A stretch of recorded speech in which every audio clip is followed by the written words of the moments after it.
Welcome, welcome. You're here at Fiction Blue. Today we present to you, Harry discovered a secret Floo connection hidden inside the fireplace at age 6 and escaped to France before sunrise. Like and subscribe if you want more awesome stories. Sit back, relax, and enjoy. Chapter 1, The fireplace at the end of the hall. The cupboard under the stairs smelled like old shoes and something that had died in the wall 3 summers ago and never quite finished the process. Harry had learned to breathe through his mouth. He was 6 years old and small for it, not the cute kind of small that made aunts pinch your cheeks, but the kind that made teachers at school ask if he was eating enough and then never follow up on the answer. His hair went in every direction it pleased and his glasses sat slightly crooked because Dudley had sat on them in March and nobody had bothered to get them fixed. Through the left lens the world was sharp. Through the right lens everything blurred softly at the edges, like a watercolor left in the rain. He didn't mind it. Sometimes the blurry side looked nicer. It was November. He knew this because the cold came through the gap at the bottom of the cupboard door and curled around his ankles like something alive, and also because Aunt Petunia had started playing the same 3 Christmas tapes in the kitchen every morning, which meant it was November and she was getting a head start on being festive so she could complain about the expense of Christmas more thoroughly when it actually arrived. Tonight had been bad. Not the worst. Harry kept a private, internal ranking of nights at number 4, Privet Drive, and tonight didn't crack the top 5. But it had been bad enough. Dudley had broken the ceramic rooster that sat on the kitchen windowsill, the one Aunt Petunia had gotten from her mother, and by some logic that Harry had stopped trying to follow years ago, the breaking of the rooster had become Harry's fault. The evidence presented, Harry had been in the kitchen earlier that day. Harry had been near the windowsill. Harry was, as Uncle Vernon explained in the particular voice he used that was quieter and therefore worse than shouting, a freak and a burden and a waste of good air. Harry had not broken the rooster.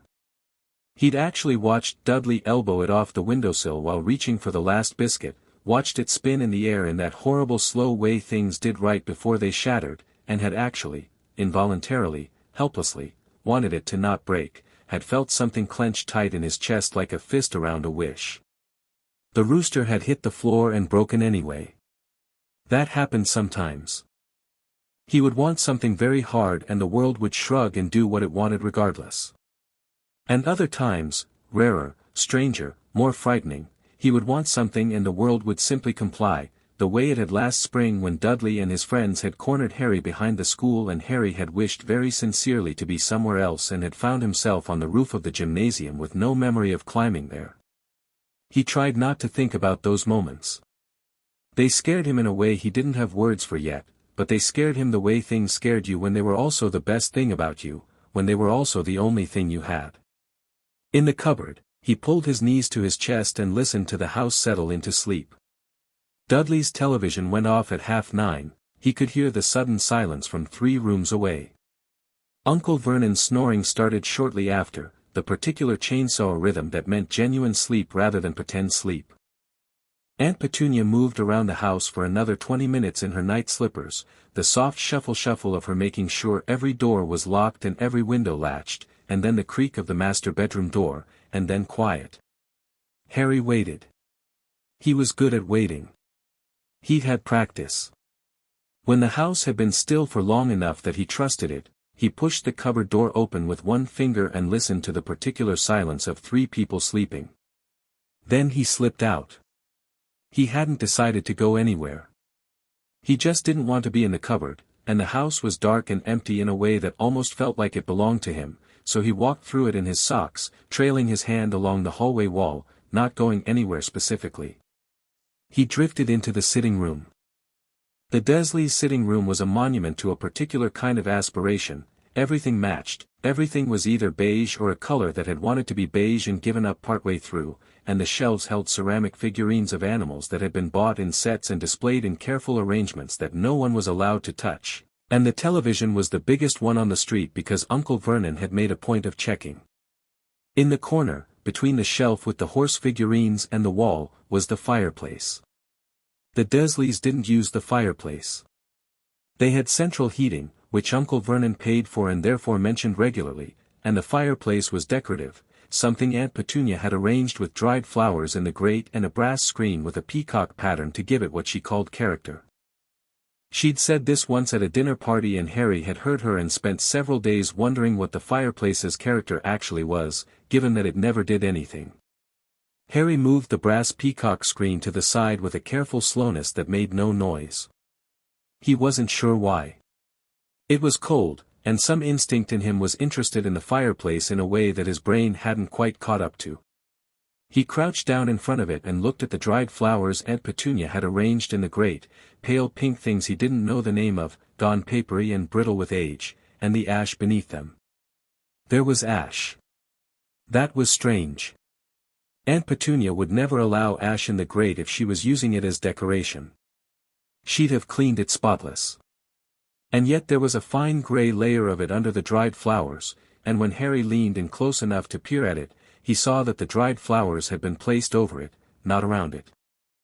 As though someone had used this fireplace and then someone else had tried to make it look unused. Harry reached in and brushed the dried flowers to one side. The ash beneath was cold and old and smelled faintly of something he couldn't name, not wood smoke, not regular fire. Something sharper and more interesting. His fingertips came up gray and he wiped them on the knee of his pajamas. He reached in further. He didn't know what he was looking for. He was 6, it was 2 in the morning, and the thing guiding him was not reason but that same wordless instinct that had saved him from Dudley's gang and put him on the gymnasium roof. He felt along the back of the firebox, which was farther back than it should have been. When he pressed himself half inside the grate and stretched his arm as far as it would reach, his fingers found a seam in the old brickwork, a crack that ran in a rough rectangle about the size of a shoebox. He pushed. Nothing happened. He pushed harder and felt something shift, something that wasn't brick, a panel, fitted so precisely into the back of the firebox that it was invisible unless you were already looking, old metal behind the brick facade, cool and faintly textured under his fingernails. He closed his eyes. He didn't know why he closed his eyes, only that sometimes the thing in his chest worked better when he wasn't trying to see it with his actual eyes, when he stopped looking at it directly. He thought, very simply, open. The panel clicked. It wasn't loud, but in the silent house it might as well have been a gunshot and Harry froze completely, listening. Nothing moved upstairs. The snoring continued, steady as a metronome. He exhaled and looked. Behind the panel was a small compartment built into the back of the firebox, barely big enough to fit both his hands inside. And in the compartment, packed in tightly, were two things, a small cloth bag that had gone stiff with age, and a clay pot, sealed with wax, with something inside it that shifted when Harry tilted it, something dry and granular, like sand or salt, whispering against the clay walls. He opened the cloth bag first, working at the knot with his fingernails. Inside were coins, heavy, gold-colored coins with faces on them he didn't recognize, and some smaller silver ones, and a few bronze, and they were absolutely not pound sterling. He'd seen British money. These weren't it. The gold ones had a woman's profile on one side and something he couldn't make out in the dark on the other. He closed the bag carefully and held the clay pot. The wax seal had a symbol pressed into it, a shape he'd never seen before, something like a stylized flame inside a circle. He worked at the wax with his thumbnail until it cracked and the seal broke, and he pulled the stopper free and tilted the pot and caught what came out in his palm. Powder. Fine, gray-green powder, like ash mixed with dried herbs, and the smell of it made the back of his throat tingle and his eyes water slightly in a way that felt less like irritation and more like electricity, like the feeling before lightning.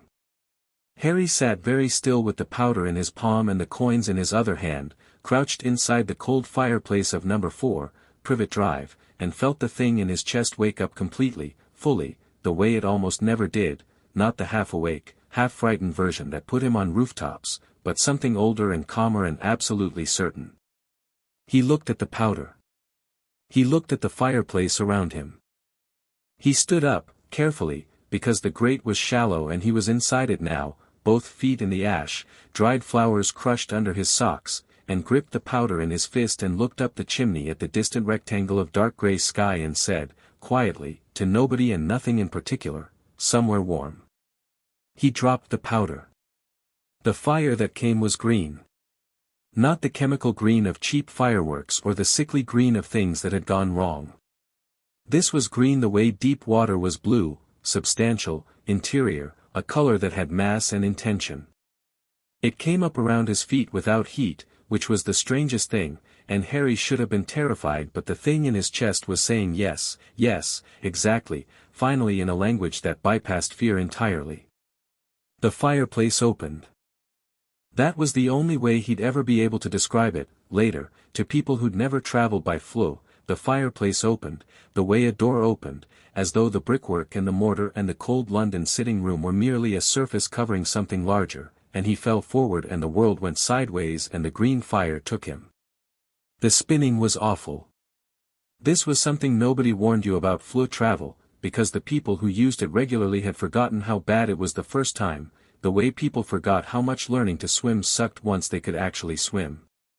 Harry spun through a darkness lit by flashes of green, through cold that snatched the air from his lungs, through a roaring that was both everywhere and distant, and he had exactly enough time to register that he was falling through something impossible before he landed. He came out headfirst into a room that was definitely not the sitting room of number 4, Privet Drive. He hit the floor, stone, cold, scattered with fresh ash, and rolled sideways and came up coughing, blinking, knocking his crooked glasses back up his nose. The room was large. High ceiling, the kind of high that made him crane his neck. The walls were stone, old and dense, covered in bookshelves that went from floor to ceiling and were packed so thoroughly with books that several had been shelved sideways on top of the upright ones to fit.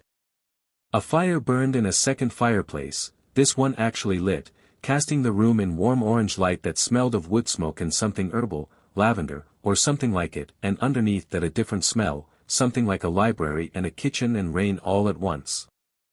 The furniture was enormous and old and entirely mismatched, a blue velvet armchair that had gone bald on the armrests, a table covered in papers and inkpots and at least one object that appeared to be ticking on its own, 2 sofas that faced each other across a rug that might once have been beautiful red and gold and had faded to something altogether more interesting.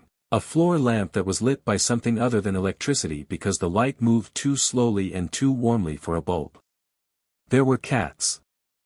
At least 4 of them, distributed around the room with the sovereign indifference of cats everywhere, one enormous orange one on the velvet armchair, one sleek gray one watching him from the top of the nearest bookshelf, one black and white one that had not looked up from what appeared to be a very careful examination of the hearthrug, and one very old, very small tortoiseshell perched on the arm of the farther sofa who was watching Harry with the particular intensity of an animal doing active threat assessment. Harry became aware, slowly, that he was standing in a stranger's house he looked at the tall clock against the far wall, 3:10 in the morning, covered in ash, in his pajamas, with a fistful of old coins and an empty clay pot. He sat down on the hearth rug. This seemed like the right response to the situation. A door opened. She came in the way people came into rooms they owned completely, no hesitation, no announcement, just presence. She was old in the specific way of people who had always been old and were not bothered by it in the slightest, with white hair pulled into a loose knot at the back of her head and a dressing gown that had probably been dark blue once and was now a color that defied categorization, and she was carrying a candle in one hand and a wand in the other, and she stopped in the doorway and looked at Harry. He looked back at her. She had dark eyes, sharp and dark and not unkind, though not immediately warm either, the eyes of someone who gathered information before dispensing emotion. She looked at him for a long moment, then looked at the fireplace, then at the clay pot in his hand, then back at him. "Murd," she said quietly, and then, in accented but precise English, "How old are you?" 6, Harry said. She closed her eyes briefly. Opened them. "And you found the connection yourself?" "There was powder in a pot," Harry said. "In a secret bit in the back. I opened it." She looked at the clay pot again with an expression he couldn't read.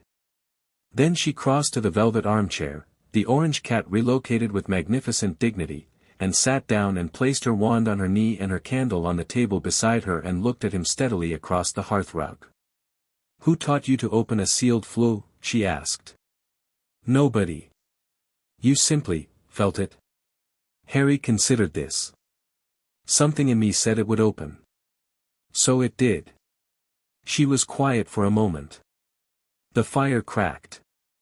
One of the cats, the gray one on the bookshelf, made a small sound. And where did you come from? She asked. Surrey, Harry said. England. It's called Privet Drive. My aunt and uncle live there. He paused. I don't like it there. She looked at his pajamas, which were Dudley's old ones and approximately 3 sizes too large. She looked at his glasses. She looked at his wrists, which were thin in the way that caught the eye of someone who knew what to look for. No, she said. I imagine you don't. She rose from the chair with the decisive efficiency of someone who had never wasted a movement in her life. Come. I'll find you something to eat and we'll talk in the morning when we are both less ridiculous. She paused at the kitchen door and looked back at him. I am Céleste Moreau. This is my house. Those are my cats. You will not touch the books without asking and you may sleep on the sofa nearest the fire. I'm Harry, Harry said. Harry Potter. Something moved across her face, quick, complex, there and gone before he could identify it. She went very still for just a moment, and then, I know, she said. Come and eat.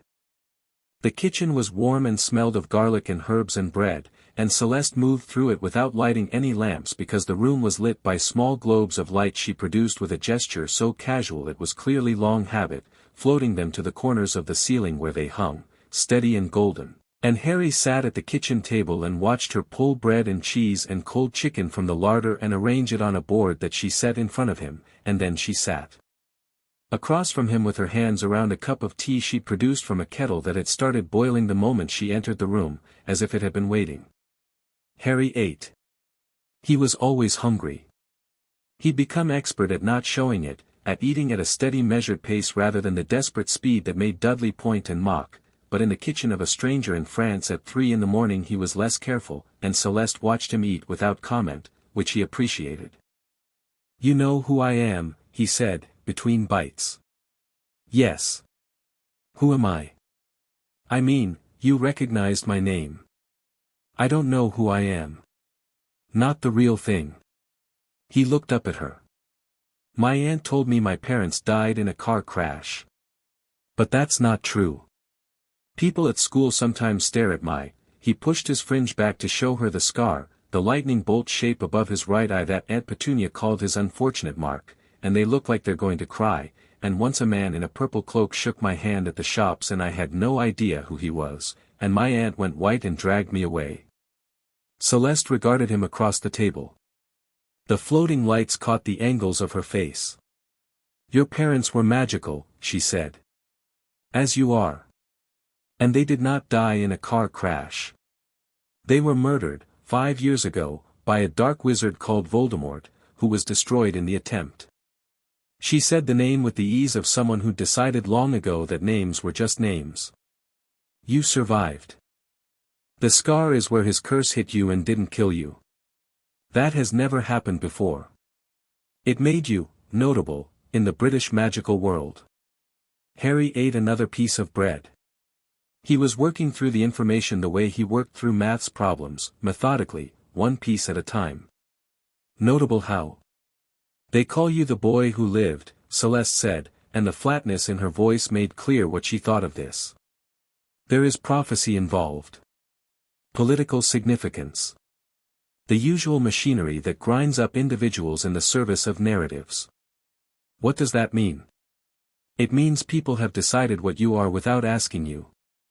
She sipped her tea. People do that. To children especially. Harry thought about this. Outside the kitchen window, France was dark and winter bare, the shapes of trees he didn't know the names of yet, a garden he couldn't see. He had arrived in a strange country in the middle of the night through a fireplace, which was impossible, and a woman he'd never met had recognized his name, which told him something enormous about the world. Are you famous? He asked. Do you know everything about it? About who I am and all that? Celeste tilted her head. I knew your parents, she said. Slightly. We were not close, but our circles intersected. Your father was a terrible bragger and your mother was the most precise thinker I met in that decade, which tells you something about the marriage. A pause. I mourn them. Harry put down his bread. He didn't say anything for a moment. Nobody told me anything about them, he said. My aunt said they were drunks. Celeste's expression did something sharp and brief. Your aunt, she said, is wrong. I know, Harry said. I've always known. But it's different when someone else says it.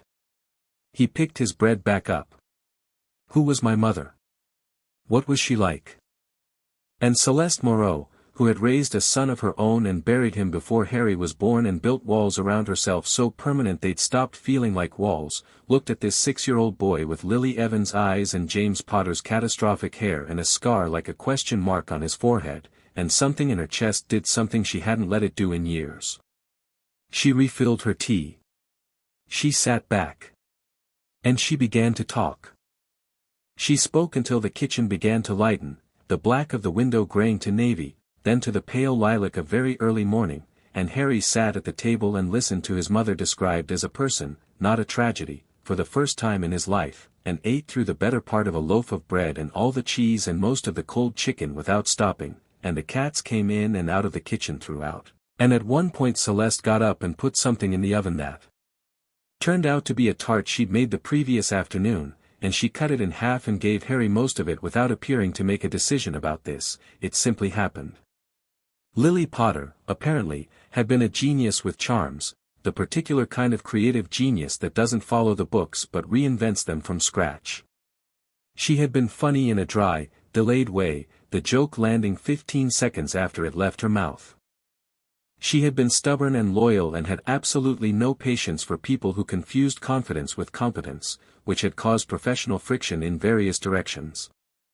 She had written to Celeste once, about something connected to the resistance work, and the letter had been 3 times longer than necessary and twice as sharp as required and Celeste had kept it. James Potter had been exactly the kind of wizard who made other wizards simultaneously furious and won over, the kind of natural talent that looked like showing off because it was always effortless but was actually something else, a pure joy in magic as a thing to do, as a thing to play with, and Celeste had found him exhausting and somewhat delightful and thought he was perhaps too reckless for the world he'd been born into. Both of them? Harry asked, when she paused. He was killed too. Both of them. The same night. And someone took me to my aunt's house. Dumbledore, Celeste said. Albus Dumbledore. He leads the British magical world, for all practical purposes. He made certain choices about your protection that he believed were correct. But they weren't. She looked at him steadily.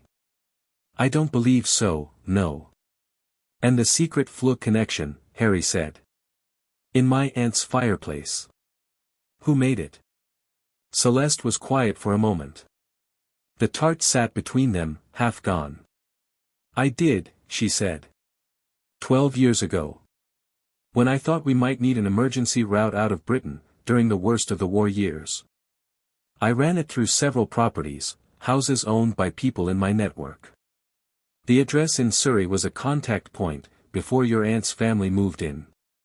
I never deactivated the connection because I forgot it existed, and then because deactivating a hidden Floo is complicated and I kept putting it off, and then because sometimes things that look like mistakes turn out to be correct. She looked at him. You are not the first person to use it in an emergency. But you are, by some distance, the youngest. Harry looked at his hands, ash still in the creases of his knuckles, no matter how many times he'd wiped them on Dudley's old pajamas. He thought about the powder in the pot, the secret panel, the green fire. He thought about the thing in his chest that had said yes, finally when the fire took him. I'm not going back, he said. He said it without drama. He didn't raise his voice or square his shoulders or do any of the things he'd seen on the television that people did when they were making declarations. He just said it, the way he'd say 2 + 2 is 4, a simple statement of established fact. Celeste regarded him for a long moment. "I know," she said. "You could send me back." "I could," she agreed. "But you won't." She looked at him, this strange, matter-of-fact, ancient-eyed 6-year-old who had cracked open a sealed Floo with nothing but instinct and need, and who was sitting in her kitchen at dawn eating her tart with his ash-gray hands like he'd always been here, like he'd been making his way here for years. She thought about her son, who had died at 23 doing something brave. She thought about Lily Potter's letter, which she'd kept. She thought about the fact that this house was very large for one woman and 4 cats, and about what it meant that the Floo connection, her Floo connection, the one she'd built, sealed, and half forgotten, had been the thing that opened. Not a coincidence. She'd stopped believing in coincidence before Harry's parents were born. "There are things that would need to be arranged," she said. "Legally, in the French magical system. Documents. You are a missing British child, which will attract attention eventually." "I understand. You would need to learn French." "Okay. You would need to accept that this is a complex situation with consequences that neither of us can fully predict." Harry looked at her with Lily's eyes. "Madame Moreau," he said, with the seriousness of a 6-year-old who had never had the luxury of not being serious, "I came through a fireplace at 3 in the morning with nothing but some old coins and a broken pot. I know it's complicated." Céleste Moreau, who had not laughed, genuinely laughed, in 3 years, made a sound that surprised even her. "D'accord," she said. "Fine. You will have the second bedroom. There is a wardrobe with some clothes from when my grandson visited. They will be too large, but we will address that. In the morning, real morning, in a few hours, I will make calls. Discreet ones." "What do I tell people?" "About where I came from." "That you came from England, which is true. Anything more specific can wait until we know what story serves you best." She rose and collected the plates. Children from difficult situations appear in France with some regularity. The French magical community is pragmatic about these things. "Will Dumbledore come looking?" She paused with the plates in her hands.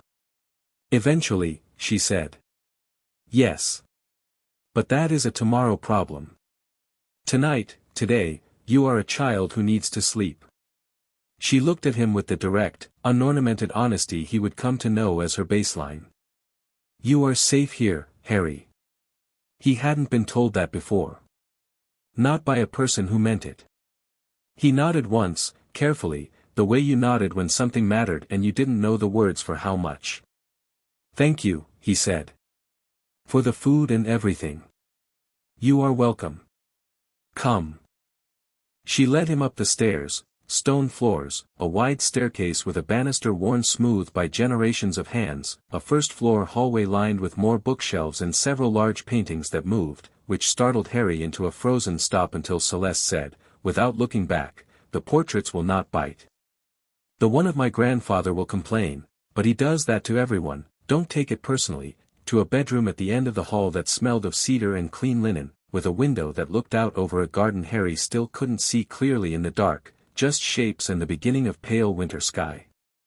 There was a wardrobe. There was a bed. There was a thick quilt that was a patchwork of blues and greens and which had been, clearly, made by someone who loved the person they were making it for.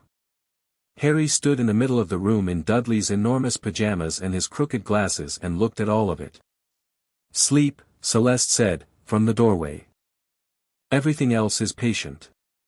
She left the door slightly open and her footsteps went back down the hall and down the stairs, and Harry heard the particular sounds of a house settling back into its own rhythms after an interruption, a cat moving somewhere, the distant sound of the fire, the creak of the blue velvet armchair receiving its occupant. He took off his glasses and set them on the bedside table. The room went soft and slightly blurry on the right side, the way it always did. He climbed into the bed, which was so much deeper and warmer than the cot in the cupboard that for a moment his body didn't know what to do with it and he just lay there, flat on his back, staring at the ceiling with its old wooden beams. He had come through a fireplace. He was in France. A woman he'd never met had fed him and given him a bed and hadn't once looked at him with pity or resentment or the carefully maintained neutrality that was just disgust with better manners. She'd looked at him the way you looked at a complicated problem you'd decided to take seriously. He would learn French. He would learn, whatever else there was to learn, about magic and his parents and the world that had been kept from him like a secret he didn't have the clearance for. He would learn it all, every piece of it, and he would learn it here, in this house with its moving paintings and its 4 opinionated cats and its enormous woman with her wand on her knee and her tea in her hands and her voice saying your mother was the most precise thinker I met in that decade. He was not going back. The window showed him the sky going from lilac to pale gold at the edges, the first quiet beginning of a French morning, and Harry Potter watched it come in through glass he didn't know the names of the trees behind, in a country he'd never been to before tonight, and felt, for the first time in 6 years of conscious life, like someone who was actually allowed to be here. He was asleep before the sun cleared the hills. In the sitting room downstairs, Céleste Moreau sat in her velvet armchair with the orange cat in her lap and her wand on the armrest and her tea gone cold in her cup, and looked at the fireplace, the one Harry had come through, still carrying the faint green residue of a Floo connection decades old, the hidden panel now ajar behind the cold grate. She thought about Lily's letter, which was upstairs in a box she hadn't opened in years. She thought about what Dumbledore would say, when he eventually came, and he would come, he always came when pieces moved on his board without being moved, and what she would say back to him. She thought about her son, and about what it meant to be the kind of person who built things that lasted, who put secret routes in the backs of fireplaces because they believed in the value of escape, in the importance of doors that could be opened when everything else was closed. The tortoise-shell cat made its way across the rug and jumped into her lap to join the orange one, which objected briefly and then subsided. Ty's toy, Céleste told it softly. Hush. She reached for her wand and sent a small, quiet signal, barely a spark, the magical equivalent of a whispered word, to an address in Paris that would understand what it meant, and then she sat with her cats in the firelight and watched the morning come through her windows. There was a great deal of work ahead. There always was. But tonight, she thought, today, a boy had come through her fireplace, and the house felt different. Occupied. Like a piano that had been used again after years of silence, still holding the resonance of the notes. It was a beginning.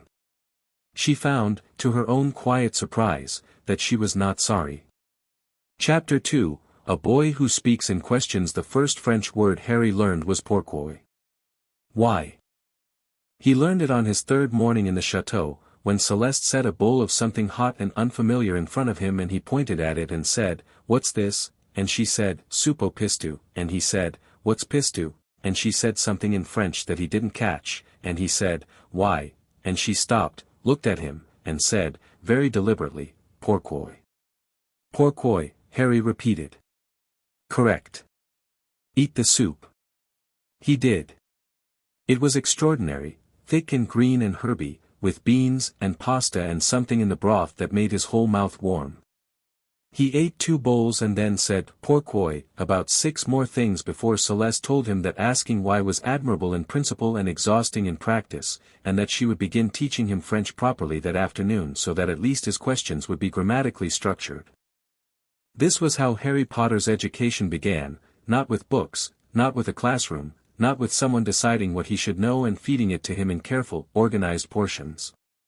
It began with a bowl of soup and a word and a woman who had decided, without making a production of it, that whatever she knew was available to him. The chateau had been in Céleste's family for 4 generations. She told him this on his 4th day, walking him through it room by room the way you showed someone a house when you decided they were going to understand it, not just live in it. It was not a chateau in the grand, glossy sense, no formal gardens, no gilded interiors, no approach lined with poplar trees for tourist photographs. It was a chateau in the old, working sense, large and solid and slightly irregular, built in pieces over 2 centuries, with rooms that connected at unexpected angles and a tower that wasn't quite perpendicular and a cellar that went deeper than a cellar had any reasonable excuse to go. The stone was the warm honey gold of limestone common to the Rhone Valley, and in summer, Céleste told him, the whole exterior went amber in the late afternoon light and the wisteria on the south face came into flower and smelled extraordinary. Harry filed this information away to verify personally when summer came, assuming he was still here. He was still here. This was an ongoing fact that he tested periodically, the way you pressed a bruise, not masochistically, but to confirm that reality was doing what it appeared to be doing. He was still here on day 4, day 6, day 11. He was still here when the first letter arrived.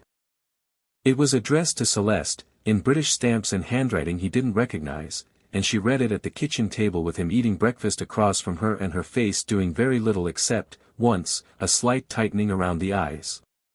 Then she folded it and put it in the pocket of her cardigan and poured more coffee and said nothing. Was it about me? Harry asked. Yes. Was it from Dumbledore? No. Someone acting on his behalf. She sipped her coffee. They've noticed you are missing. This is not surprising, a wards-checked residence with a blood protection and suddenly no child. These things register. What are you going to do? Reply, she said. Carefully.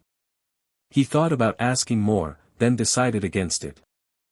Celeste moved at her own pace and in her own direction and she shared information when she judged it useful, which Harry was already recognizing as a form of respect. She didn't withhold things to control him, she withheld them until she decided what they actually meant, which was different and considerably more intelligent. I trust you, he said, which was a startling thing for him to say because he didn't say that to people. He hadn't had practice at it. Celeste looked at him over her coffee cup. Good, she said, simply. Finish your breakfast. The French magical community, Harry learned, was organized quite differently from the British one. In Britain, from what Celeste told him, from what he'd pieced together over months of conversations, magical governance ran through a ministry that was simultaneously powerful and parochial, deeply concerned with its own internal politics and rather less concerned with the wider world. It was a very British institution in this respect, convinced of its own centrality, vaguely suspicious of alternatives.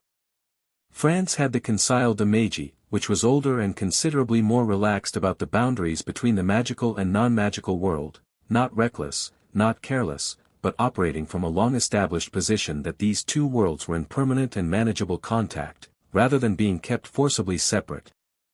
This had consequences for everything. French witches and wizards were more integrated into French life. The architecture was different, the relationship to secrecy was different, the attitude toward magical children appearing unexpectedly in people's care was, as Celeste had said, pragmatic. She had connections, Celeste. Harry understood this from the first week, not because she told him but because people came to the chateau. Not constantly, not in a way that announced itself, but regularly, people who arrived for a cup of coffee that lasted 3 hours, who left things in the cellar or retrieved them, who spoke with Celeste in rapid, overlapping French that Harry couldn't follow yet and then looked at him with a range of expressions from curious to assessing to carefully neutral. The assessing one was Marguerite. She arrived on Harry's 12th day, a woman who might have been 40 or 70, with the kind of bone structure that made age difficult to determine and the kind of stillness that made you want to know exactly where her hands were at all times. She had close-cropped silver hair and a wool coat the color of slate and she walked into Celeste's kitchen and looked at Harry with the directness of someone accustomed to seeing through things. "C'est Louis," she said. "That's him." "Oui," said Celeste. Marguerite crouched down to Harry's eye level in a way that was absolutely not condescending, it was just practical, she wanted to look at him properly. She examined his scar, his eyes, his hands. Harry let her do it. He'd decided early that the best way to understand this place and these people was to observe them as thoroughly as they observed him. "Ilte resemble," Marguerite said. "He resembles you." Then, in English, to Harry directly, she says you opened the flue yourself. "Yes." "With no instruction." "There wasn't anyone to instruct me." Marguerite looked at Celeste. Something passed between them. Then she stood up and dropped her slate-colored coat over the back of a chair and said, "Right. Coffee. Then we talk about papers." Papers turned out to mean the process of establishing Harry as a legal resident of France in the magical sense, a process that Marguerite handled with the ease of someone who had done it before, who had a system, who knew exactly which forms needed filing with the Conseil and which conversations needed having and what story would hold and what wouldn't. She was, Harry would later understand, the person you called when things needed to exist on paper that hadn't existed before, not a forger, exactly, but someone who moved through the space between official and unofficial with professional comfort. You will be, she said, spreading papers on the kitchen table, a child of a British family who emigrated before the war and died in an accident. There are real families this happened to. You will not take a specific name from them, that is unkind and complicated, but the pattern exists and can be documented. But my name is Harry Potter, Harry said. Your name, Marguerite said, looking at him, is whatever name you choose to use. The name, Harry Potter, means something in Britain that it means nothing in France. Here you can be simply a boy. Is that not a useful thing to be? Harry thought about it. The boy who lived. He'd spent precisely 12 days knowing that was what he was, and he already disliked the architecture of it, the way it implied a fixed shape to his life. My parents gave me their name, he said. I'm not changing it. Marguerite and Celeste exchanged another of their looks. Têtu, Marguerite said to Celeste. Stubborn. She said it with the approval people reserved for qualities they personally possessed. Extraordinarily, Celeste agreed. Then, Marguerite said, Henri Potier. A slight anglicization, a French spelling. It is not uncommon. It does not hide you, it simply does not announce you. Harry tried it in his mouth. Close enough. He could live in it without feeling like he'd abandoned something. All right, he said. Henri Potier. By January, 6 weeks into France, Harry could hold a simple conversation in French and was becoming reckless enough with the language to attempt jokes, which Celeste said was the true measure of fluency and which currently produced results ranging from confused silence to one genuine laugh from the grey cat, who made a sound at a particularly bad pun that Harry chose to interpret as approval. And then there was the magic. The magic was something else entirely. He'd always had it. He just hadn't had words for it, or direction, or any understanding that the thing in his chest was a specific and trainable ability rather than a glitch in reality that happened around him sometimes. In the cupboard at Privet Drive it had been an emergency system, something that activated when things were bad enough and produced effects he couldn't predict or replicate. He'd put himself on a roof once, and changed a teacher's hair blue by accident, and made the glass front of a snake's enclosure at the zoo dissolve completely on a family trip that Dudley was supposed to enjoy and Harry was supposed to ruin, though that last one Harry didn't particularly regret. Celeste began teaching him almost immediately.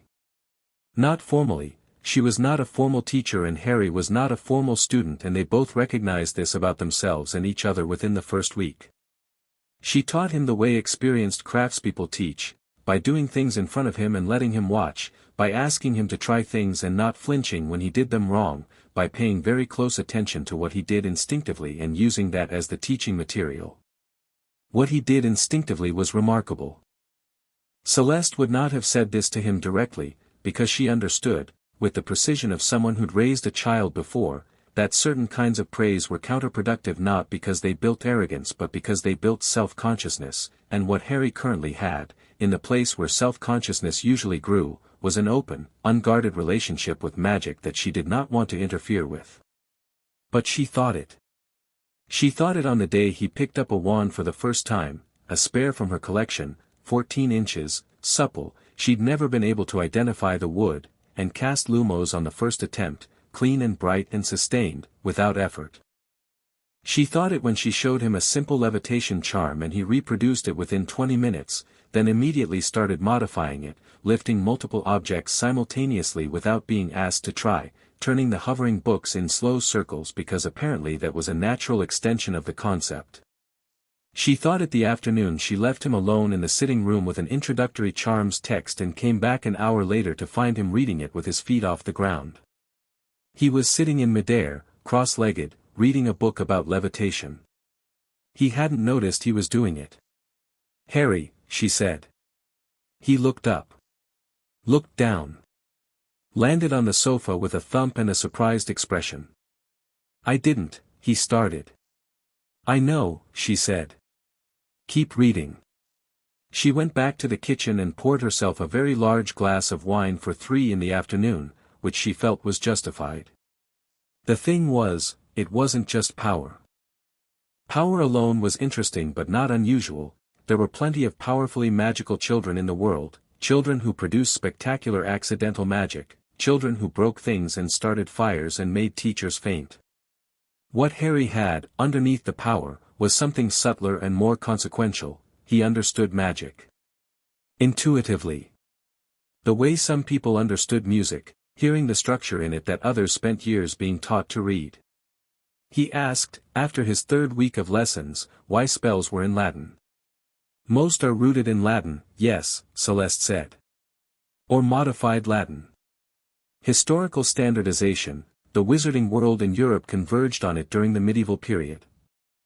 But it doesn't matter, does it? Harry said. He was frowning at the introductory text, which had a chapter on incantation theory. I mean, the words aren't the magic. They're just a focusing mechanism.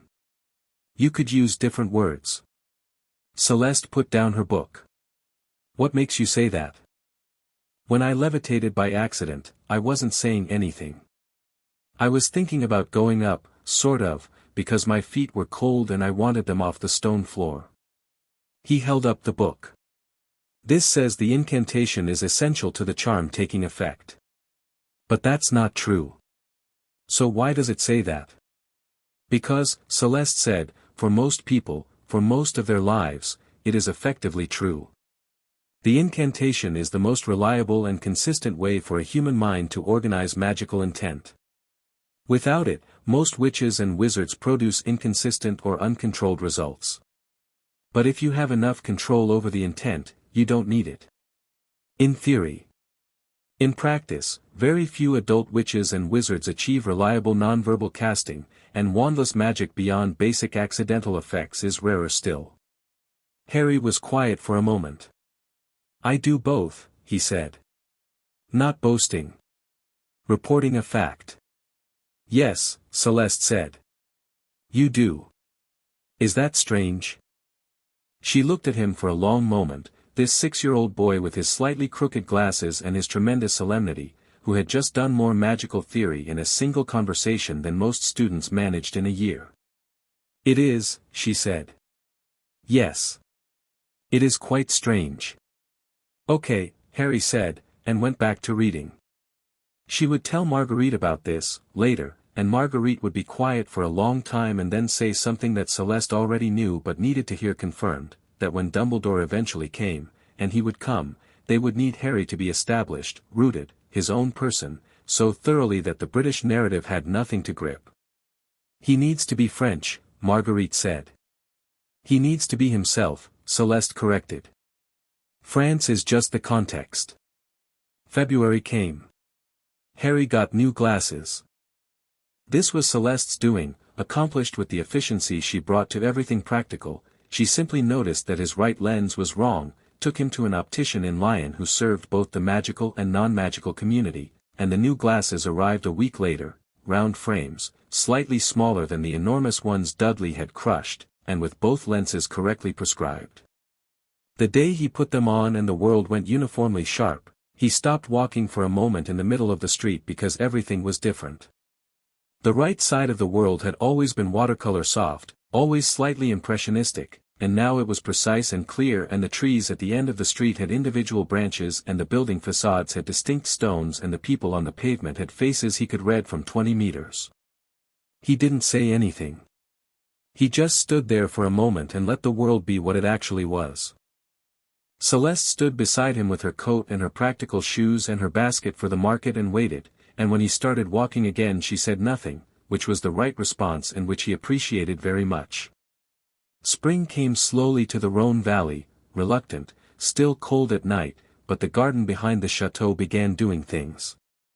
Green emerged in stages, first the tips of the hedgerows, then the wisteria putting out tentative shoots along the south wall, then something spectacular happened to the rose bushes along the kitchen garden that turned them from dead-looking sticks into something with intent. Harry spent a lot of time in the garden. He liked the physical work of it, weeding and turning soil and learning the names of things in French and then in English, double-filed in his memory. Celeste gardened too, and they worked alongside each other in a companionable quiet that was different from silence in a cupboard but which used the same basic skill set. Harry had always been good at comfortable quiet, at existing in a space without filling it unnecessarily. It made him easy to be around, Celeste had told him once, which was different from what she said about most people and was therefore notable. The cats joined them in the garden. The orange one, whose name was Bourbon, was technically an outdoor cat and had opinions about which sections of the garden were his sovereign territory. The grey one, Floo, was an indoor cat who nevertheless followed Harry everywhere he went including outside, which Celeste said was out of character and which Harry attributed to the fact that Floo had detected a kindred spirit. One afternoon in late March, with the wisteria beginning to smell like itself and Bourbon asleep on the garden wall and Floo arranged on Harry's feet in a way that made weeding impossible, Harry asked Celeste about Voldemort. He'd been building toward it for weeks. He'd collected pieces of information from various conversations, from the books Celeste had started leaving in places he'd find them, not directed, just available, and he had a rough shape of the story now but important pieces were missing. "What do you want to know?" Celeste asked. She was deadheading something, turning it over in her fingers. What was he actually trying to do? Not the surface thing, not just, take over, or whatever. What did he actually want? Celeste considered this seriously, which Harry had come to expect. She didn't give non-answers to questions she'd decided were worth answering. He wanted, she said, to remake the magical world according to a specific hierarchy. Magical blood as the determinant of worth and rights. The elimination or subjugation of non-magical people and those with non-magical ancestry. She paused. These are not new ideas. They have a long history in the wizarding world. He was the most extreme and the most capable practitioner of them, which is what made him dangerous rather than merely wrong. And he's not actually dead, Harry said. Celeste looked at him sharply. What makes you say that? Because of how people talk about him. People who are actually dead get talked about in past tense without hesitation. When people mention him there's always a but attached to it, even if they don't say it. He was destroyed, but. You can feel the but. Celeste was quiet for a moment. No, she said. He is not, most likely, fully dead. He is, diminished. Removed from power. For now. For now. Yes. Harry processed this. A dead man who wasn't quite dead. A war that wasn't quite over. A world that had decided the solution was to take the person most connected to the problem and put him in a cupboard in Surrey and call it protection. They built a story, Harry said. The boy who lived. The baby who defeated the dark wizard. And that story needs me to be a certain thing, doesn't it? It needs me to be, available. When he comes back. There are people who think about it that way, Celeste said carefully. And Dumbledore? She didn't answer immediately. She finished what she was doing, set down her shears, sat back on her heels. Albus Dumbledore is a man who genuinely wants the right things, she said finally. He is also a man who has spent 70 years in a position where he has had to make decisions that cost other people things, and he has become very practiced at justifying those costs in terms of the larger good. These two facts coexist. He is not a villain. He is something more complicated and therefore harder to navigate. Harry sat with this. What does he think I am? Celeste looked at him. A weapon, she said. A necessary one. A loved one, I believe. He is not without heart. But a weapon. And what do you think I am? She looked at him for a long moment, this 7-year-old now, nearly 7, with his correct glasses and his French improving daily and Ash on his knees from the garden, Floo asleep on his feet. A person, she said. A very unusual one. But a person. Harry nodded, the same careful single nod he'd given her on the first night. "That's what I think too," he said. The summer was extraordinary. The wisteria was everything Celeste had promised, the south wall disappeared under it, purple dense and overwhelming, and the smell on warm evenings came through Harry's bedroom window and was the most complicated smell he'd ever encountered, sweet and dry and organic, nothing like anything in Privet Drive's carefully maintained suburban aromascape. Marguerite came more often in summer, and she brought with her a string of other people from what Harry was beginning to understand was Celeste's network, a fact that Celeste had not hidden exactly but had also not fully explained, in the way that adults sometimes manage children's exposure to complicated truths and stages. Harry, who was 7 and perceptive in a way that occasionally unnerved the adults around him, had already composed a rough taxonomy of Celeste's visitors. There were the ordinary witches and wizards of the lion community, neighbors, professional contacts, people who came for dinner or for a specific piece of advice that Celeste was positioned to give. There were the network people, those who came with a specific purposeful efficiency, who arrived quietly and left the same way, who spoke with Celeste about things in low voices that Harry didn't try to overhear not because he was told not to but because he understood the architecture of trust well enough to know that some things needed to be volunteered, not taken. And then there was a third category, smaller, more occasional, people who came with an air of significance, who when they looked at Harry looked at him too carefully, who seemed to be measuring something. He was, he gathered, of interest to more people than just Celeste. The third category person who mattered most arrived in August, on a day when the heat had come down over the valley like a hand and the cats were distributed around the chateau in varying states of flat defeat, and Harry was in the garden reading a book about magical history while drinking something Celeste had made from the raspberry canes, cold and slightly fizzy and tasting of summer. The man arrived on foot, up the lane, which was unusual. Most people came by Floo or by apparition to the designated arrival point by the gate. He was tall, thin, old in the absolute sense, not aged but ancient, the kind of old that had passed through aged and come out somewhere else.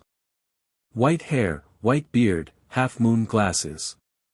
He wore traveling robes that were a deep burgundy and had, at some point in a life presumably long enough to include many fashion eras, decided that elaborate was simply his baseline. He stopped at the garden gate and looked at Harry. Harry looked back at him. There was a strange moment, not hostile, not frightened, but charged, the way the air got before a storm. Harry had read enough now, had learned enough from books and from Celeste's careful telling, to know this man's face from the description: silver hair, half-moon glasses, eyes that looked blue from here but which Celeste had once described as the particular blue that looked like it was thinking. "You're Dumbledore," Harry said. "I am," said Dumbledore. "And you are Harry Potter." He seemed to be taking in the specifics of Harry, the correct glasses, the raspberry drink, the book on the grass beside him, the grey cat emerging from the rosebushes to regard him with forensic suspicion. "Yes," Harry said. Dumbledore looked at the garden gate. It was closed. He had not opened it. "May I come in?" Harry considered this. He was 7, but the consideration was genuine. He felt the weight of what he was agreeing to, felt that this was one of those moments that had after effects that mattered. "Celeste is inside," he said. "You should probably talk to her first." The corner of Dumbledore's mouth moved, slightly. "That is probably wise, yes." Harry went back to his book. After a moment, he heard the garden gate open, not because Harry had allowed it, he suspected, but because Celeste had come to the kitchen window and done something, and Dumbledore's footsteps went around the side of the house. Fumi came and sat on Harry's lap. "I know," Harry told her quietly. He read another chapter before the voices from the kitchen became clearly not casual, became something with edges, and then went quiet. He stayed in the garden for another 20 minutes, until Celeste appeared at the kitchen door. "Come inside," she said. He did. Dumbledore was sitting at the kitchen table with tea he clearly hadn't touched. Up close he was more overwhelming, there was more of him, in a non-physical sense, the way some people occupied more space than their body accounted for. He looked at Harry with the eyes that were the particular thinking blue. Harry pulled out a chair and sat down. "Hello," Dumbledore said. His voice was warm and careful and very deliberate. "Hello," Harry said. "I've been looking for you," Dumbledore said. "I know. You don't seem worried about that." "Should I be?" Dumbledore's expression was complicated, something moved in it that Harry's 7-year-old vocabulary didn't have quite the right word for. Respect, maybe. Reassessment. "No," he said. "Not worried. I mean you no harm, Harry. I want you to know that." "I know that too," Harry said. "But meaning no harm and doing no harm are different things," and Celeste explained the difference. Dumbledore looked at Celeste over Harry's head. Something passed between them that Harry felt rather than saw. "What did Celeste tell you about me?" Dumbledore asked, and his voice was genuinely curious, not performing anything. "That you want the right things," Harry said. "That you're complicated. That you put me in my aunt's house because you thought it was protection." "It was protection," Dumbledore said. "There are blood wards, there was also a cupboard under the stairs," Harry said.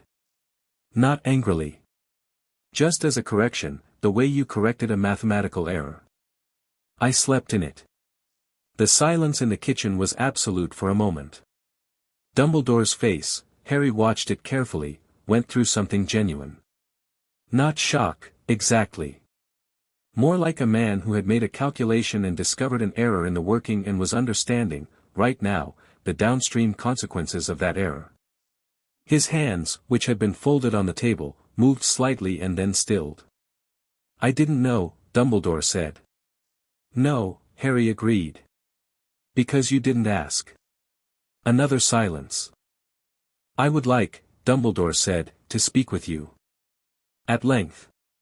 About your parents, about your history, about what the future might hold. I would not," he added, and the word had a particular weight in it, "take you anywhere you don't want to go." "I know," Harry said. "I'm staying here." "Yes." Dumbledore looked around the kitchen, the floating pot on the stove, the herbs drying in bunches by the window, the cats arranged in doorways, the comfortable evidence of a house that was operating as a home. "I can see that." He picked up his tea, finally, and drank some. "Put it down. You are very composed," he said to Harry. "For someone your age." "I've had to be," Harry said. Dumbledore nodded. Again the expression that Harry would eventually learn to identify as recalibration. This was a man who'd had a fixed idea of Harry Potter, a necessary idea, almost certainly, and was confronting the reality of an actual person with a developed interior life who had no interest in the fixed idea. "May I visit again?" Dumbledore asked. "At Celeste's discretion, of course." Harry looked at Celeste. She gave the microscopic shrug that meant your call. "Yes," Harry said. "But I have things to do and questions I want answered. If you come back without answers, it's a wasted trip." Dumbledore looked at him for a long moment. Then he said, quietly and with something that might have been relief, "I think I would enjoy that very much." The year turned again. Harry turned 8, then 9, then 10, and France became not a place he had escaped to but the place he was from, the geography of himself, the landscape his memories were built on, the valley below Lion in summer heat and winter rain and the specific quality of autumn light on limestone.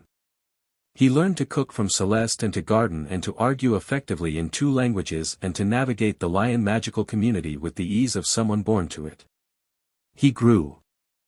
Not enormously, he'd always be lean, always carry something of his father's build in a slighter frame, but steadily, and the growing accommodated his magic, or his magic accommodated it, the way a river accommodated its banks, not fighting them, finding them, becoming more precisely itself within them. By 9 he was reading texts intended for OWL level students and finding them mostly comprehensible. By 10 he could cast non-verbally with consistency and precision that made adults who tested him go quiet for a moment. He was learning the French tradition of magic, which was in many ways different from the British, more integrated, more interested in the relationship between magical and natural systems, less focused on combat magic and more on what Celeste's old texts called magic vivante, living magic, magic as a practice embedded in daily life rather than a toolkit for specific occasions. But he was also, quietly, learning the other things. The combat things. The dangerous things. Not from Céleste directly, she was brilliant and could teach him plenty, but she was specific in what she offered. From the network people, who were increasingly less careful about what they said in front of him as it became clear that he was unusually able to handle it. Marguerite, specifically, had started teaching him. This had happened somewhat organically and without being discussed. She'd come to the chateau on a November evening when Harry was 9 and Céleste was in Lyon and found Harry in the sitting room practicing a shield charm he'd read about and finding it wrong in a way he couldn't identify, and she'd looked at what he was doing and corrected his wand angle without comment, and they'd spent 3 hours working through it, and after that it was just something that happened when she visited. "You have the British tradition in your background," she told him once. "It's in the magic, even though you were never taught it. British magic is very strong, very direct. French magic is very precise, very nuanced. You'll have both. Is that unusual?" Harry asked. "Yes," Marguerite said. "It's also extraordinarily useful." She meant, useful in a fight. Harry understood this. He didn't find it uncomfortable. He did not hide his power. He didn't perform it either, didn't show off, didn't seek opportunities to demonstrate what he could do. But when it was present, it was present. When he cast at full intention. When he moved through a problem, he moved through it completely, and the adults around him had learned to simply accommodate this the way you accommodated weather, you worked with it or you stood aside. He was 10, nearly 11, when the second major British incursion arrived in the chateau, not Dumbledore this time, but a letter. Formal, official, in the specific font of the British Ministry of Magic, addressed to Monsieur Henri Potier care of Céleste Moreau, informing him that a place had been reserved for him at Hogwarts School of Witchcraft and Wizardry, beginning September 1st. Harry read the letter twice. Set it down. Fumi, who was very old now but still diagnostic in her attentions, came and sat on it. "I know," Harry told her. He went to find Céleste. She was in the cellar, where she went when she was doing things that required the particular quiet of stone walls and no interruptions. She looked up when he came down the stairs with the letter. "Let me see," she said. She read it. Folded it. Handed it back. "What do you want to do?" she asked. Harry leaned against the cellar wall. The stone was cool at his back. He thought about everything, about Dumbledore and the narrative that needed him to be something specific, about the British magical world he knew only through books and second-hand accounts, about his parents who had both gone to Hogwarts and who were partly made by that place, about the network and about France, about the thing in his chest that was always trying to find the right direction. "I want to keep my options open," he said. "There's also Beaux Batons." "There is," Céleste said. "France has been, this is home. But I'm not done learning things that France can teach me, and I'm not ready to go to Britain on Britain's terms." He paused. "Is Beaux Batons the kind of place that would challenge me?" "More than you might expect," Céleste said. "And with the right encouragement, considerably more." He knew what that meant. The network had reach into Beaux Batons, as it had reach into most things.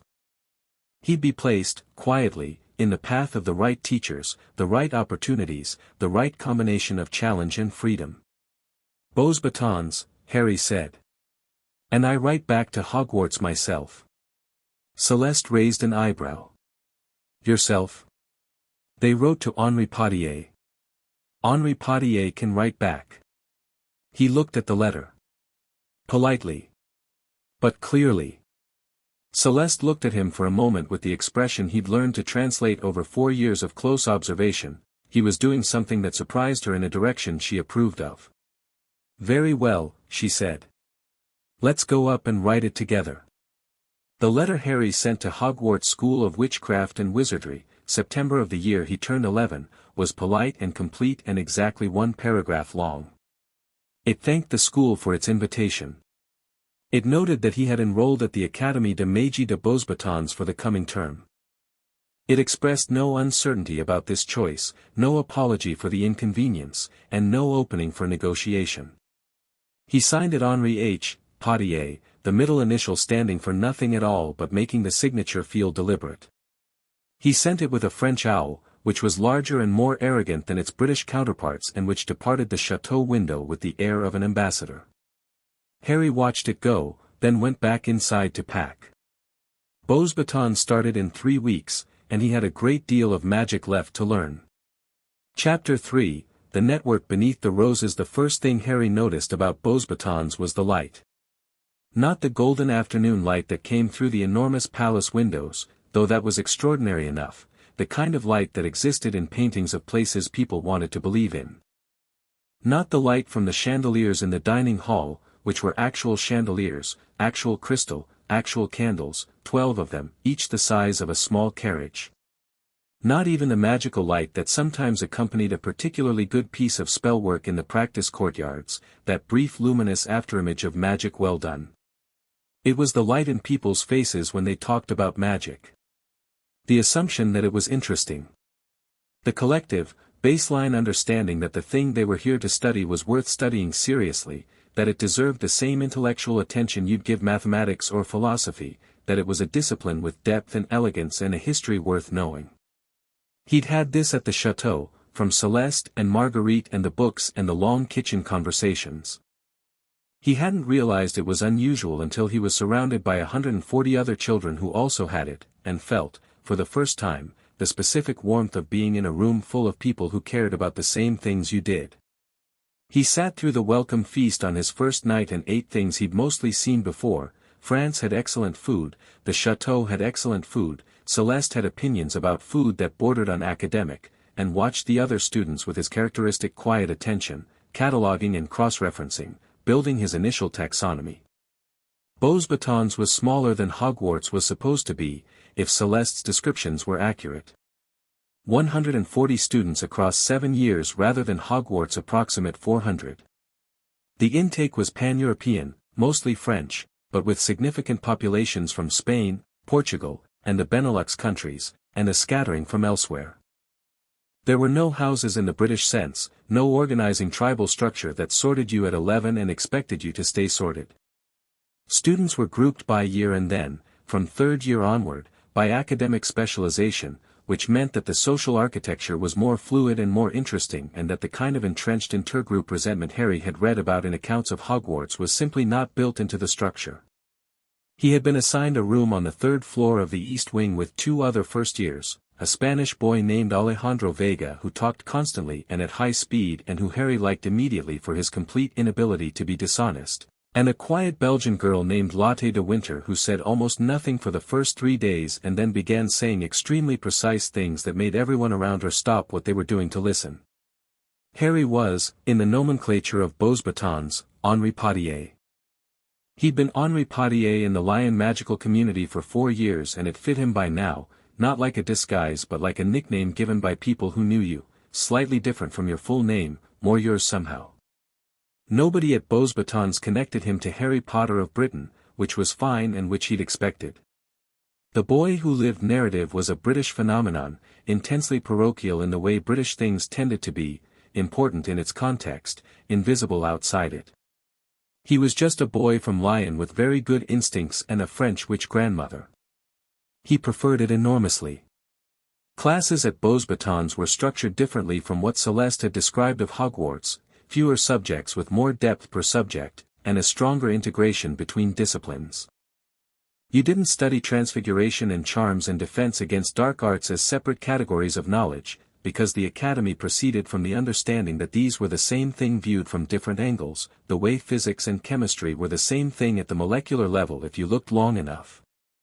Harry's first practical magic instructor was a man named Professor Amboise, who was 50 or so and compact and moved through the world with the careful precision of someone who had learned, probably the hard way, that precision was the difference between impressive and catastrophic. He was a Lyonnais, born about 12 kilometers from Céleste's chateau, and when Harry introduced himself on the first day Amboise's eyes did a small involuntary thing that told Harry the man knew Céleste, or knew of her, which meant Amboise was probably adjacent to the network. He filed this away and said nothing about it. Amboise set them a diagnostic task on day 1, a sequence of 4 charms of escalating complexity, to be performed in order, with no time limit and no instruction. The purpose, he said without elaborating, was observation. Harry watched the other students go through the sequence. Most got cleanly through the first 2 and struggled at the third. Lotte de Winter got to the 4th and did it in a way that was impeccably correct if a fraction slow, and Amboise wrote something in his notebook. Alejandro produced spectacular results on the 2nd charm that were approximately twice the scale requested and probably visible from the courtyard, and Amboise wrote something else with a different expression. When Harry's turn came he did the sequence in reverse order, starting with the 4th. He hadn't planned to.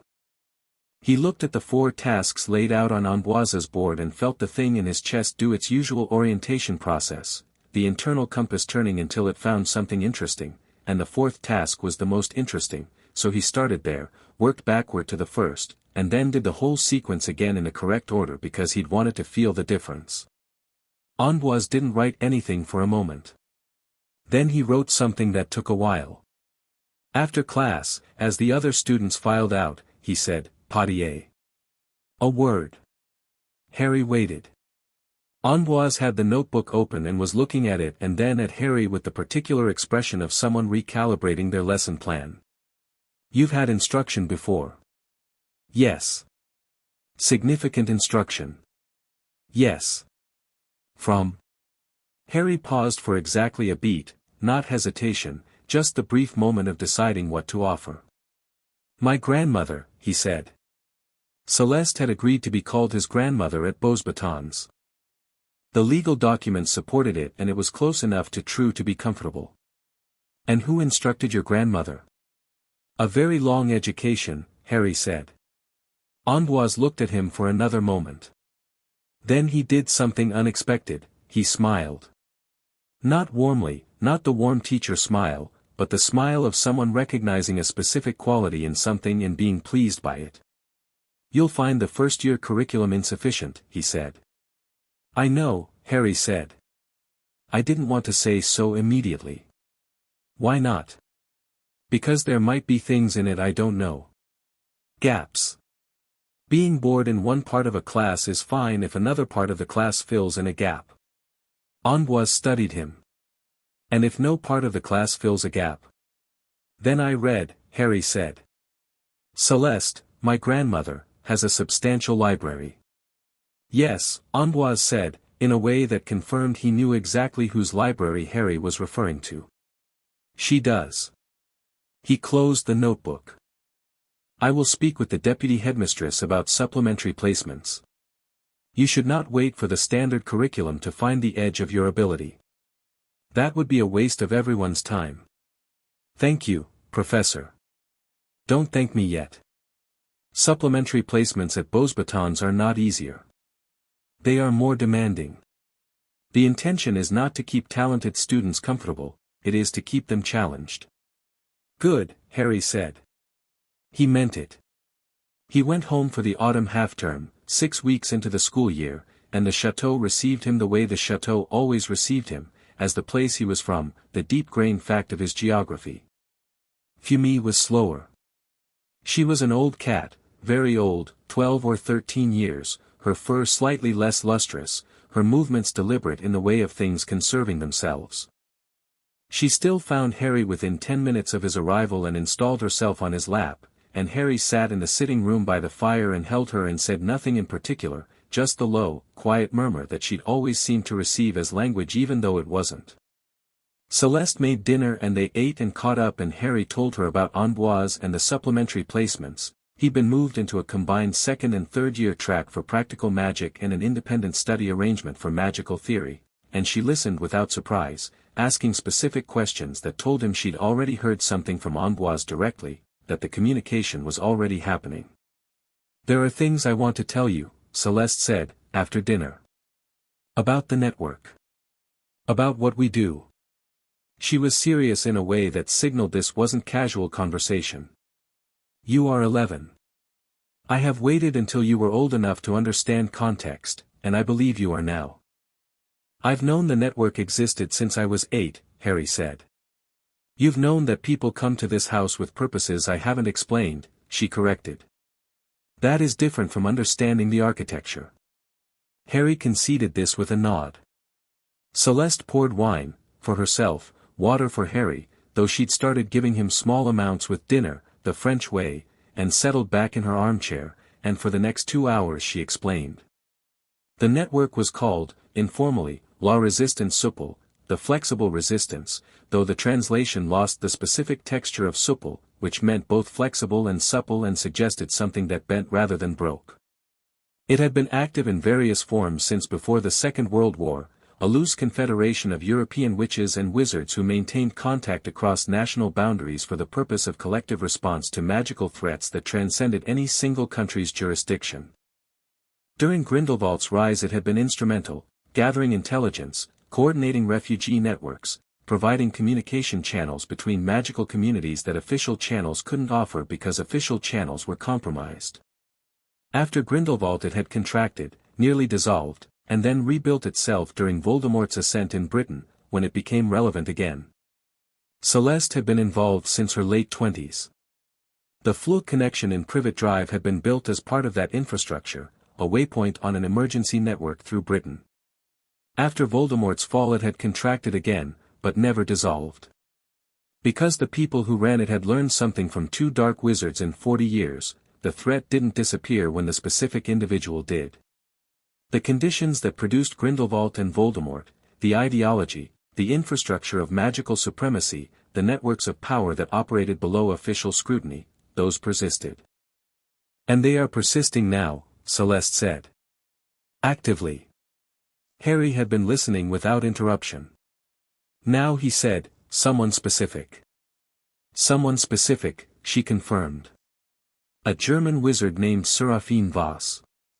He was a peripheral associate of Voldemort's, never a Death Eater, which he considered below him, but aligned in worldview. While Britain has been occupied with its own recovery, he has been building quietly on the continent. Building what? Power. Infrastructure. Alliances with old families in Germany, Austria, parts of Eastern Europe who share his views on magical hierarchy.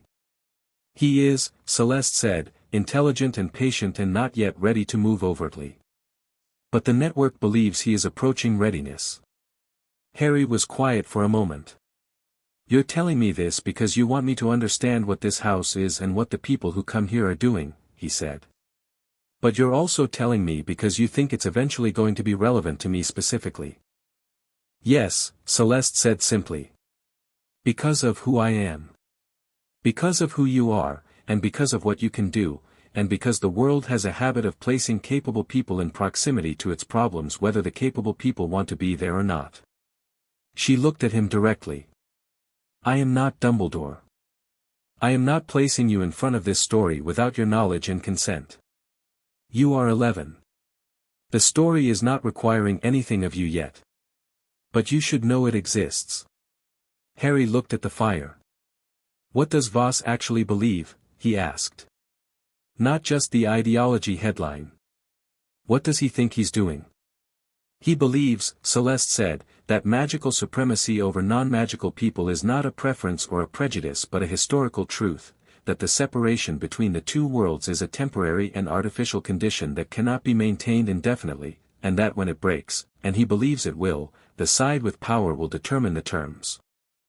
He believes it is better to act deliberately now than to be caught unprepared later. A pause. He is not stupid. His premise about the long-term instability of separation is not entirely wrong. His conclusion about what to do about it is monstrous. The most dangerous kind of wrong, Harry said. When the premise is partly right. Celeste looked at him for a moment with the expression he'd learned to translate. He was doing something that surprised her in a direction she approved of. Yes, she said. Exactly that. He went back to Beauxbatons after the half-term and the school changed slightly in the way it did when you understood the context you were inside, when you knew something about the larger frame the picture was hung in. He looked at his classmates differently, not suspiciously, not with the calculating eye of someone profiling threats. just with more awareness of the world they were all embedded in. Alejandro was from a family in Seville with old magical roots. Lotte's family in Brussels had the particular quietness of people who maintained low profiles for long-practiced reasons. The older students, the 5th and 6th and 7th years, had the quality of people beginning to understand that the world outside the school was a real place with real weight. Harry focused on learning. His supplementary placements were, as Amboise had promised, genuinely demanding. The 3rd years he was placed with for practical magic were 3 years older and mostly unbothered by this. At Beauxbatons the gap between year groups was managed socially with more sophistication than the tribal age stratification Harry had read about in accounts of British schools. You were younger, therefore you were newer to this, therefore respect was appropriate, and also you were demonstrably good enough to be here, so there was nothing to resent. He worked harder than he'd ever worked. Not because the material was difficult, most of it wasn't, or rather, most of it was difficult in the way that genuinely interesting things were difficult, the difficulty being part of the interest, but because for the first time he had a structure that could actually keep up with him, peers who challenged him, and instructors who didn't back down when he pushed.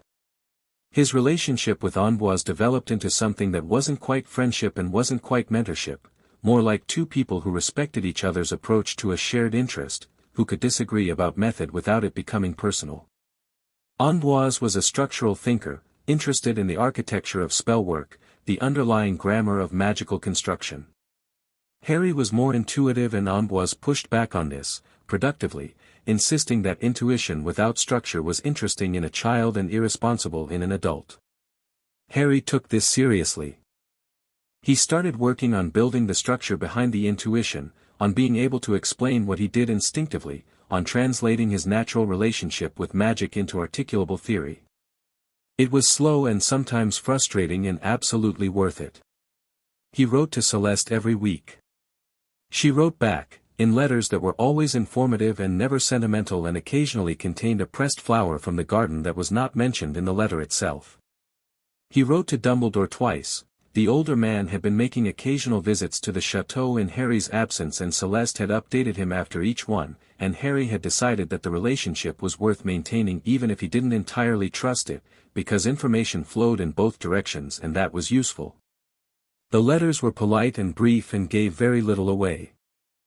Dumbledore's replies were long, rich, carefully composed, and gave away rather more than the man probably intended, which told Harry that Dumbledore was trying to build something with him, some structure of trust or familiarity, and was investing in it. He wasn't against this. He just kept his own counsel. December arrived with genuine cold, the kind that came off the Pyrenees and made the palace of Beauxbatons, which in summer felt like a dream of France, feel in winter like an extremely elegant fortress. The students who'd been there before bundled into heavier robes and the first years from warmer regions looked at the frost on the courtyard stones with personal betrayal. Harry was used to cold. His first 6 years of life had been spent largely in a space designed for storage rather than occupation, and he had made a private peace with cold temperature the way you made peace with things that couldn't be changed, you just required it to be not relevant.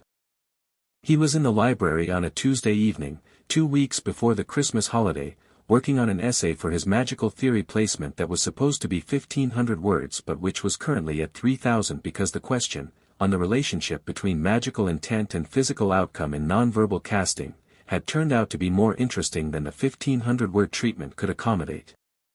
He was rereading a particular passage about the French approach to magical intent when he became aware that he was not alone in the alcove he'd claimed.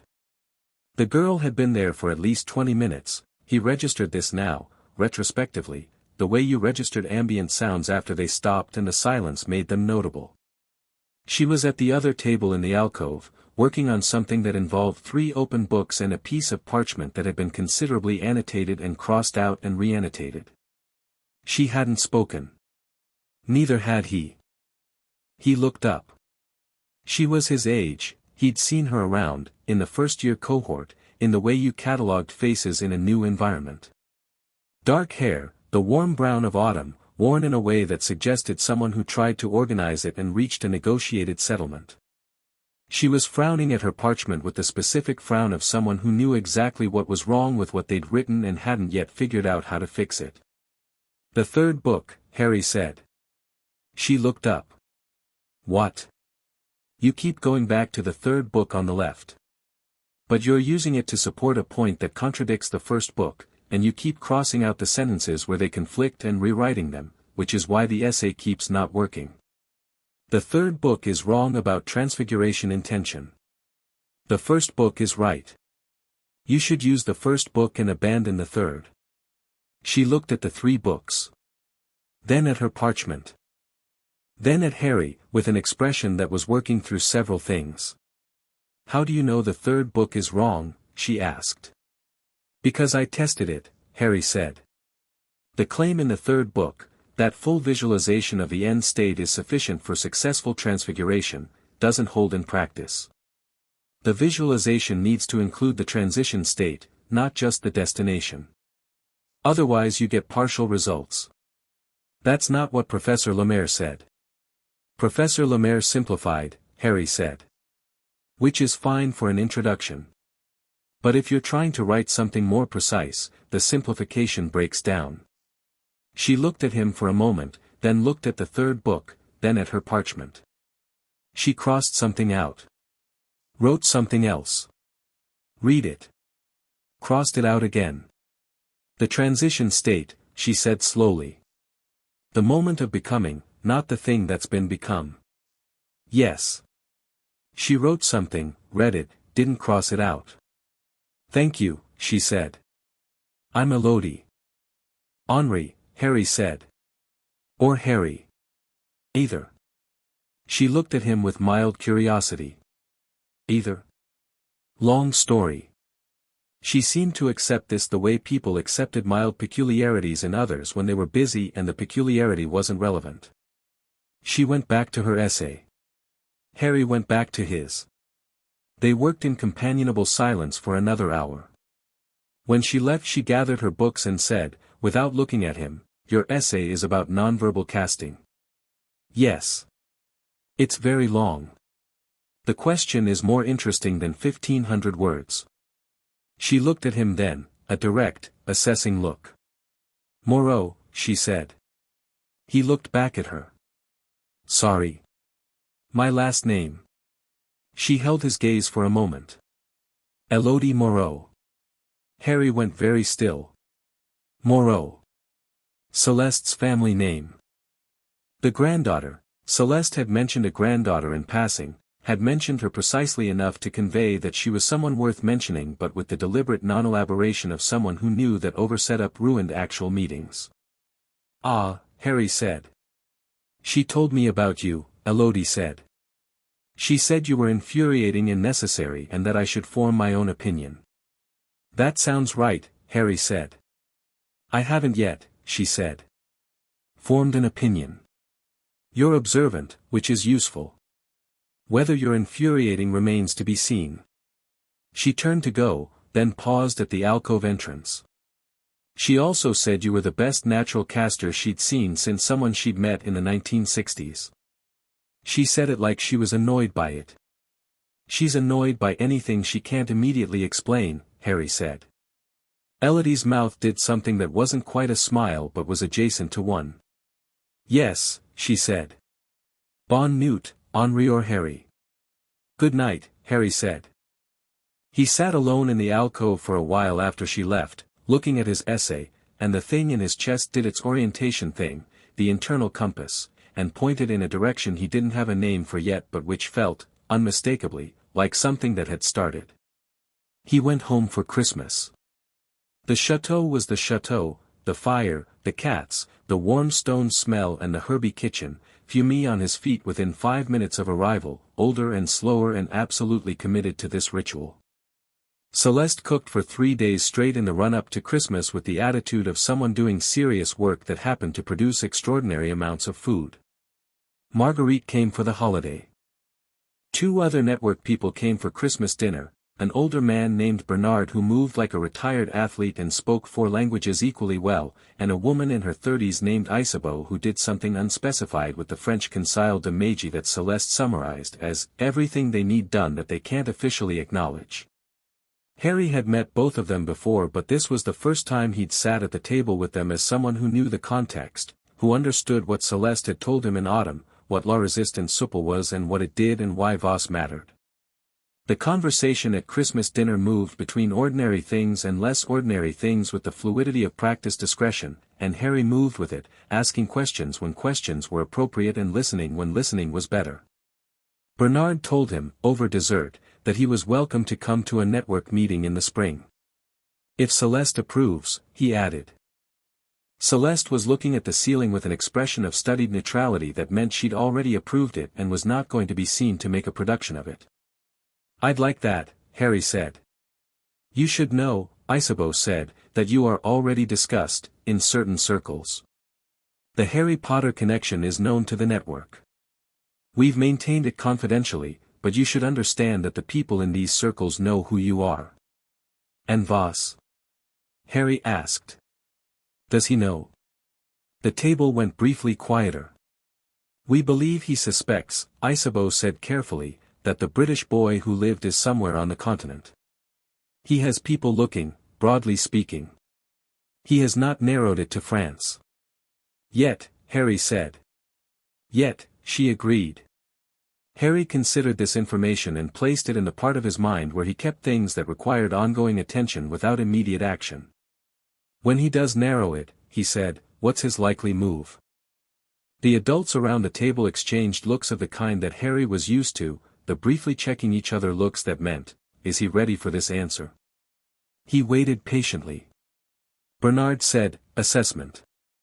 He'll want to know what you are before he decides what to do about you. He's cautious. He doesn't eliminate things he hasn't fully understood yet. So he'll send someone to look. Most likely. Good, Harry said. He picked up his fork. Let him look. Marguerite made a sound that was absolutely a laugh, suppressed immediately. Céleste looked at the ceiling again. The spring meeting of La Resistance Supple convened in a house outside Clermont-Ferrand, in the volcanic uplands of the Massif Central, owned by a woman named Genevieve who was 93 and moved between rooms like smoke and who had been in the network longer than anyone else alive, since the Grindelwald years, and who looked at Harry when he walked in with Céleste and Marguerite and said, in the rolling French of someone who'd grown up speaking Occitan, so this is the English one. He doesn't look like his father. He looks like his mother, Céleste said. Better, Genevieve said, and moved away. There were 12 people in the room, ranging from late 20s to Genevieve's extraordinary age. Harry took a seat at the edge of the table and watched and listened and said nothing for the first hour, which was a general briefing on current intelligence, the shape of Voss's network as understood, his territorial expansion in Germany and Austria, 2 new alliances confirmed with old families, a concerning development involving a potions distribution network in Eastern Europe that Isabeau's contact in Prague had flagged. The intelligence was specific and detailed and Harry absorbed it with the focused attention he gave things that mattered, filing and cross-referencing, noticing the gaps, the places where information was absent and the shape of the absence told you something. In the second hour, when the briefing opened to discussion, he said, the potions network. Everyone looked at him. He'd learned, from Céleste and Marguerite both, that the appropriate way to enter a room you were new to was with patience and then, when you spoke, with precision. Not loudness. Not performance. Just accuracy delivered at the right moment. It's not distribution, he said. Or it's not only distribution. A distribution network doesn't require the specific compounds Isabeau's contact flagged, those are synthesis components, not distribution materials. He's manufacturing something. Probably in quantity. Isabeau leaned forward. You know potions chemistry? I know the compounds on the list. He'd spent 6 months the previous year on an advanced potions text he'd found in Céleste's cellar library. The text was in Latin and had been written in 1678 and was completely brilliant. Those specific components in combination have one significant application, the sustained suppression of magical ability. He let that sit. Which raises the question of who he wants to suppress and for how long. The room was quiet. Bernard said, that is either an infrastructure for controlling a large population, or for dealing with specific individuals who would otherwise be difficult to deal with, Harry finished. Both options are worth thinking about. He sat back. Genevieve, from her chair at the end of the table, was watching him with the very still attention of someone ancient enough to have stopped wasting it on things that didn't deserve it. "How old are you?" she asked. 11, Harry said. She looked at Celeste. "Where did you find him?" "He found me," Celeste said. "Through a fireplace." Genevieve nodded slowly, as if this explained everything, as if boys who came through fireplaces and identified potions manufacturing operations in intelligence reports were exactly what fireplaces had always been for. "He can come back," she said. "Next meeting." He was crossing the chateau garden in late April, a week before returning to Beauxbatons for the summer term, when he found the rose. Not a rose, the roses were in bud, weeks away from opening. Bourbon the cat was conducting his sovereignty inspection of the beds. He found the rose, the one on the south wall that was different from the others, that had always been different in ways he'd never had the vocabulary for, that bloomed earlier and held longer and whose color was not the dark red of the others but something between red and the color of embers. He'd asked Celeste about it twice and been given answers about cultivar selection that were technically accurate and completely beside the point.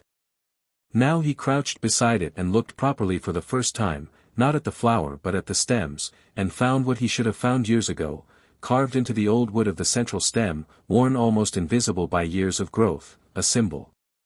The same symbol that had been pressed into the wax seal of the clay pot in the privet drive fireplace. A flame inside a circle. He sat on the cold April ground for a moment. Then he went and found Celeste. She was in the cellar.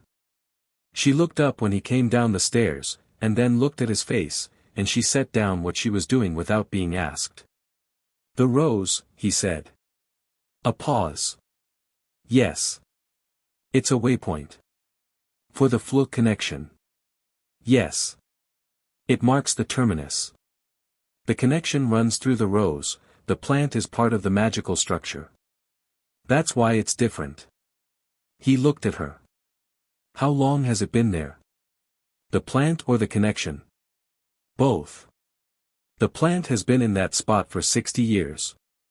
The connection uses it as an anchor because living things are more stable than stone over long periods. The connection has run through it since I built it." She paused. "I did not show you this because for the first 3 years you were here you were a child and I didn't want you to have a door that was easier to use than the one you actually lived behind." Harry thought about this. "And now? Now you are 11, and you know what the network is, and in September you will go back to school for another year and you will come home for holidays, and there may come a time when you need to move quickly and the flow is faster and less traceable than apparition." She looked at him. "There is one more terminus." "Not in Britain. In Germany." Harry went very still. "Voss?" "Not Voss. But in the region where his influence is strongest. The connection predates his involvement there by decades. It is still active." "A way in," Harry said. "Yes. Or a way out. For us, or for someone we need to bring out." She held his gaze. "I am not sending you anywhere. I am giving you information about the architecture of things so that you can make informed decisions when decisions are required." Harry stood in the cellar of the chateau and understood, in the specific and grounded way of someone who had already done a version of this, who had already come through a fireplace into a foreign country because something in him had pointed and he'd followed, that the door in the rose bush connected to places that mattered, to the work that the people in Genevieve's house in the Massif Central were doing, to the slow, serious effort of people who had decided that what Voss was building needed to be interrupted before it was finished. He would go back to Beauxbatons. He would learn everything Amboise and the supplementary placements could teach him. He would work with Elodie in the library alcove and argue with Alejandro about spell theory and watch Lotte make precise observations that everyone else missed. He would grow up, in the specific and ongoing sense of that phrase, not just taller, not just older, but more capable, more structured, more himself. And when the time came and the Floo pointed somewhere that needed pointing to, he would go. "Thank you," he said. "For telling me." Celeste picked up what she'd been working on. "Don't thank me," she said. "Go and pack. You leave for school in a week and your second-year textbooks are still in a pile on your floor where you left them 3 days ago. I was going to get them." She said, which was the noise she made when she had a specific opinion about something and had decided not to voice it. He went back up the stairs into the afternoon light and crossed the garden to the south wall and stood for a moment in front of the ember-colored rose with its secret carving in the oldest stem, and touched the carved symbol, flame inside circle, very lightly with one finger. The thing in his chest said what it always said when the world opened up around him and pointed, yes. He went inside to pack. Chapter 4, Bows Batons and Other Battlegrounds. The problem with being genuinely good at something was that mediocre people found it personally offensive. Harry learned this in his second year at Bows Batons, not from any single incident but from a slow accumulation of evidence, the way certain students watched him in practical sessions, the particular quality of silence that followed when he did something they couldn't, the social mathematics of a competitive environment reacting to an outlier. It wasn't universal. Most of his classmates were fine, interested, occasionally impressed, occasionally annoyed in the productive way that made them work harder. Alejandro had responded to Harry's abilities by becoming aggressively determined to match them, which had elevated his own performance considerably and which Harry genuinely respected. Lotte had responded by finding the gaps, the specific things Harry did less well, which she then quietly mastered, creating a complementary rather than competitive dynamic. But there were others. The one who mattered was a fourth-year named Remy Baudin, which meant he was 3 years older than Harry and approximately 4 times as invested in the hierarchy of the school. Remy was from a distinguished Parisian family, was genuinely talented, had been the most impressive student in his year group since first year, and had a specific relationship with being the best that didn't leave room for revision. Harry was 12. Remy was 15. And Harry's supplementary placements had him working at 4th-year level in practical magic, which meant they shared Professor Amboise's advanced session 3 times a week. The first 3 weeks of the school year Remy regarded Harry with the studied neutrality of someone maintaining composure under pressure.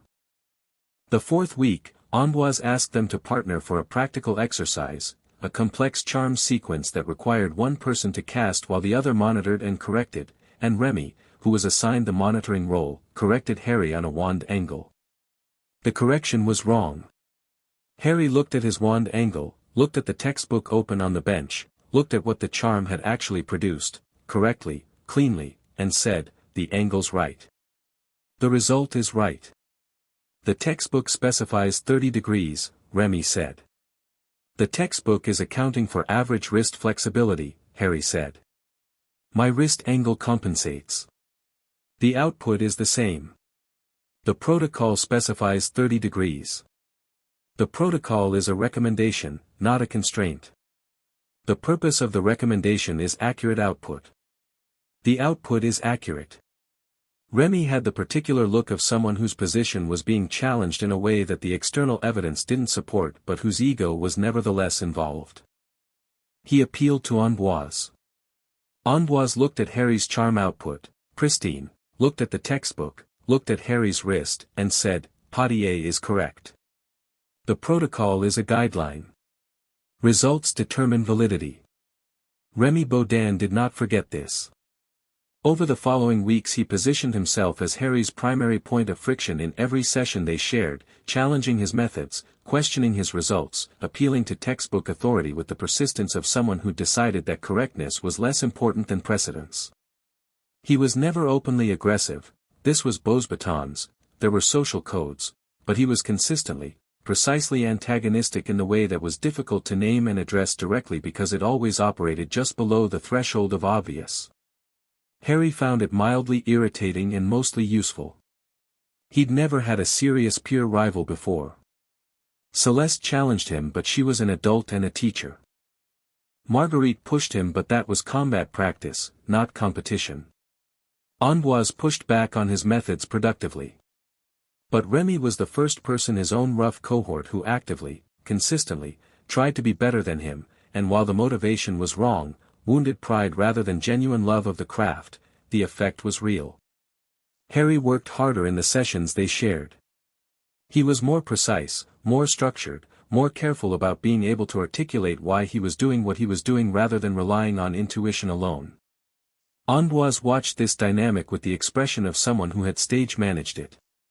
Harry suspected he had. The dynamic with Elodie was entirely different and considerably more complicated. She was, as Céleste had implied without saying, remarkable. Not in the same direction as Harry, her magic was precise and structured where his was intuitive and expansive, architectural where his was environmental, and she had a methodical thoroughness that went through problems the way geological processes went through rock, not fast, not dramatic, but completely and irreversibly. She was also, as the library session had suggested, absolutely unwilling to be impressed without cause. This was refreshing. Harry was accustomed to two responses from people who knew what he could do, excessive approval or excessive hostility, both of which were fundamentally about the person having a response to him rather than seeing him. Elodie looked at what he did and assessed it on its merits, praised things that deserved praise, criticized things that deserved criticism, and was completely indifferent to the broader question of whether he was impressive. She told him, in their second month of working together in the library alcove, that he cut corners. "I don't," he said. "You do," she said. She turned his essay toward him and pointed at a section. "Here. You've reached the conclusion correctly, but you've skipped 3 logical steps. You can see the path, so you don't bother drawing it. That's a corner. The conclusion is right. The conclusion is right and the argument is incomplete. In an exam it will cost you marks. In a practical situation it will cost you the ability to explain what you've done to someone who needs to understand it. Including yourself, if it goes wrong." She turned the essay back. "Showing your work isn't bureaucracy. It's accountability." Harry looked at the essay. She was right. He took it back and rewrote the section. She watched him do it without comment. When he finished she read it and said, "Better." This became their pattern. He found her gaps too, they were fewer and different, places where her precision became rigidity, where the structure she built became a cage that prevented her from seeing the unconventional approach. He pointed these out with the same directness she used, which she received with the same directness she deployed it. They didn't become friends exactly. It was more specific than that. They became the people each other could say the true thing to without managing it first. They were in the library alcove in November, a Tuesday evening turning cold outside the tall windows, Elodie working on something for her magical theory class and Harry annotating a text on magical suppression he'd obtained from the Beauxbatons library with some difficulty. It was a restricted reference, and he'd needed Amboise's signature to access it, and Amboise had asked no questions, which meant he'd either not looked at the title or understood exactly why Harry wanted it and approved. Elodie looked up from her work and at the book in Harry's hands. "That's a restricted reference," she said. "Yes. First years, second years, aren't supposed to have those without instructor supervision." Amboise countersigned. "Why does Amboise trust you with restricted texts?" Harry considered the various versions of the true answer and selected the most useful one. "Because he knows my grandmother," he said.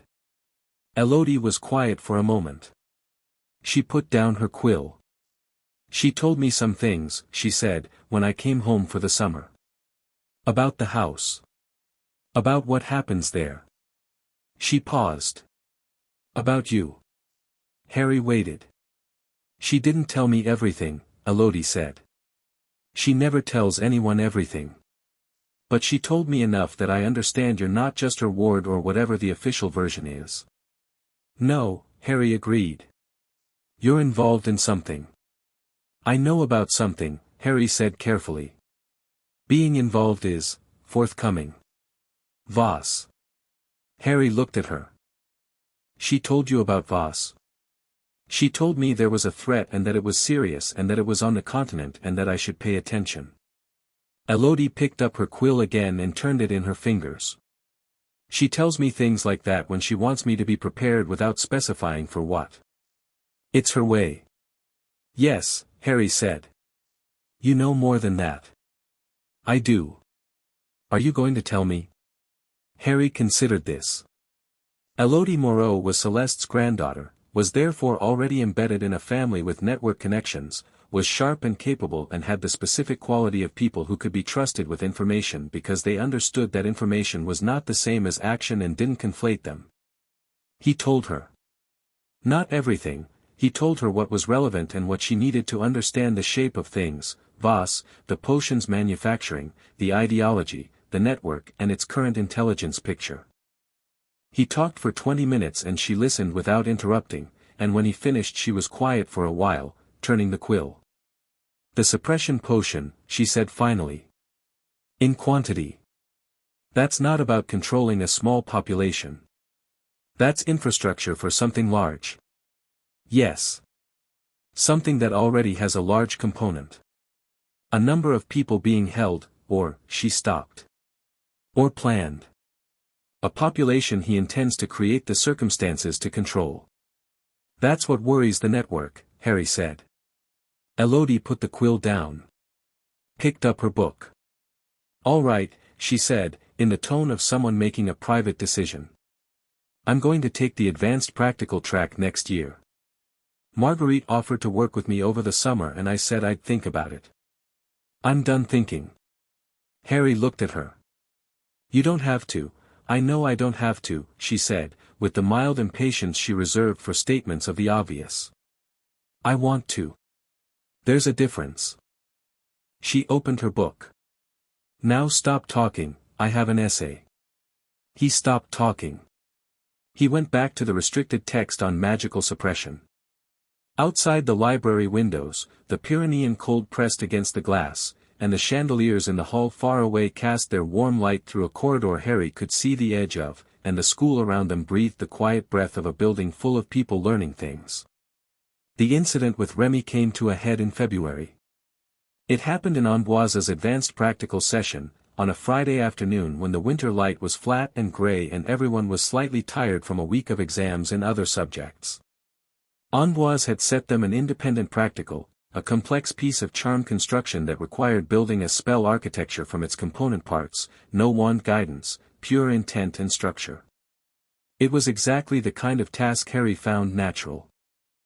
Also exactly the kind of task that, when he completed it quickly and well, most bothered Remy. He finished in 32 minutes, which was fast by any standard.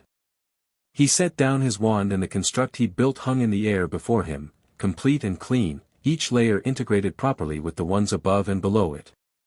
He heard Remy, 2 benches away, make a sound. He looked over. Remy's construct had collapsed, not catastrophically, not dangerously, just the particular failure mode of something built correctly on the first 3 levels and incorrectly on the 4th, which made the whole thing unsustainable. He'd been at it for 45 minutes and the collapse was his 3rd attempt. He was looking at Harry's completed construct with an expression that was past pride into something raw. He said, quietly enough that only Harry heard, one day someone's going to teach you what it costs to make everything look easy. Harry looked at him for a moment. Looked at the collapsed construct. Looked back at Remy's face and the thing behind the eyes that was actually not arrogance at all, he realized, it was fear. The specific fear of someone who'd spent their whole life being the best at something and could feel the ground shifting. You're making the same mistake every time, Harry said, just as quietly. The 4th layer. You're bracing it against the 3rd instead of the 2nd. The 3rd layer is dynamic so it can't support a brace. If you anchor to the 2nd you'll hold it. Remy stared at him. I don't need your help. I know, Harry said. I'm telling you anyway. A silence. Then Remy turned back to his construct and began again, and Harry watched him reach the 4th layer and adjust the anchor point, and the construct held, and rose to the 5th level, and completed. Ambroise, at his desk at the front of the room, had been watching over his marking with the still attention of someone pretending not to observe something important. Remy said nothing to Harry for the rest of the session. But when they were filing out, in the corridor, he stopped. Why did you tell me? He asked. Harry looked at him. Because you're good, he said. Genuinely good. And you were making a structural error, not a talent error. Those are fixable. It seemed wasteful not to say. Remy processed this. You're 12, he said. Yes. You've been here 1 year and you're doing 4th-year practical work. Yes. That should bother me more than it does, Remy said slowly, as if working through a problem in real time. Then, with the particular effort of someone who'd been holding something at arm's length and had decided to put it down, thank you. For the anchor point. He walked off down the corridor. Harry stood for a moment and thought, that took longer than it needed to. Then he went to dinner. Spring at Beauxbatons was an event. The palace sat in a valley in the Pyrenean foothills, and when the mountain air warmed and the snow line crept back and the valley below turned green in stages, the whole school oriented toward the outdoors with a collective biological imperative that the professors accommodated by moving practical sessions outside whenever possible.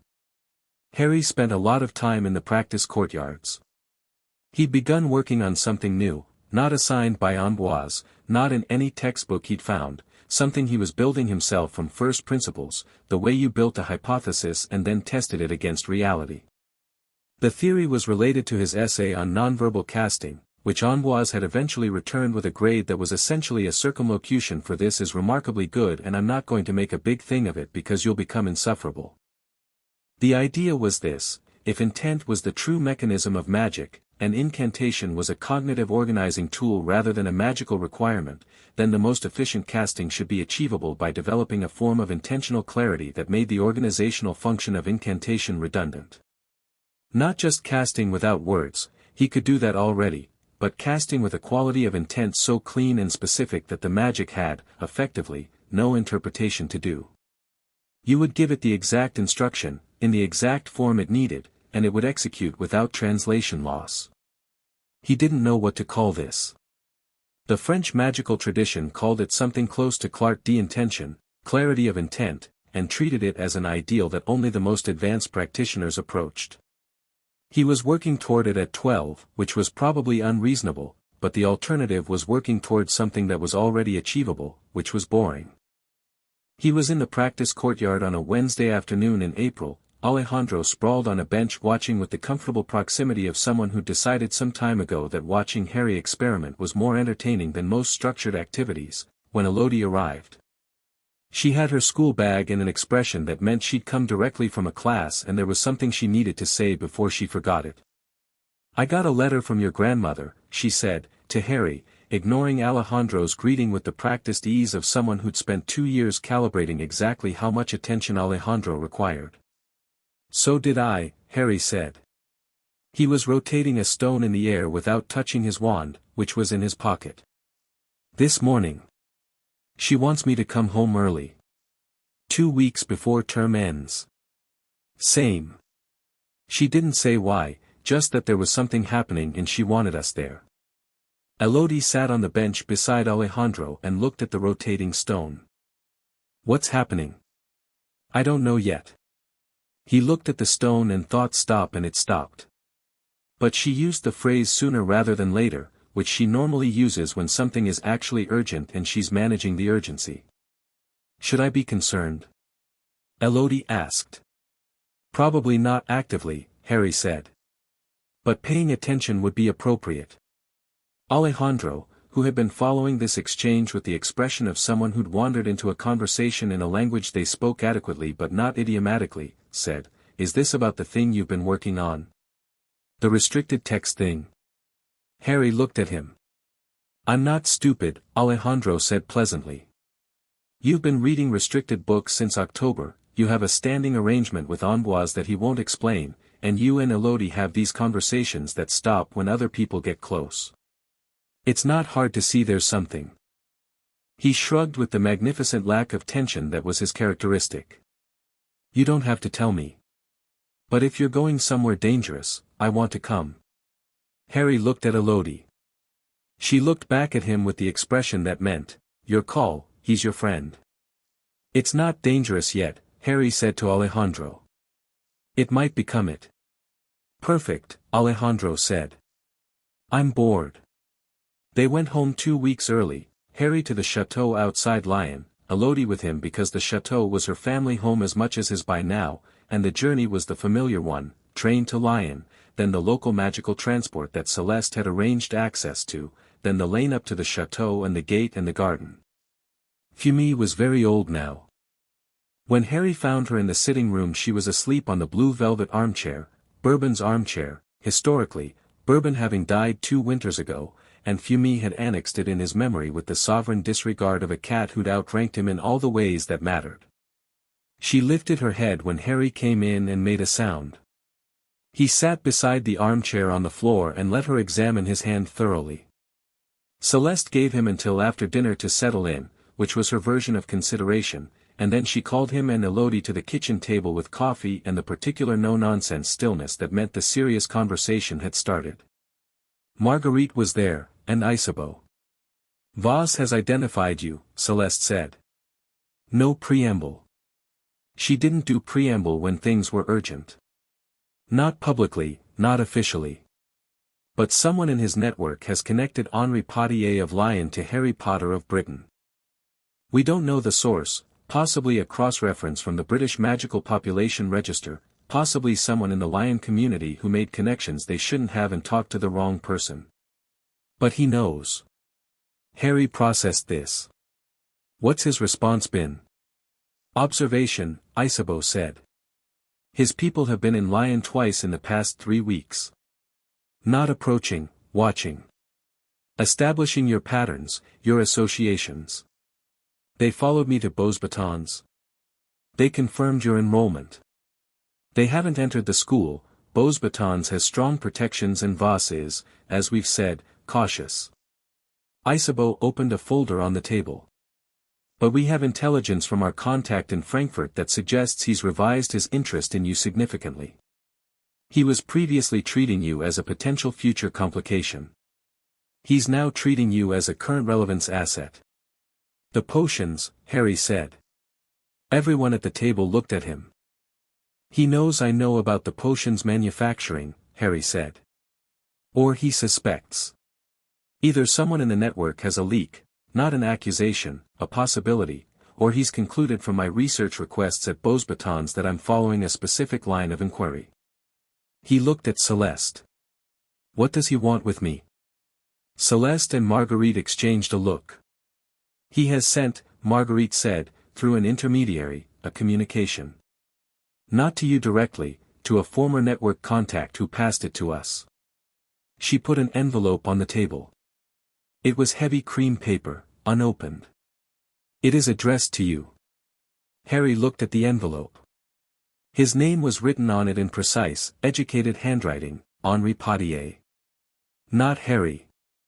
Not the boy who lived. Just the name he'd chosen, in the correct French form, which meant Voss had done his research. He picked it up, broke the seal, and read. The letter was in French, immaculate and formal, the kind of French that had been educated into shape over several generations. It introduced Séraphine Voss as someone who shared certain intellectual interests in the deeper mechanisms of magical ability, who had followed Henri Potier's academic development with admiration, and who believed that a conversation between people of genuine ability was always more productive than the kind of institutional mediation that tended to reduce such people to the purposes of others. It invited Harry to a meeting. It was, Harry thought, a very good letter. Well-reasoned, non-threatening in its surface, pitched at exactly the register of someone appealing to intelligence and the feeling of being underestimated rather than to fear or obligation. He read it twice and felt, alongside the obvious alarm, a grudging intellectual respect for the construction. Voss knew what he was doing. He set it down on the table. He thinks, Harry said, that if he talks to me like a peer and frames the British narrative as institutional management of my abilities, he can create an opening. Yes, Marguerite said. He's not entirely wrong about the British narrative, Harry said. Dumbledore does have a version of me in mind that isn't entirely me. But Voss's version of me is also a function of what he needs from me, probably the same thing Dumbledore needs, which is a powerful ally in the conflict he's preparing for. He looked at the letter. He's smarter than Voldemort was. He doesn't want soldiers. He wants peers who've chosen the same side. Does that make him more dangerous? Elodie asked. Significantly, Harry said. He looked at Celeste. I'm going to write back. Absolute silence. Harry, Celeste said. Not agreeing to a meeting, he said. Not yet, not without considerably more preparation. But going dark on this, not responding, is also a choice, and it's a choice that tells him I'm either frightened or supervised to the point where I can't make independent decisions. Neither of those is the truth, and I don't want him operating on false information about me. He looked at the letter again. I'm going to write back. In French, at the same register. I'm going to acknowledge the communication, note that I find the framing interesting, and say that any meeting would require circumstances I determine unilaterally. Marguerite said, You're 12. Yes, Harry said. That's actually useful. He'll underestimate the letter because of my age and read it more openly than he'd read a letter from an adult. Which means I can learn something from his response. The kitchen was quiet. Isabeau said, slowly, That is sound intelligence thinking. His grandmother taught him, Marguerite said, in a tone that was not entirely sure whether to be proud or alarmed.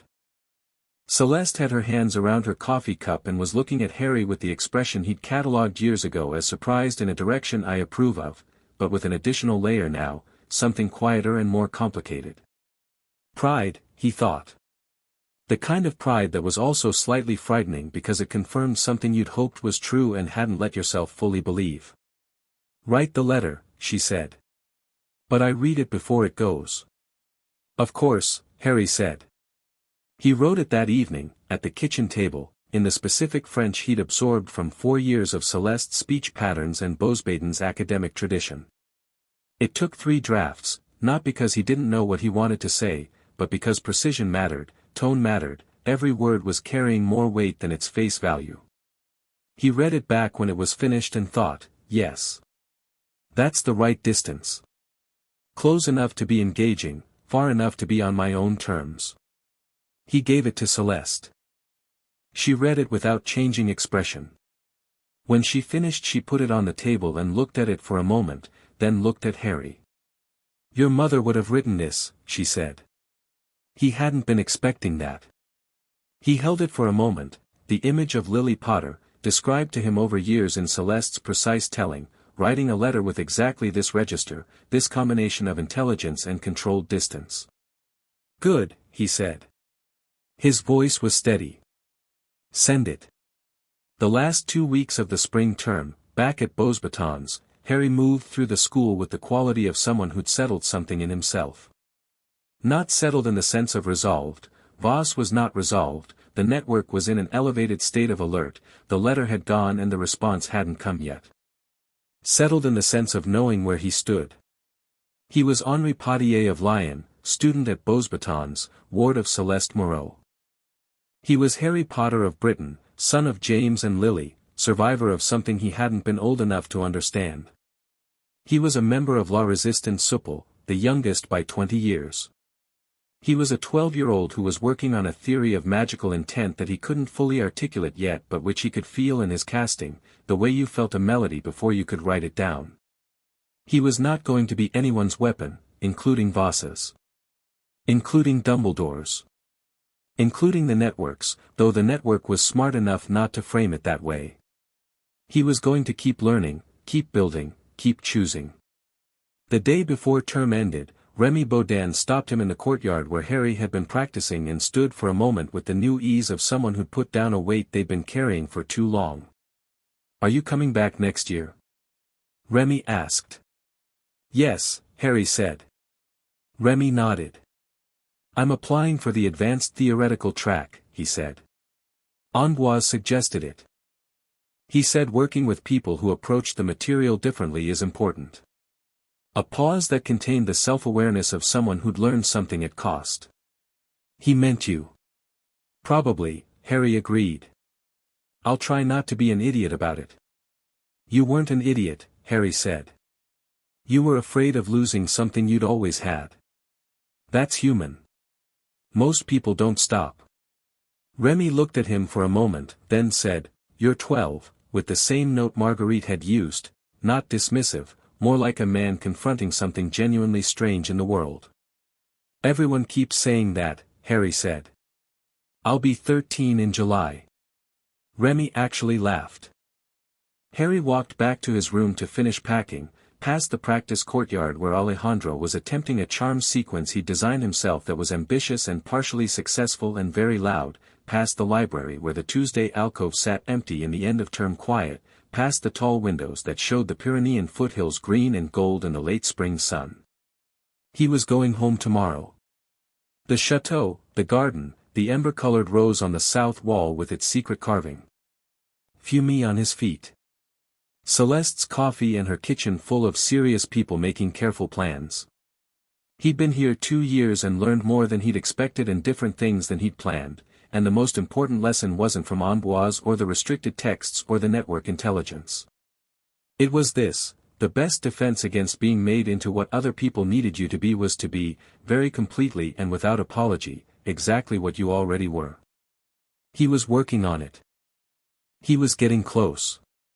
Chapter 5, The Englishman in the Garden. Voss wrote back in July. Harry had turned 13 3 days earlier. Celeste had made a tart tatin that was technically a birthday cake only in the sense that she'd put a candle in it, one candle, because she'd said that counting them became depressing after a certain age and Harry might as well start the habit of not bothering. Marguerite had come. Elodie had come, staying the summer at the chateau, which had become standard since their first year at Beauxbatons, and which had shifted the household dynamic in ways nobody commented on because the shift was clearly correct.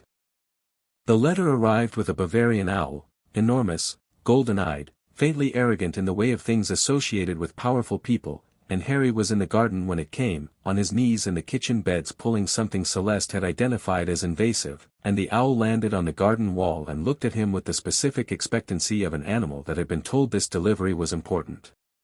He took the letter. The owl departed without waiting for a reply, which told him something about Voss's assumptions, that Harry would want to respond but that Voss would not be seen to need it. He read it there in the garden, kneeling in the dirt.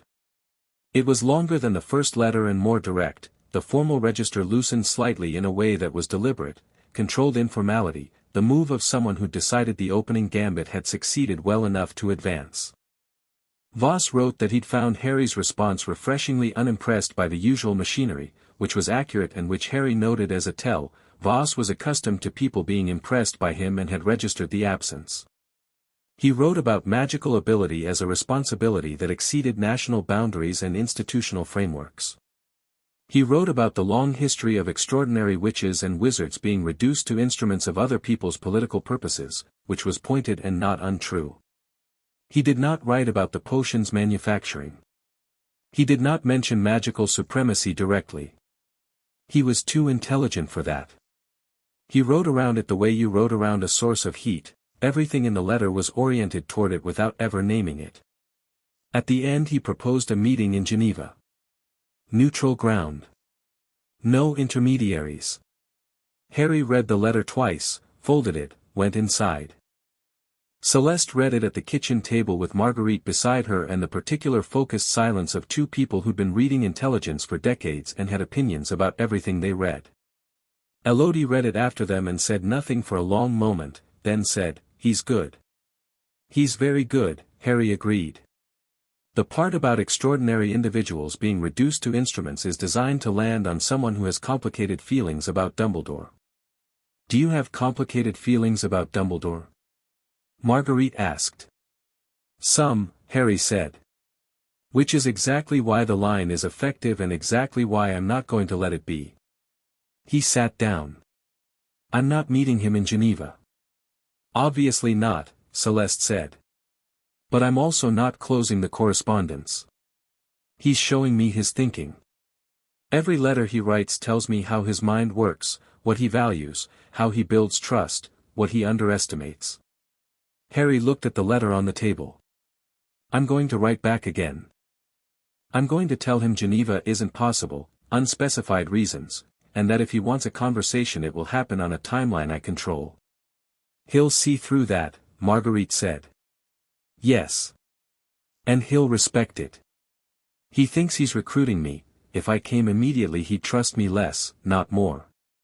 Capable people who are genuinely independent don't jump at the first invitation. Harry paused. He'll wait. Marguerite looked at Celeste. Celeste looked at the ceiling with her studied neutrality expression. Write the letter, Celeste said. There's one more thing, Harry said. I think it's time to talk to Dumbledore. Properly.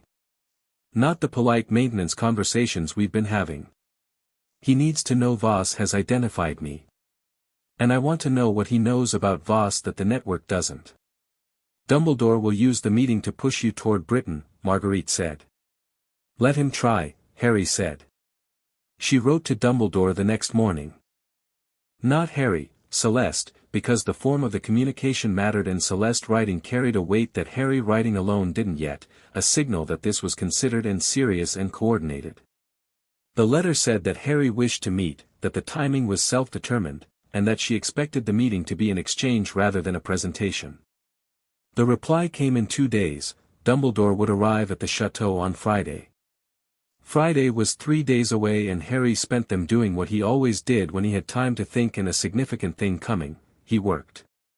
He went through everything he knew about Dumbledore, which was substantial, for years of occasional visits, Celeste's careful descriptions, what he'd read in the history books that mentioned him, the texture of their interactions.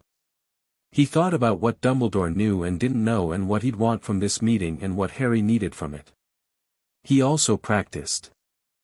The theory of intentional clarity, clarté d'intention, the thing he'd been working on for the better part of a year, was coming.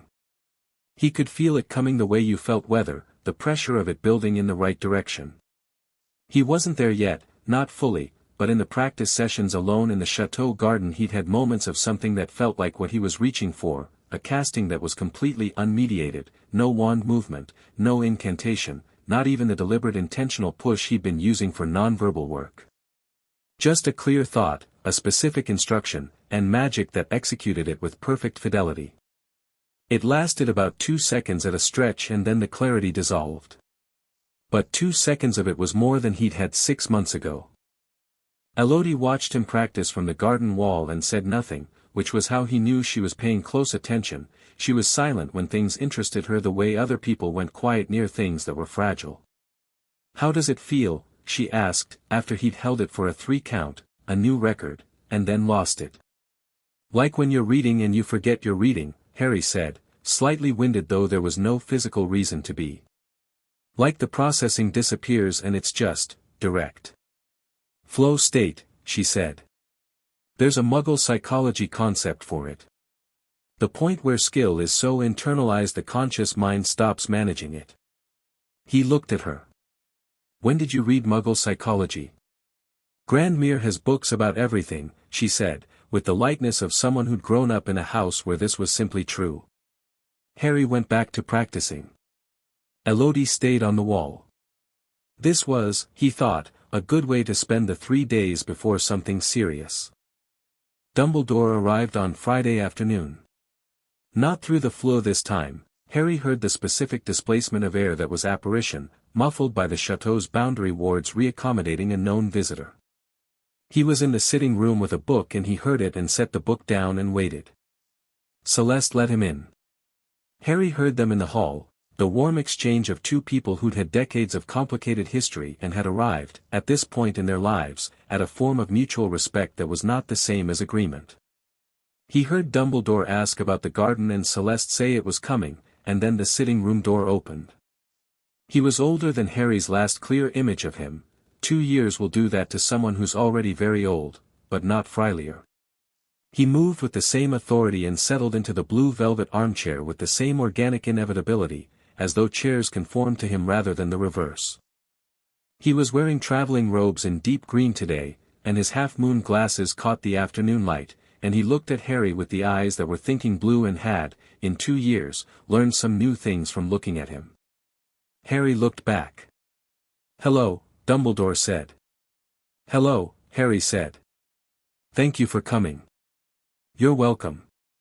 You look well." "I am," Harry said. "You look like you've been traveling." "I have been. Various places with various complications. Dumbledore accepted the tea Celeste had produced and wrapped both hands around the cup with the evident pleasure of someone who'd been cold and was no longer. Your letter mentioned that you wished to speak about something specific. Voss, Harry said. Dumbledore's face was practiced at stillness, but something moved in it at the name, not surprise, not fear, something that Harry would eventually identify as, he's been waiting for this to intersect. Tell me what you know, Dumbledore said. You first, Harry said. You've been aware of him longer than the network has. Your intelligence will be more historical. Mine will be more current. It makes sense to exchange fully rather than have me present in USS. A pause. Dumbledore looked at him over the rim of his teacup. All right, he said. What Dumbledore knew about Voss was, as Harry had predicted, deep and structural. He'd been aware of Voss since the 1970s, a young wizard of extraordinary ability and deeply entrenched ideological inheritance, from a family that had been peripheral supporters of Grindelwald and had not, after the war, substantially revised their beliefs. He'd watched him develop through the 1980s and 1990s, had made attempts to, here Dumbledore paused and chose his word carefully, redirect, which Harry took to mean he tried to bring Voss into the British orbit or at minimum under observation that might give him leverage. Those attempts had failed. Voss was too smart and too independent and too well-resourced. Dumbledore knew nothing specific about the potion's manufacturing. Harry told him. He watched Dumbledore process this, the specific implications of magical suppression in quantity, the infrastructure it implied, the timeline it suggested for whatever Voss was building toward. Dumbledore was quiet for longer than Harry had seen him be quiet before. When he spoke, his voice had changed slightly, a new weight in it. How long have you known this? Since last autumn, Harry said. I identified it from an intelligence report at a network meeting. Dumbledore looked at him steadily. You attend network meetings? Yes. Celeste told me you were aware of the network, Dumbledore said carefully. She did not mention the level of your involvement. My level of involvement, Harry said, is my decision. Dumbledore nodded slowly. Not agreeing, exactly, but acknowledging. And Voss has contacted you. Twice. I've responded to both. Harry reached into the book he'd been reading and produced the copies he'd made, his 2 letters, Voss's 2 replies, the full correspondence laid out. He handed them to Dumbledore. Dumbledore read them with the focused attention of someone who read important things the way other people breathed. He read them twice. Then he set them on the table and picked up his teacup and looked at Harry with something Harry hadn't seen from him before, pure, uncomplicated assessment. The version of Dumbledore that didn't have an agenda in this room, just a mind. This, Dumbledore said, gesturing at the letters, is exceptional. It's functional, Harry said. The correspondence is an intelligence tool. Yes. And it's also, Dumbledore looked at the letters again. You write like your mother. The precision of it. The sense that every word is doing specific work. Harry held that for a moment. Let himself hold it, the way he'd learned to let these moments land rather than moving through them too fast. What do I need to know about Voldemort, he said. Current status. Dumbledore set down his cup. I believe he is in Albania, he said. A wraith, essentially, less than a ghost, parasitic on living hosts in the forests there. Not capable of independent action in his current state. But not gone. Gathering strength, slowly. He paused. I believe someone will attempt to restore him. I believe it will happen within the next 2 to 3 years. And when it does, Britain will require the boy who lived, Harry said. Britain, Dumbledore said, will require many things. You are one of them. But you are not the only thing, and I have spent, he stopped. Started again with a different quality, as if he'd drafted a sentence and crossed it out and started from truth instead. I have spent a long time operating on the assumption that what you needed to be was what I needed you to be. I was wrong to do that. Harry looked at him. Celeste told me what she found, Dumbledore said quietly. The cupboard. When she and I spoke, the first time, after you'd been here a month. She was quite clear about it. And he stopped again.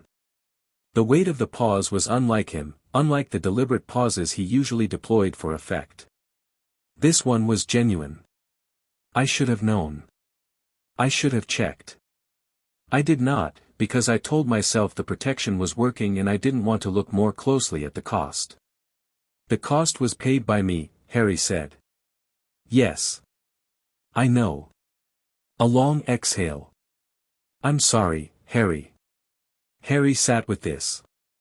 He'd imagined this conversation in various forms over 3 years, not obsessively, not from a place of ongoing pain, but the way you thought through the things you'd need to resolve eventually. He'd rehearsed several versions of what he might say. None of them, he found now, were the right answer to an apology that was genuine. I believe you, he said finally. That you're sorry. And I'm not, carrying it around, if that's what you're wondering. It's not currently relevant to who I am. He held Dumbledore's gaze. But I need you to understand that the way you operate, the chess game, the placement of pieces, the acceptable losses, that approach will not work with me. I'm not a piece. No, Dumbledore said. You've made that comprehensively clear. Good. Because I'm willing to work with you. Against Voldemort, against Voss, against whoever needs opposing. But I work with you, not for you. My intelligence goes both directions or it doesn't go at all. Dumbledore looked at him for a long moment, this 13-year-old boy in Céleste Moreau's sitting room with his straight spine and his level voice and his mother's precision and his father's absolute lack of interest in being managed. Agreed, Dumbledore said. Harry nodded once. Now. Tell me everything you know about the prophecy. The silence that followed was the kind that had weight. Dumbledore set down his cup with a precision that said he was buying himself a moment. Harry watched him do it and waited, and the waiting was comfortable because Harry had learned patience the hard way, in the cupboard, in the ash-cold dark, and he had more of it than most adults expected. How do you know about the prophecy? Dumbledore asked. Because every account of what happened when Voldemort came to my parents' house implies that he had a specific reason to target me and not just any magical child, Harry said. Something directed him. A prophecy is the most likely mechanism. The British magical world runs on them to an unfortunate degree. He paused. Also, Celeste told me one existed. She didn't tell me the contents because she doesn't know them. Dumbledore was quiet for another moment, and then he recited it. The one with the power to vanquish the Dark Lord approaches, born to those who have thrice defied him, born as the 7th month dies, and the Dark Lord will mark him as his equal, but he will have power the Dark Lord knows not, and either must die at the hand of the other, for neither can live while the other survives. Harry listened.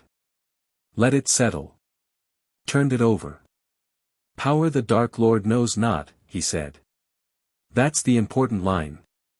The others are description, context for the specific individual. That line is the mechanism. Yes, Dumbledore said. What do you think it means? Love, Dumbledore said. Simply. The simplicity was genuine, not a simplified answer for a young audience, but a thing he actually believed. Harry thought about this seriously, the way he thought about all things Dumbledore said, filtering for what was wisdom and what was the particular blind spot of a very old wizard who'd seen enough tragedy to become slightly in love with the beautiful tragedy of sacrifice.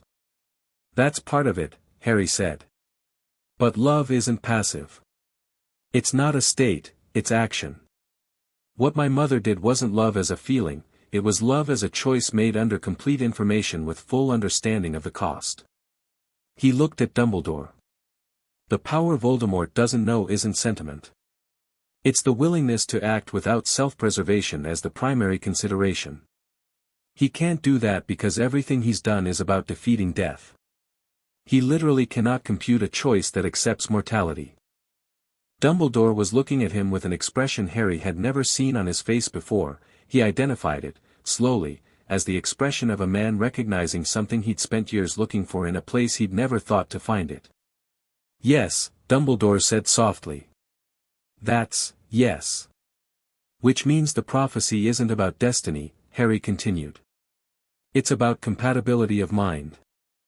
I'm the one who can oppose him because I'm structurally the most opposite, not because fate chose me, but because the circumstances that shaped me produced something he has no framework to understand or counter."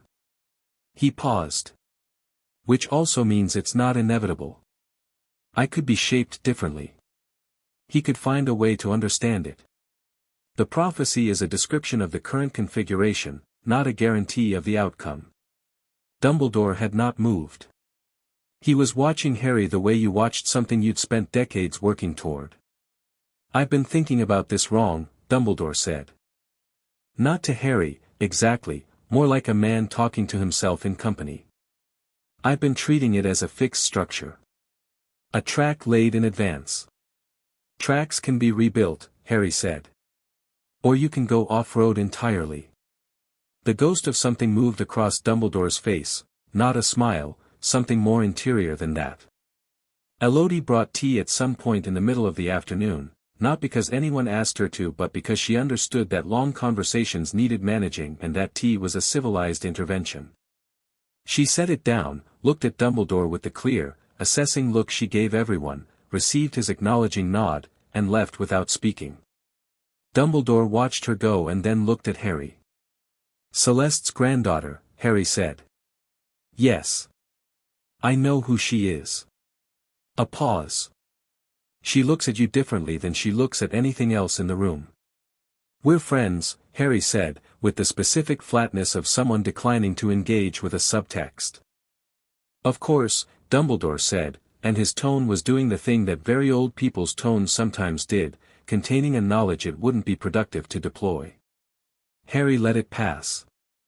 They talked for another 2 hours, about Hogwarts, which Harry maintained he was not attending and Dumbledore did not push, about the British magical community's current state and its recovery from Voldemort's war, about the specific political architecture that would shift when Voldemort returned, about what Harry's particular skill set might mean in terms of practical preparation. Harry told Dumbledore, at one point, about the theory of intentional clarity. Not the name, he didn't have a name for it yet, but the concept and what he'd achieved so far. Dumbledore listened and then said, "I've read accounts of this. In the oldest texts. Wandless, wordless, movementless casting achieved through extreme refinement of intent. It's considered theoretical." "It's not," Harry said. "It's just difficult." "I've never achieved it," Dumbledore said. "And I have, considerable experience." Harry looked at him. "I think it requires starting early," he said. "Before the habits are set. The incantation-based approach is deeply grooved in experienced casters. It might be easier to build the alternative from scratch than to undo the established pattern." Dumbledore was quiet for a moment. "Or," he said, "you are simply exceptional in a way that circumvents the usual constraints." "That might also be true," Harry said. "I try not to use it as an explanation because it's not useful. Exceptional ability without understanding of mechanism is just luck." "Your mother said something almost identical to me once," Dumbledore said. "In 1978. Different context, same logic." He was looking at Harry with something that was too complex to be a single thing, grief and hope and the specific quality of a person confronting time and what it does. Harry didn't say anything. He let the moment be what it was. The sun was getting low when Dumbledore finally set down his empty cup and made the small movements of a man preparing to leave, the adjustment of robes, the deliberate gathering of presents. "One more thing," Harry said, before he rose. "Hogwarts. The Philosopher's Stone." Dumbledore went very still. "I've been thinking about the timeline," Harry said. "Voldemort is in Albania, weakening, parasitic. 2 to 3 years until someone attempts restoration, that's your estimate and it's probably right. A restored but not fully embodied Voldemort would need a powerful magical object to complete the physical restoration. The stone is the obvious candidate. It's real, Flamel is real, I know this because the network has had interactions with him, and if Voldemort is planning a return, the stone is on his list. The stone is protected, Dumbledore said. I know. But protection is only as good as the person who defeats it. Whoever tries to get to the stone on Voldemort's behalf will need to get past everything you've built. Is that sufficient? Dumbledore looked at him for a long moment. I have taken considerable precautions. Involving several Hogwarts staff members' best magical efforts and a large dog, Harry said. Dumbledore's expression did something extraordinary, briefly, completely surprised. How do you know that? I don't, Harry said. I'm inferring from the general approach. You favor layered protections that test different abilities. A creature barrier is the obvious first layer. The staff would each contribute their specialization. The stone would be at the end. He paused. Is it sufficient? Dumbledore was quiet. Then perhaps, Harry said, it shouldn't be in a school. The school has protections that, the school has children, Harry said. If someone comes for the stone and your protections hold, that's fine. If they don't hold, children are in the building. That's not a security decision, that's a gamble. He held Dumbledore's gaze. I'm not criticizing. I'm raising it because you know things I don't about why the stone is where it is, and I'd like to understand. Dumbledore sat back, looked at his hands. Nicholas asked to keep it accessible, he said. His circumstances are complicated. The stone cannot be moved without implications for both him and Perenelle. I made an arrangement that I believed balanced the risks. A pause. I am aware it is imperfect. Move it anyway, Harry said. Before next year. I'll meet Flamel, I've been planning to, and explain. He'll understand if it's explained honestly. Dumbledore looked at him. You're planning to meet Nicholas Flamel? Yes. He doesn't meet people, Dumbledore said. He hasn't in several decades. He'll meet me, Harry said, with the calm certainty of someone who had an idea and trusted it. Dumbledore was quiet for a long moment, and then he said something Harry hadn't expected. Take me with you, Dumbledore said. Harry blinked. Nicholas and I have not spoken in some years, Dumbledore said. We disagreed about something and it was not resolved. I would like to resolve it, if you're going. He paused, with the specific vulnerability of a very old man asking something he knows he has no entitlement to. If you're willing. Harry looked at him, this ancient, complicated, enormous man who had made terrible choices with good intentions and was, right now, asking to come along to make something right. I'll think about it, Harry said. Which, Dumbledore clearly understood, was better than no. He rose, and Celeste appeared at the sitting room door with the timing of someone who'd been in the adjacent room and had excellent hearing, and walked him to the gate. Harry stayed in the sitting room and listened to them talk in the hall, short, lower register, the particular exchange of two people who understood each other. He heard Dumbledore say, in the hall, to Celeste, Vous avez fait quelque chose de remarquable. You have done something remarkable. And Celeste, in English, he did it himself. I only gave him the space. The gate closed. Harry was in the garden at dusk, standing at the south wall looking at the ember-colored rose that had gone from bud to full flower since he'd been home, deep, complicated red-orange, the color of something ending or beginning, depending on the light. He heard Elodie come out from the kitchen door and cross the garden. She came and stood beside him and didn't say anything for a moment, looking at the rose. How did it go? She asked. Better than expected, he said. He apologized. I think he meant it. Do you forgive him? Harry considered this. I don't have anything to forgive, he said. He put me in a difficult place and I got out of it. What happened at Privet Drive made me who I am. I'm not sorry about who I am. He looked at the rose. I want him to be better going forward. That's different from forgiveness. Elodie was quiet for a moment. You're very rational about things that most people would be angry about. I was angry, Harry said. When I was younger. In the cupboard. But anger in a small space just fills the space and makes it smaller. I stopped having room for it. He paused. That's probably not the healthiest account of emotional development. It's honest, Elodie said. They stood together in the dusk, the garden going to shadow around them, the wisteria on the south wall filling the air with its complicated smell, the rose holding its color against the fading light. He said something, Harry said. About how you look at me. Elodie didn't respond immediately. What did he say? That you look at me differently than you look at anything else in the room. A silence. Not uncomfortable, the silences between them were rarely uncomfortable, but charged in a way that was new and not unpleasant. He's observant, she said finally. Yes, Harry said. Neither of them said anything else about it.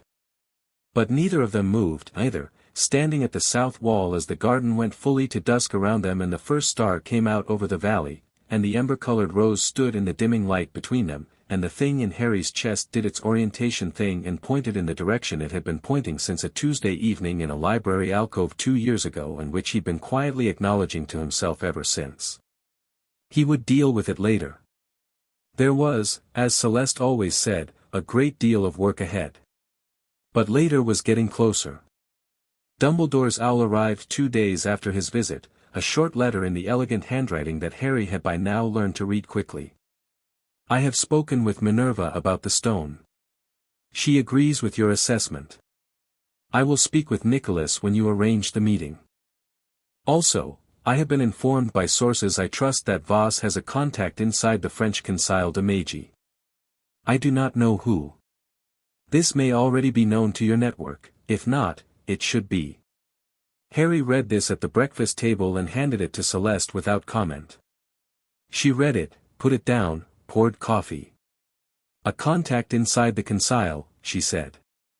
It narrows the leak question, Harry said. If Voss's people knew about my Beauxbatons enrollment and research requests, and he has someone in the Conseil, the information pathway is through official channels rather than the network. The network isn't compromised. Small mercy, Celeste said. It also tells us that Isabeau's work is more exposed than she knows, Harry said. She operates through the Conseil's unofficial structures. If Voss has a contact there, he may have access to her operations. Celeste was already reaching for a piece of parchment. I'll send word today. Harry ate his breakfast. Outside the kitchen window the garden was bright with mid-July morning, the roses fully open, the wisteria past its peak but still holding, the kitchen beds that he'd been weeding the day Voss's letter arrived now tidy and dark with recent watering. He thought about Flamel. He thought about Voss waiting for his next response. He thought about Voldemort in Albanian forests, gathering the thin threads of whatever he'd become, patient and cold. 2 to 3 years, Dumbledore had said. Less now. It was always less. He had things to do. Chapter 6, Nicholas Flamel doesn't give lessons. The house outside Paris was aggressively ordinary. This was itself extraordinary, Harry thought, standing at the end of a narrow street in Pontoise on a grey October morning, looking at a stone townhouse that was neither large nor small, neither old-looking nor new, with window boxes that contained herbs rather than flowers and a door that was the exact shade of blue that suggested someone had chosen it carefully and then pretended they hadn't. The house was so thoroughly, committedly unremarkable that it had looped back around to notable. He'd come alone. Deliberately, after consideration. Dumbledore had asked to come and Harry had told him that the first meeting needed to be just him, that bringing Dumbledore was a statement Flamel might not be ready to receive, that old disagreements needed to be approached at the right angle. Dumbledore had accepted this with the equanimity of someone who'd learned, in the 3 months since the garden conversation, that Harry's assessments of situation were worth trusting. Elodie had wanted to come. No, Harry had said. Why not? Because Flamel hasn't agreed to meet you. He's agreed to meet me. Showing up with someone he didn't agree to is rude, and being rude to a 650-year-old man who has spent the last several decades specifically not meeting people seems like a bad start.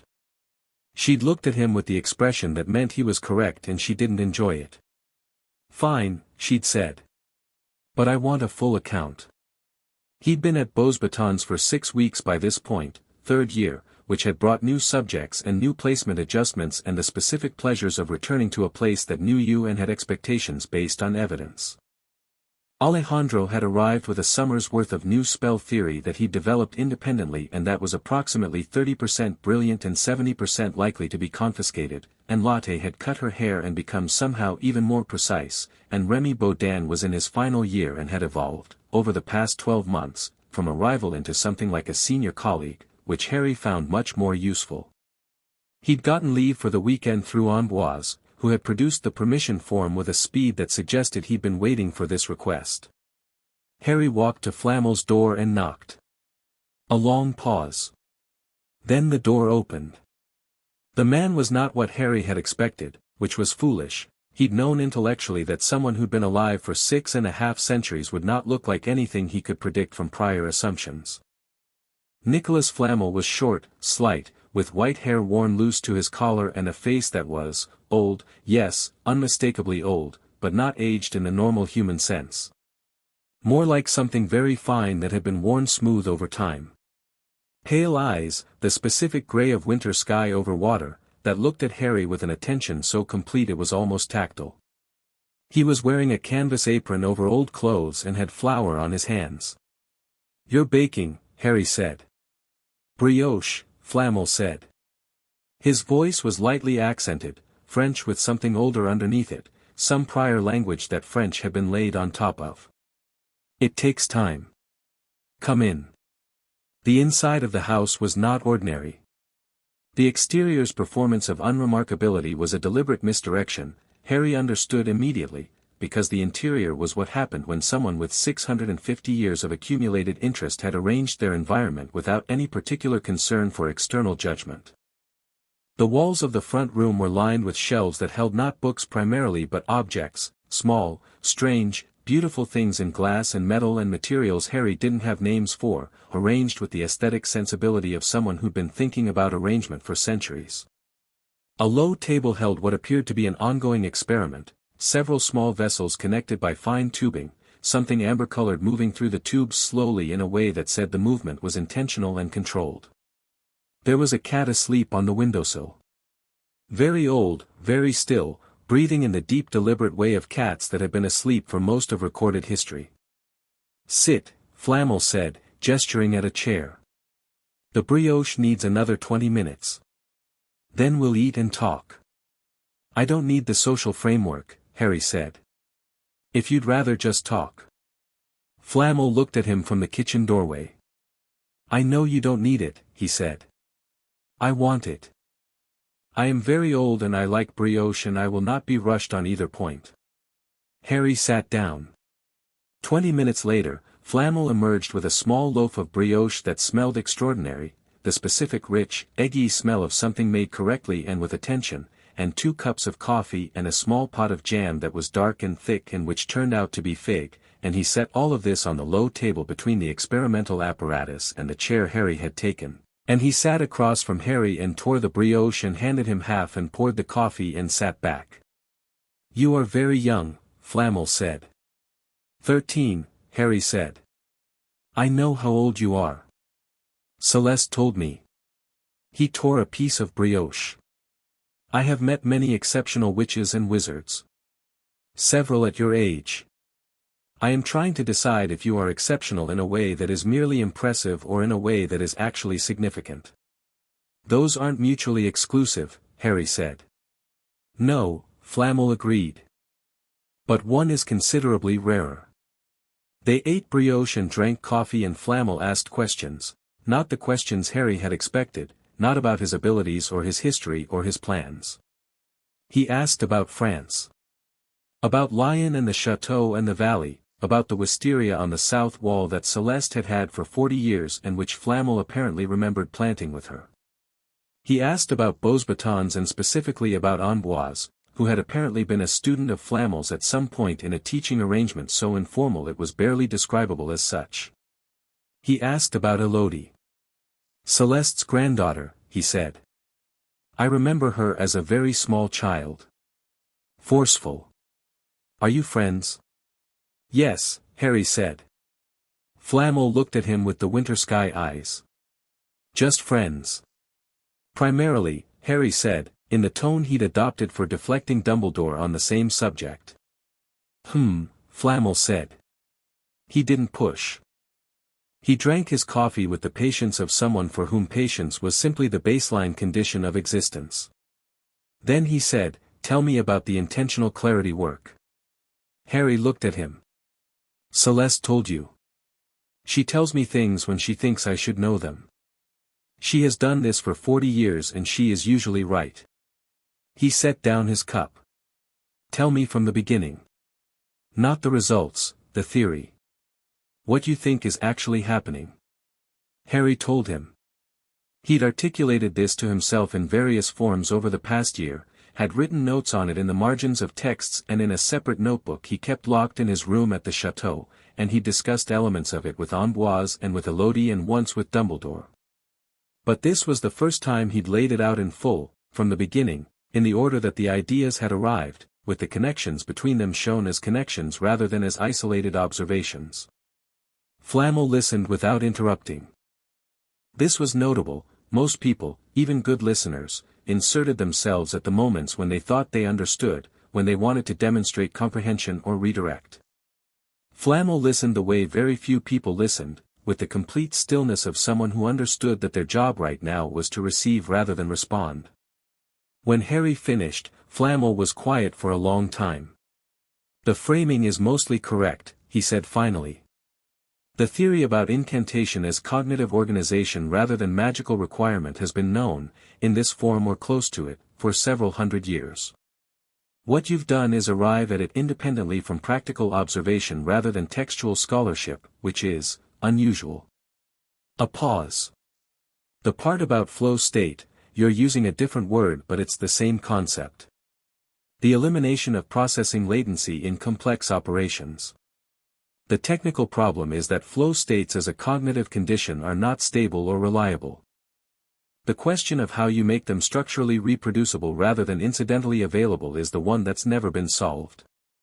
I've been working on that, Harry said. I know. Celeste said you'd extended the duration to several seconds. 4 seconds last week. Cleanly. Not straining for it, just, there and then not. Flamel looked at him steadily. What breaks it? Harry thought. Awareness, he said. As soon as I notice it's working, it stops. Which suggests the obstacle is self-consciousness, but addressing self-consciousness by trying not to be self-conscious is recursive in a way that makes it worse. Yes, Flamel said. That's the exact problem. He rose, which Harry hadn't expected, and went to the shelves and stood looking at the objects there with his hands in his pockets in the posture of someone doing active and concentrated thinking. The solution, he said, after a moment, is not to eliminate self-consciousness but to make it irrelevant. The processing loop that breaks the state is the mind's monitoring function, the part that checks whether what you're doing is working. If the monitoring function has nothing to report, because the information it's looking for is always accurate, it stops checking. Harry sat very still. Confidence, he said. Not confidence, Flamel said, turning. Certainty. Confidence is an evaluation, it can be wrong, you know it can be wrong, some part of you is always accounting for the possibility that it's wrong. Certainty is structural. It's the knowledge of your own mechanism so complete that monitoring becomes redundant. Like a clock that doesn't need to check whether it's keeping time because the mechanism is correct. Harry thought about this and felt something in it click against the theory he'd been building, felt the piece settle into a gap he'd known was there. How do you get there? He asked. Flamel came back and sat down. I'm going to tell you something, he said, that I don't tell most people because most people find it either discouraging or useless. Possibly both. Tell me.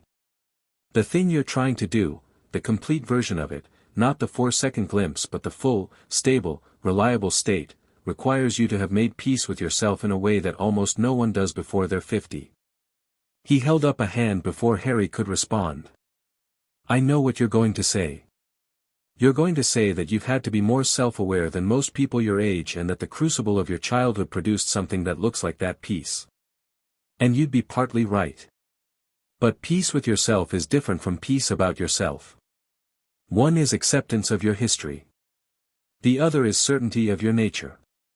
The second one requires time and experience that you simply don't have yet. Harry was quiet for a moment. But the 4 seconds, he said. The 4 seconds are real, Flamel agreed.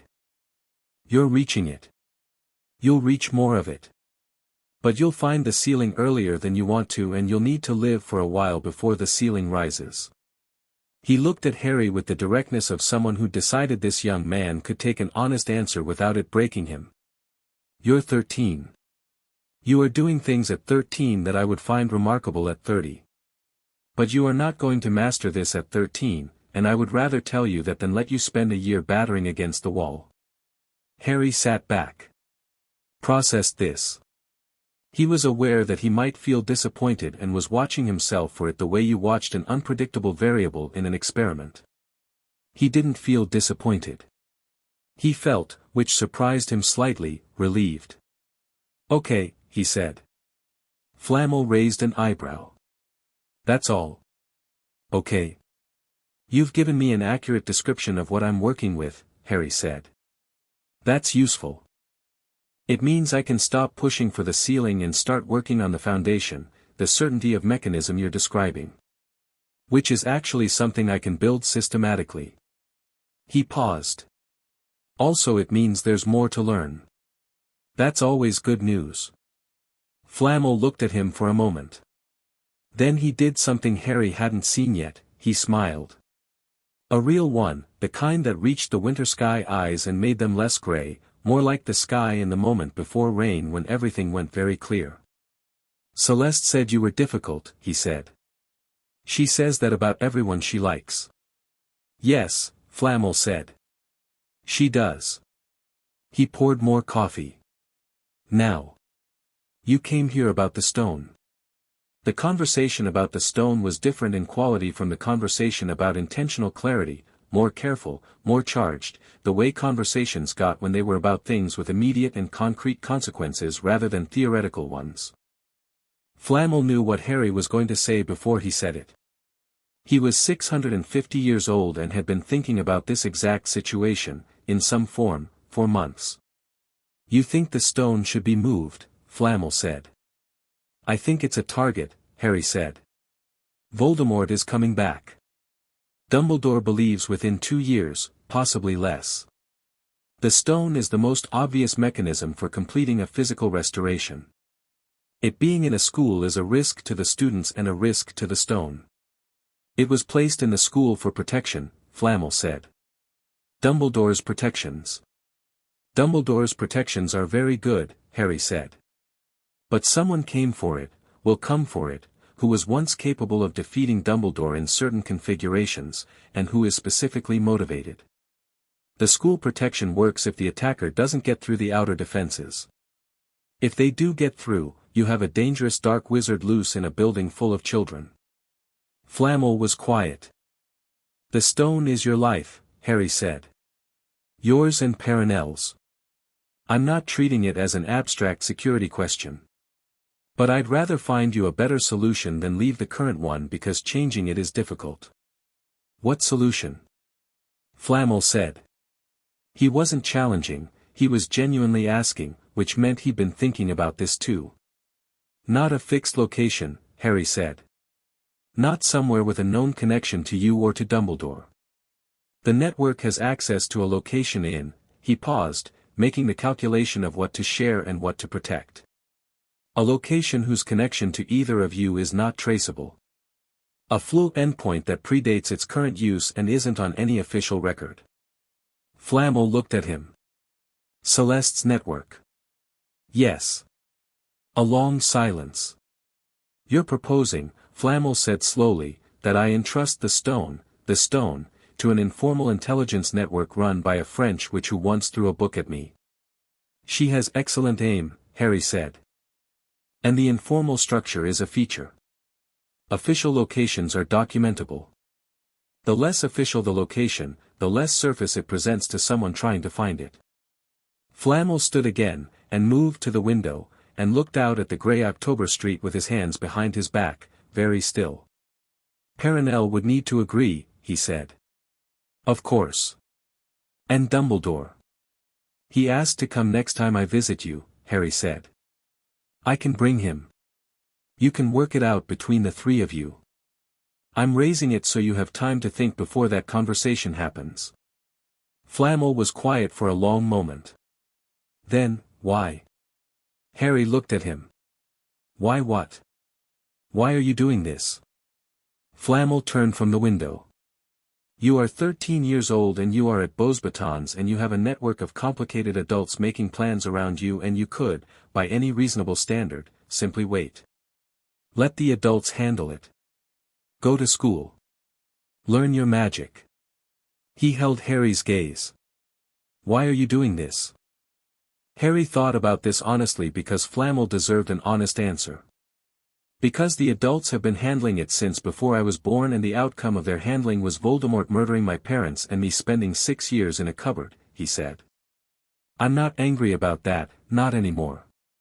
But I have no particular confidence that leaving it entirely to the adults produces better results.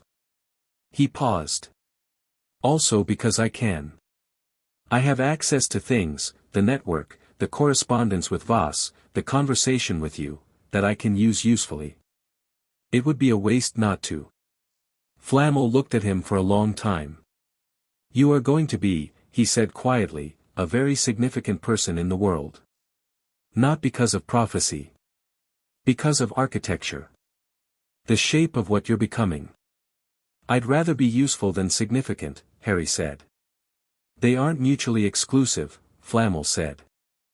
Which was Harry's own observation from earlier in the morning, reflected back at him, and Flamel's expression said this was deliberate.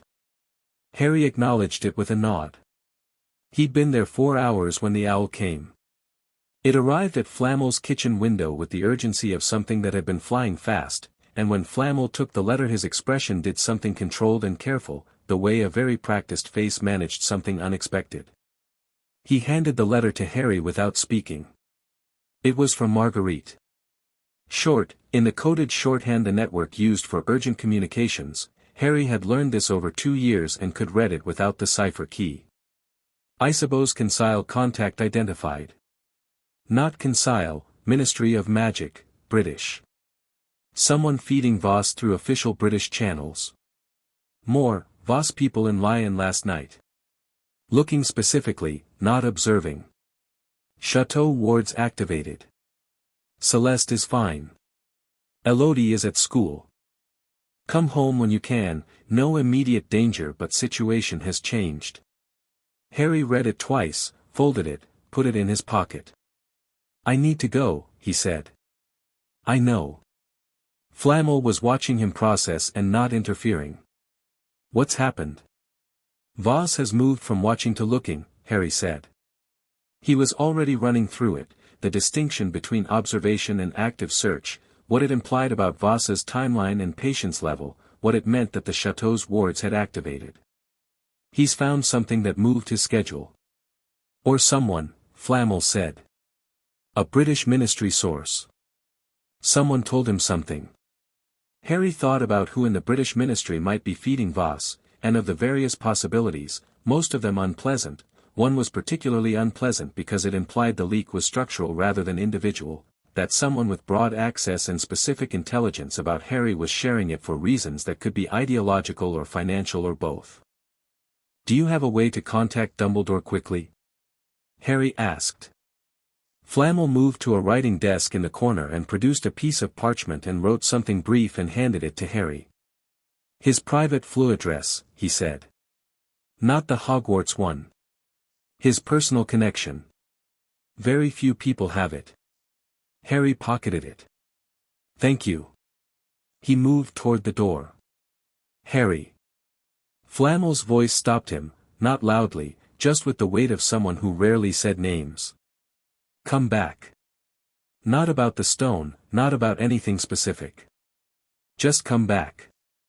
Harry looked at him. The short, ancient man in the canvas apron in the house full of beautiful things, the brioche half-eaten on the table and the fig jam still open, the experimental apparatus moving its amber liquid in slow purposeful loops. I will, Harry said. Next month if I can get leave. Flamel nodded. I'll make brioche. He flew from Flamel's private connection in the kitchen directly to the chateau, stepping out into the sitting room with Ash on his shoes and Fumi raising her head from the velvet armchair with the assessing look of someone confirming a expected return. Celeste was in the kitchen with Marguerite. They both looked up when he came in, Celeste with the specific expression of someone who'd had a difficult 12 hours and was managing it and was glad to see him, though she would not say any of this directly. Are you all right? Harry asked her. I am perfectly well, she said. The wards did what they were supposed to do and the people Voss sent did what people do when wards they didn't know about suddenly light up, they left. How many? 3, Marguerite said. Professional. Not his top people, reconnaissance rather than action. He's not ready to act yet, but he's moving. His timeline has shifted, Harry said. Something changed. The British ministry source, that's new intelligence. He didn't have a direct line into official British channels before. We believe so, Isabeau said.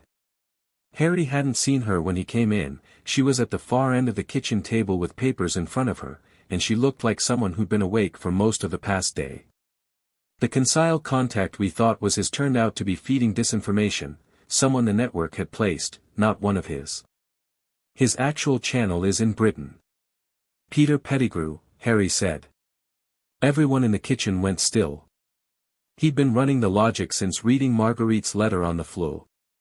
A British ministry source with knowledge of Harry's location, his Beauxbatons enrollment, his network connections, the list of people who had that specific combination of knowledge was not long. Pettigrew was supposed to be dead, everyone believed he was dead, but Harry had read the case history in the network's records and there was something wrong with the evidence, a gap where a body should have been, a story that relied entirely on witness testimony rather than physical evidence. Pettigrew is alive, Harry said. He faked his death. He was one of Voldemort's inner circle and he's been, somewhere, since the war, hiding. He knows everything about my parents, about the people involved in that period, about the networks of that time. If he's re-emerged and found Voss, he's the source. Marguerite said slowly, how long have you been thinking this? Since I read your letter. The logic requires a British source with historical knowledge, someone who knew things about my parents' situation that aren't in any official record. Pettigrew is the most coherent explanation. Celeste had put down her coffee cup. She and Marguerite were doing the look. He's right, Isabeau said quietly, looking at the papers in front of her.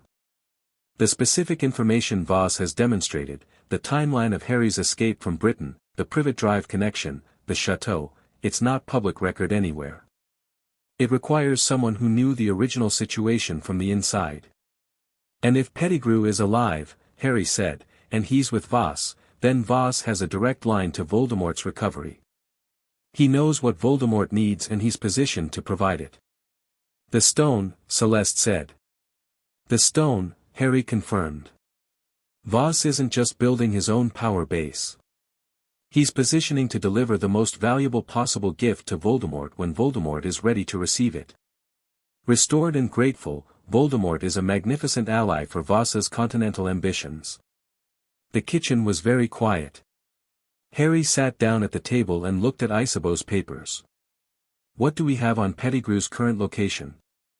Nothing specific, Isabeau said. If he's been hidden for 12 years, he's been hidden well. Then that's the next intelligence target. Harry looked at Marguerite. The network has contacts in Britain. Old ones from the war era. Some, Marguerite said carefully. I want to contact them. With Celeste's approval. He looked at Celeste. She was looking at him with the complex expression, the proud and slightly frightening one.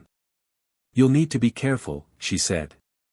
British magical intelligence is, porous, evidently. Whatever we share with our British contacts may reach Voss. Then we don't share, Harry said. We ask. We listen. We don't give them anything they don't already have. Marguerite made the sound. The almost laugh. Your grandmother taught you. She did, Harry said.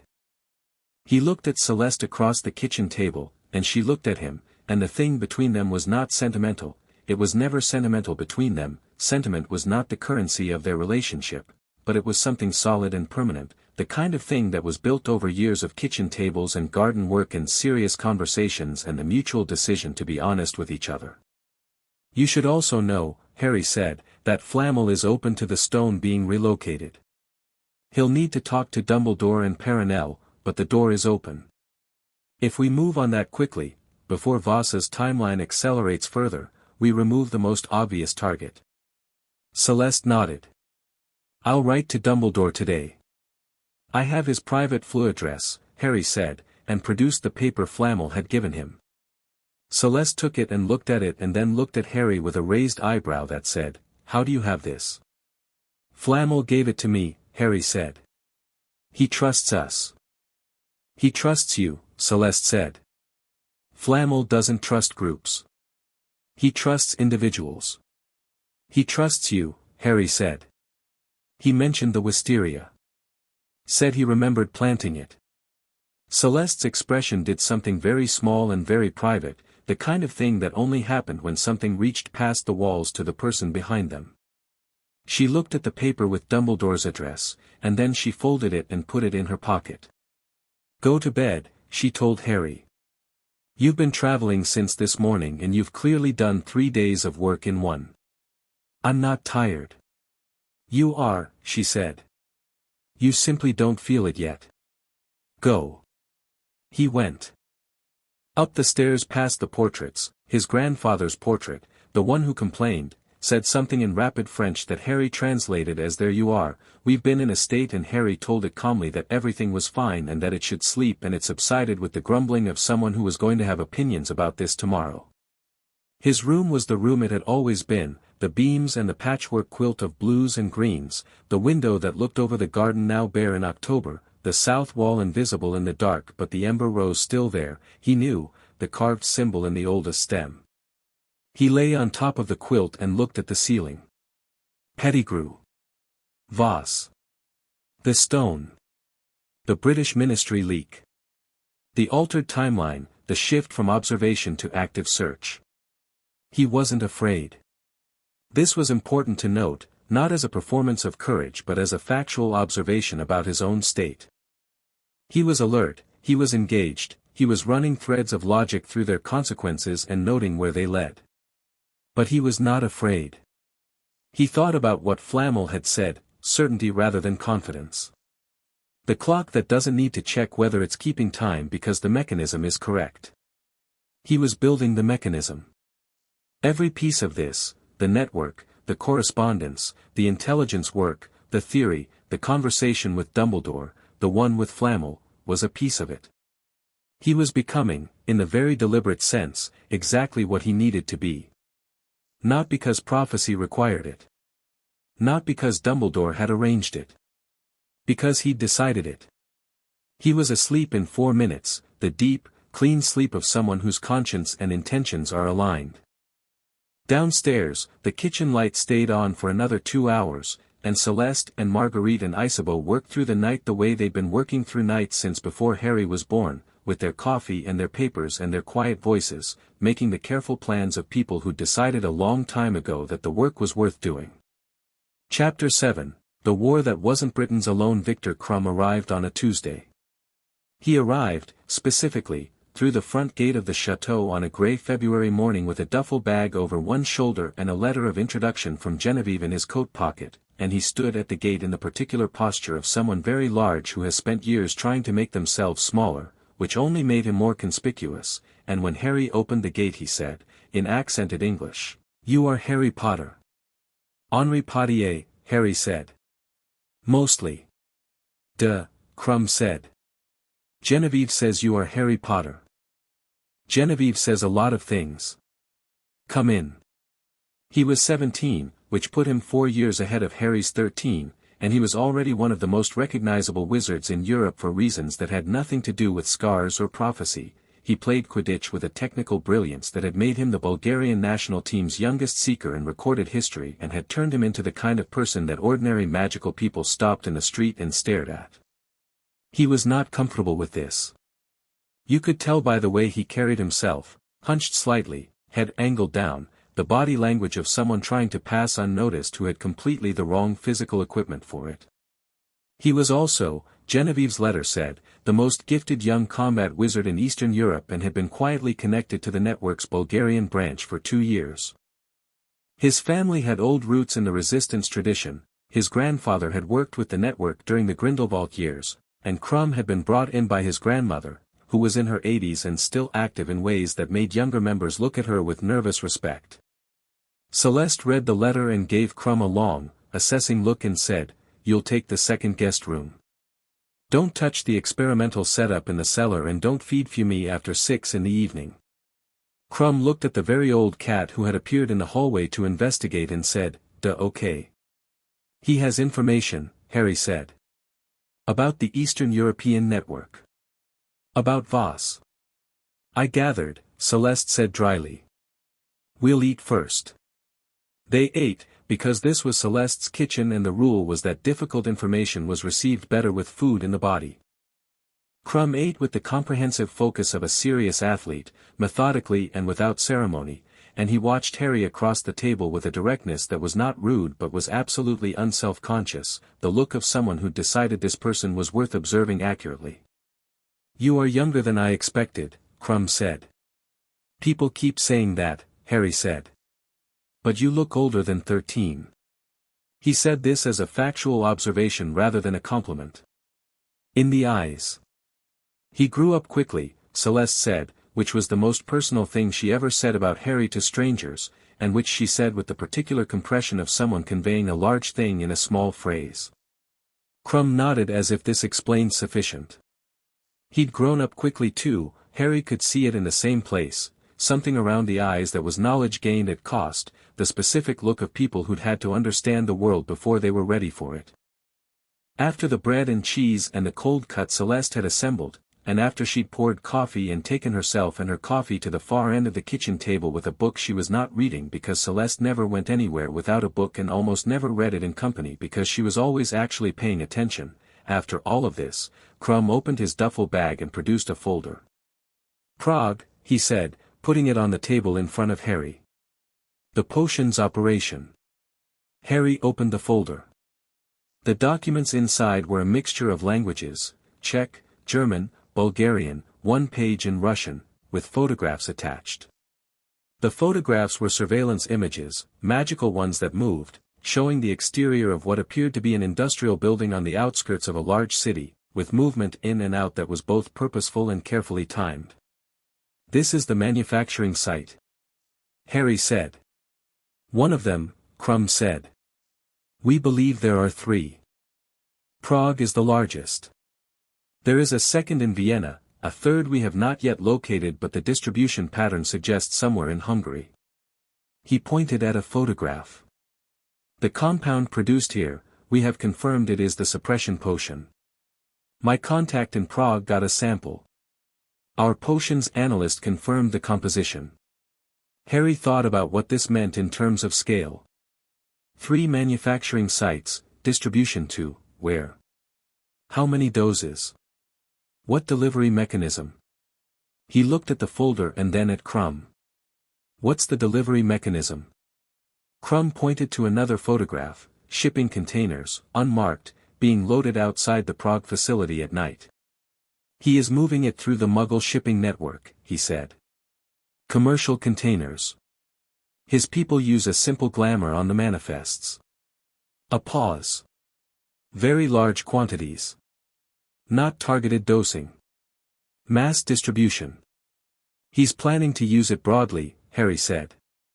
"Duh. Not on specific individuals. Not on us." Harry sat back. This was the piece that hadn't been clear. On an existing population. He's going to suppress a large group of people who are already gathered somewhere that he controls.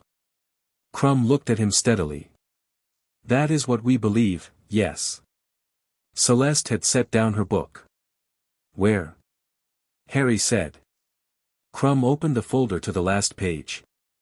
The network has identified 5 locations in Eastern Europe where older wizarding communities have been under pressure in the last 2 years. Not violence, economic pressure, political pressure through Muggle channels that Voss's people have influenced. The communities are struggling and becoming isolated. Dependent. He paused. There is one in particular. In Romania, outside Cluj. A community of several hundred witches and wizards, traditional, old families. Voss has bought the surrounding Muggle land through shell companies. He has people in the local Muggle administration. The community is effectively enclosed. Harry looked at the map on the final page. The community of Cluj was marked with a red dot, and around it the purchases were outlined, and the shape they made was not accidental, it was a perimeter. Deliberate and systematic. He said, he's going to suppress them and then present the alternative as joining his structure.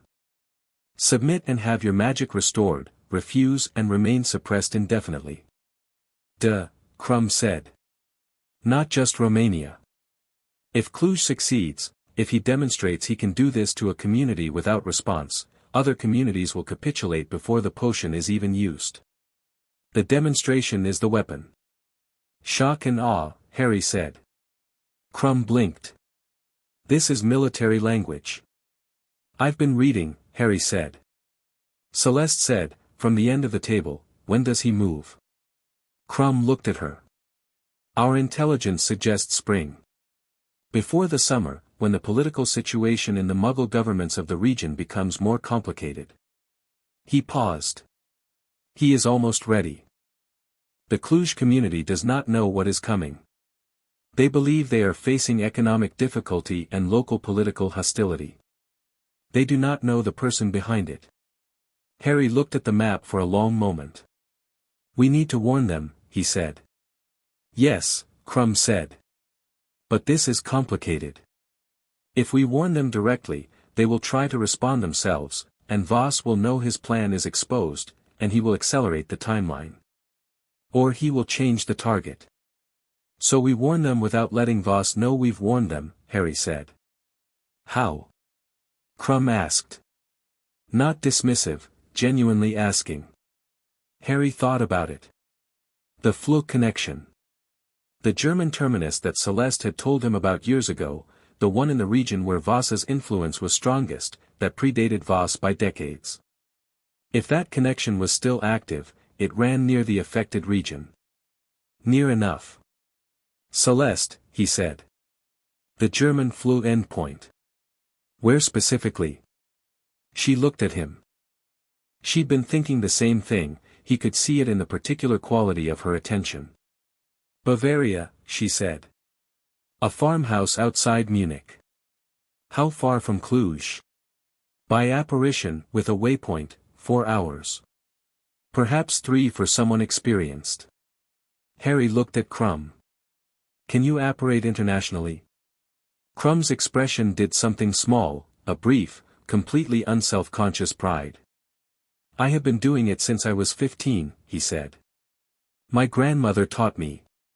His grandmother, Céleste said, to no one in particular, is a remarkable woman. Duh, Crumb agreed. Harry said, we go to Cluj. Not the network, not officially. Small group, direct contact, in a way that doesn't leave a visible trail.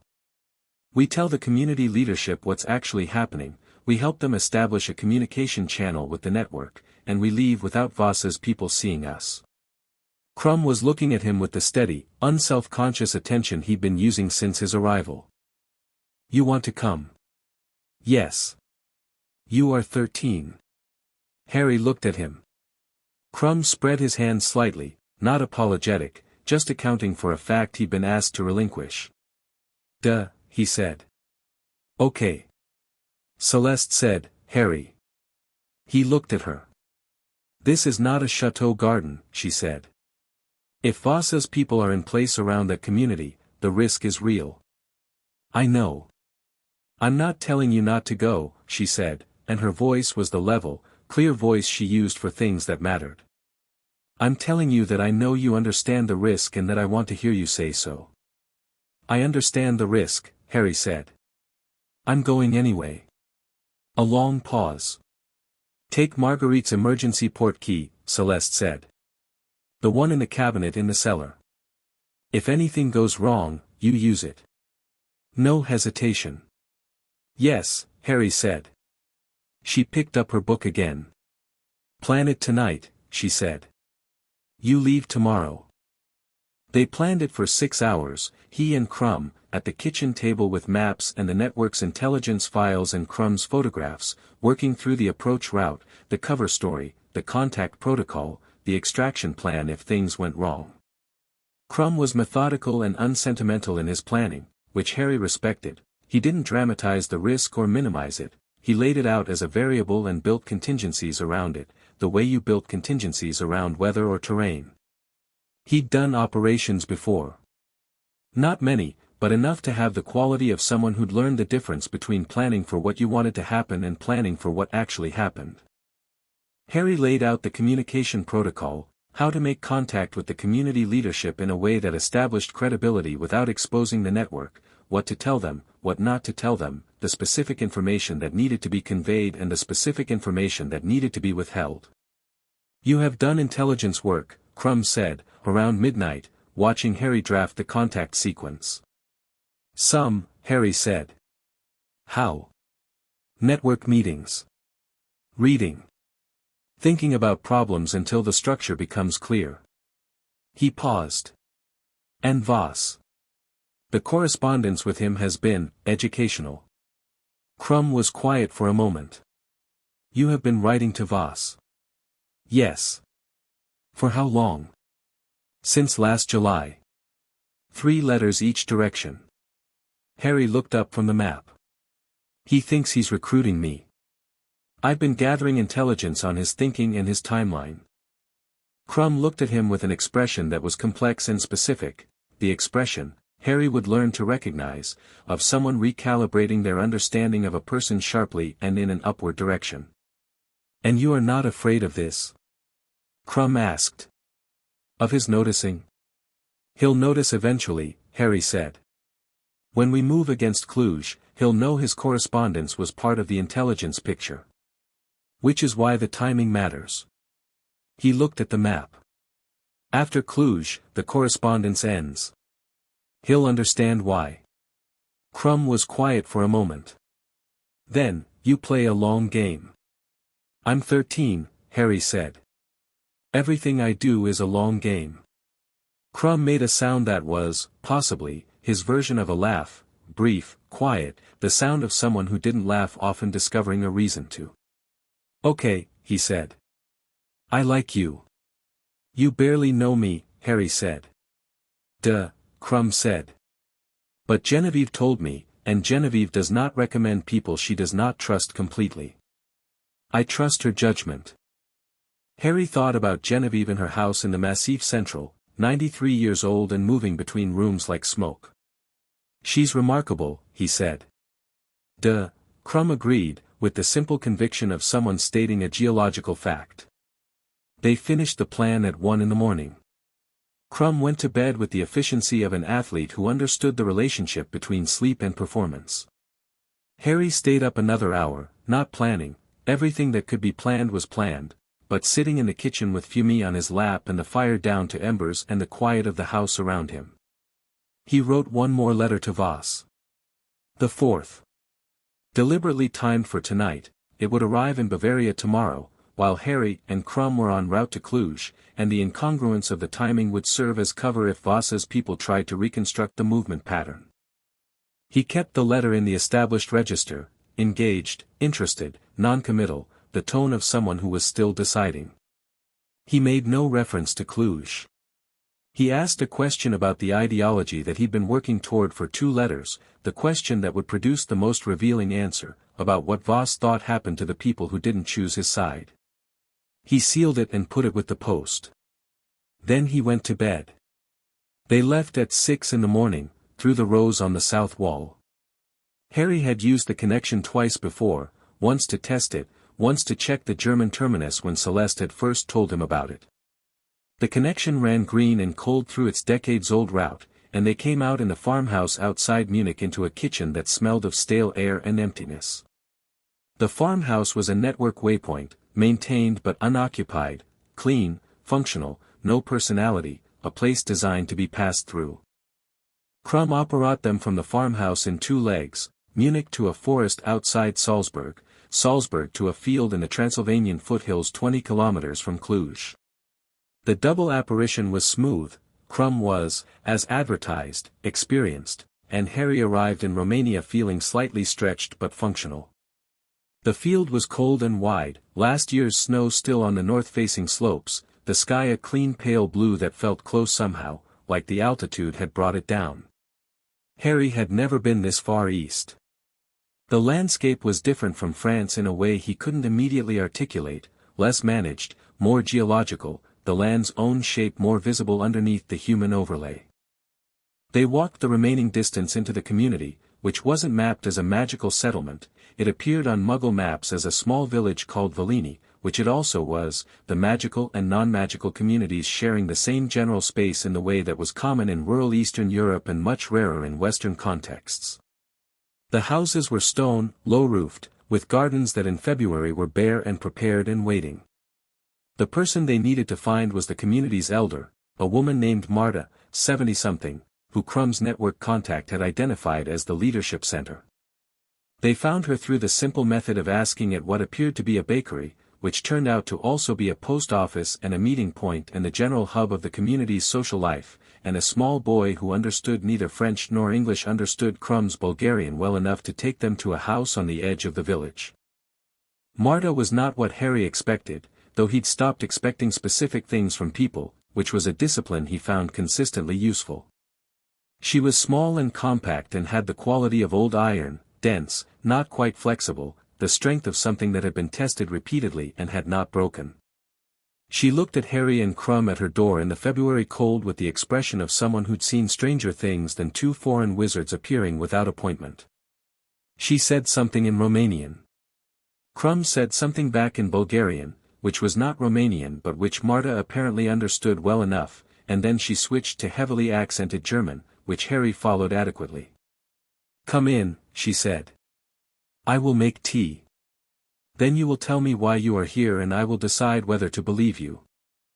Inside, her house was warm and dense with the specific weight of a long life, objects collected over decades, children's photographs, an old magical calendar on the wall with the phases of the moon marked in a hand that was not quite Marta's but was family. She made tea with the efficiency of someone for whom hospitality was a reflex and who was simultaneously making quick assessments through the kitchen window at the village beyond. Harry let Krumm open the conversation. Krumm had the German and the Bulgarian and the network credibility that came from being visibly part of an established structure. He watched Marta as Krumm talked, watched her receive the information that they knew about the land purchases and the political pressure and the Muggle administration, watched the specific quality of her attention as she processed the fact that what she'd been experiencing as a series of unfortunate local developments was in fact a coordinated campaign with a specific purpose. She asked, "Who is behind this?" Krumm looked at Harry. Harry said, in his accented German, "A wizard named Serafin Voss." German. "He has significant resources and he has been building toward this for several years. You are not the only community under this kind of pressure, you are the first where he intends to demonstrate what he can do." Marta looked at Harry directly for the first time. She'd been watching Krumm, processing through him, but now she looked at the 13-year-old boy who'd said the name of her antagonist and she looked at him the way Genevieve had, with the full weight of someone old enough to have stopped wasting attention. "How do you know this?" she said. "Because I've been paying attention to him," Harry said simply. She held his gaze for a moment. "You are British," she said. It wasn't a question, his accent had given it away despite the German. "Yes. The British boy. The one from the war." Harry paused. "Word travels. In this part of the world, news about the British war came slowly and stayed long, she said. We are old communities here. We pay attention to things that happen to the west of us. Things that start there tend to arrive here eventually. She looked at him. And now you have come the other direction. Yes, Harry said. Because what Voss is doing doesn't stop with you. It's a proof of concept. If we let it succeed, the next community won't have warning. And the one after that. Marta held her cup in both hands and looked at the table. A long, specific silence. What do you need from us? She said. Nothing immediately, Harry said. We need you to know. We need you to have a communication channel to the network so that when Voss moves we know it immediately and can respond. We need you to make no visible changes to your behavior or your community's routine in the meantime. If his people see the community become alert, they'll know the operation is exposed. Continue as if we know nothing, Marta said. Continue as if you know nothing while actually knowing everything, Harry said. And trust that when he moves, we move. You are asking me to trust strangers, Marta said. Yes, Harry said. I know it's a lot. I'd rather give you more time to decide but we don't have it. I'm sorry about that. Marta looked at him for a long moment, the two of them, across a kitchen table in Romania in February, the tea going cold between them, the village outside the window going about its February morning. My husband died in the last war, she said. Not this British war. The one before. He was 40 years old. She paused. I have not trusted strangers about important things since then. Harry waited. You have honest eyes, she said finally. This is not enough. But it is a beginning. She looked at Crumb. Your grandmother's network, I have heard of it. We have used it, once, 20 years ago. She looked back at Harry. All right. Tell me the communication protocol. They were an hour from leaving when Crumb's hand closed on Harry's arm. They were on the lane at the edge of the village, just past the last house, open fields ahead and the farmhouse invisible over the horizon, and Crumb's grip was sudden and firm and Harry stopped instantly and went very still. There, Crumb said, very quietly. 2 men. At the far end of the lane, 100 meters away, standing with the specific stillness of people who'd been standing there for a while and were doing it professionally. They were ordinary looking. This was the thing about Voss's people, Crumb had explained on the way out, they were trained in the Muggle tradition of non-appearance. But the wands at their belts were visible if you knew where to look, and both men's attention was fixed on the lane. Fixed on Harry and Crumb. They weren't here when we arrived, Harry said. No. Crumb's voice was entirely calm. They came after us. Someone in the village, not Marta, Harry said. No. But the bakery. The boy who took us to her. A pause. He was too young to know what he was doing. Harry assessed the distance, the terrain, the 2 men's posture, watching but not yet moving, which meant they'd been told to observe rather than intercept. Or they were waiting for confirmation. How quickly can you apparate us from here, he said. Immediately, Crumb said. But apparating in view confirms that we know we're being watched. They'll have our departure vector. Harry thought. We need a reason to turn around. Something that explains walking back into the village without looking like we've seen them. He reached into his coat pocket, the emergency port key from Celeste's cellar was there, a small copper ring. He held it but didn't activate it. I dropped something, he said.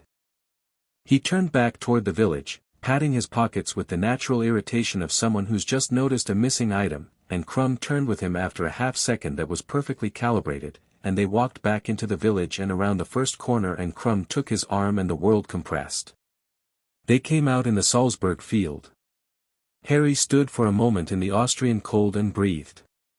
Crumb was already scanning the horizon, not panicked, just systematic. Clean, Crumb said. No pursuers. They had our direction though, Harry said. From the village to this field, they'll know we were moving southeast. Away from the network's western endpoints. Duh. We take a different route back. Crumb thought. There is a network endpoint in Bratislava. We go there, and from there to Vienna, and from Vienna through a commercial flow to Paris. Paris, not Lyon, Harry said immediately. If they have our direction, we don't go to the chateau directly. Crumb looked at him. Duh, he said. The same sound he'd made the night before, the brief, discovering a reason quality. Good. They went to Bratislava. Then Vienna. Then Paris, arriving through a commercial flow in a wizarding travel office in the 7th arrondissement that handled international connections and asked no questions. From Paris Harry sent a brief coded message to Celeste through the owl post, location, status, clean, and then they found a cafe and sat in it for 2 hours and waited. Did we succeed? Crumb asked, over coffee that was not as good as Celeste's. Harry thought about Marta at her kitchen table, the quality of her attention when she'd finally decided. Yes, he said. She'll maintain the communication channel. When Voss moves on Cluj, we'll know within hours. And the 2 men in the lane. They'll report that 2 people came to the village and left. They won't know who specifically, they didn't get close enough to identify us. He paused. Voss will cross-reference this with my correspondence and realize I've moved from intelligence gathering to active intervention. The correspondence ends. Will this make him dangerous? Harry considered this. He's already dangerous, he said. What changes is the timeline. He'll accelerate to compensate for knowing his plan is exposed.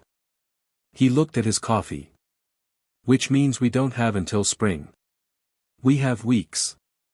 Crumb was quiet for a moment. He turned his coffee cup in his large hands, hands that were famous for catching things at impossible speeds, that were currently doing something considerably more complicated. There is something I have not told you, he said. Harry looked at him. Genevieve. When she sent me here, she said 2 things. She said go to Lyon and work with the Potier boy. And she said, he paused. She said that the network needs to stop waiting for this to become Britain's problem and accept that it is already Europe's problem. And that Europe's problem requires a European response, not a British one. Harry understood what this meant. She means the response to Voss can't wait for Dumbledore to decide it's serious enough. Can't wait for the British ministry to coordinate. It has to happen through the network, on the network's timeline. Duh, Crumb said. And the person who makes that happen, the one who has both the network connections and the specific relevance to the British narrative, is you. Harry looked at him steadily. You're saying I need to stop being an intelligence asset and start being a coordinator. I am saying, Crumb said carefully, that you already are one. You have been one. The question is whether you accept it formally or continue to do it informally and pretend you are just a student who happens to attend network meetings. Harry sat back in his chair in the Paris café with the February light coming through the window and the noise of the street outside and the smell of coffee and the specific quiet that landed when something true had been said. He was 14 in 5 months. He was in his 3rd year at Beauxbatons. He had a correspondence with a dark wizard, an intelligence operation running across 3 countries, a relationship with Nicholas Flamel, and a Floo connection through a rose bush. He thought about the cupboard under the stairs at Privet Drive, which he hadn't thought about in a long time. The smell of old shoes. The cold through the gap at the bottom of the door. The 6-year-old who had found a secret in the back of a fireplace and followed it because the thing in his chest had pointed and he'd decided, without hesitation, to go. He hadn't hesitated then. All right, he said. Formally. Crumb nodded once, the same single nod Harry used himself, and picked up his coffee. Good, he said. Then we should go back to Lyon and plan. We should go back to Lyon and let me write to Dumbledore, Harry said. He needs to know the timeline has changed. And he needs to know about Pettigrew. You told him about Pettigrew? Not yet, Harry said. I wanted confirmation first. The Cluj operation confirms the British ministry leak is active. Pettigrew is the most coherent source. He paused. Dumbledore needs to know, because if Pettigrew is the link between Voss and Voldemort's eventual restoration, then these two problems are not separate. Krum set down his cup. Not separate, he said slowly. Voss helps Voldemort return. Voldemort, restored, provides Voss with the continental European power he cannot build alone. One hand washes the other. Yes, Harry said. Then the European problem, Krum said carefully, is also the British problem. It was always both, Harry said. It just took Dumbledore a while to look at it from this direction. He put money on the table for the coffee, French francs, pulled from a network float Céleste kept for operational expenses, and stood. Outside, Paris was grey and cold and full of people who had no idea what was being decided in the café they were walking past, what threads were being pulled toward what conclusions, what shape the world was about to take. Harry walked through it with Krum's large, hunched presence beside him and thought about Marta in her kitchen in Romania and Genevieve in her house in the Massif Central and Céleste with her coffee and Flamel with his brioche and Elodie in the library alcove with her 3 books and her annotated parchment. The thing in his chest was pointing. He was following it. Dumbledore's reply to Harry's letter came within 24 hours, which was faster than usual and said more about the content of the letter than any words could have. It arrived at the chateau on the evening Harry and Krum returned from Paris, and Harry read it at the kitchen table with Céleste and Krum and Marguerite around him, which was becoming the standard configuration for important information. Dumbledore confirmed Pettigrew. He'd suspected it for months, had evidence that pointed toward Pettigrew being alive but hadn't been able to locate him. The British ministry source matched the pattern. He was taking action on the British end. Harry didn't ask what action, understanding that some things needed to be left in Dumbledore's hands not because Harry trusted them completely but because that was the practical division of the work. He had spoken to Nicholas and Perenelle.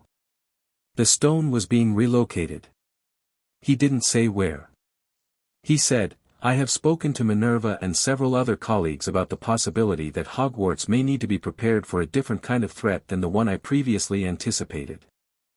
I find myself grateful, Harry, for the perspective you have forced me toward. It is uncomfortable. It is also correct.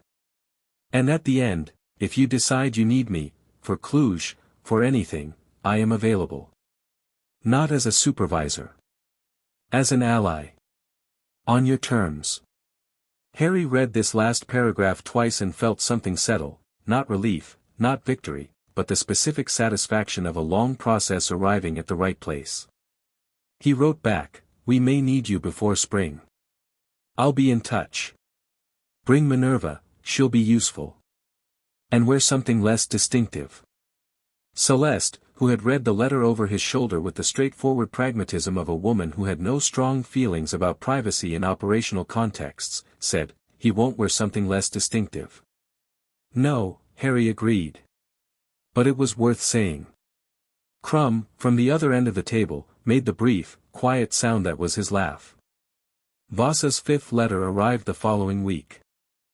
Harry had been expecting it, the accelerated timeline implied an accelerated correspondence, and Voss was smart enough to know that the way he wrote under pressure would be revealing. He read it carefully, the way he read all of them, with attention to what was said and what was around what was said. The letter was shorter than the others. The register had changed, the controlled informality that had been building over 4 letters was gone, replaced by something crisper and more direct, the voice of someone who'd stopped needing to perform patience. The invitation to meet was no longer Geneva. It was not a specific location at all. It was phrased as, when you are ready to have a conversation without pretense, I will be easy to find. In other words, I know you've been stalling. I know why. I'm telling you I know. The question was in the next line, carefully phrased, almost a non-question, I am curious what you think you found in that village in Romania. Harry sat with this. Voss had confirmed his people had been in Velini. He was telling Harry he knew, which was also a message about his intelligence capacity. He was also, and this was the interesting part, not threatening. He was curious. Genuinely, structurally curious, the way a person was curious when they'd encountered something they hadn't fully predicted. He was telling Harry that Harry had surprised him. Harry wrote the final letter. It was short. It was in the same precise French they'd always used, the same register, the same deliberate word choice. It said, "You've misread the situation from the start. Not the intelligence, your intelligence is good. The misread is about what I want. You've assumed that what I want is what everyone with significant ability wants, validation, alliance, power on terms that feel like choice. That's what you offer everyone. That's what Voldemort offered. The answer was no then. It's no now. But I want you to understand clearly that it's not a frightened no. It's an informed one." He signed it Henri H. Potier, and he did not send it immediately.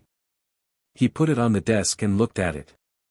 He sent it 3 days later, when the network had confirmed that the communication channel with Marta in Cluj was active and tested and clean. The correspondence was over. What came next would not be letters. Chapter 8, The boy from the fireplace. Spring came to the Rhone Valley the way it always did, reluctantly, then all at once. The wisteria on the south wall of the chateau went from bare grey stems to the first small leaves over the course of a single warm week in March, and then one morning Harry came downstairs and the smell of it was already coming through the kitchen window, faint and complicated, and Céleste was standing at the stove and did not mention it but had the expression of someone receiving something they'd been waiting for. Fiume died on the 14th of March. She died the way very old cats died when they were loved, deliberately, in her chosen spot, on the blue velvet armchair, in the morning when the fire was lit and the house was warm. Harry found her when he came downstairs, and sat beside the armchair for a long time without moving, and Céleste came in and saw and said nothing, which was the right response, and put her hand briefly on the back of Harry's head in the way she almost never touched him, not because she wasn't warm but because she expressed warmth differently, through action and provision and serious conversation, and then she left him alone with the cat and went to make breakfast. He buried Fiume in the garden, near the south wall, a few meters from the ember-colored rose. It seemed right. The cat had been diagnostic in her attentions and the rose was the thing in the garden with the most intention, and they had always understood each other. Crumb helped him dig, which Harry hadn't asked for but was glad of. Crumb was like that, he noticed what was needed and did it without making a production of it, which was a quality Harry had come to appreciate specifically and deeply.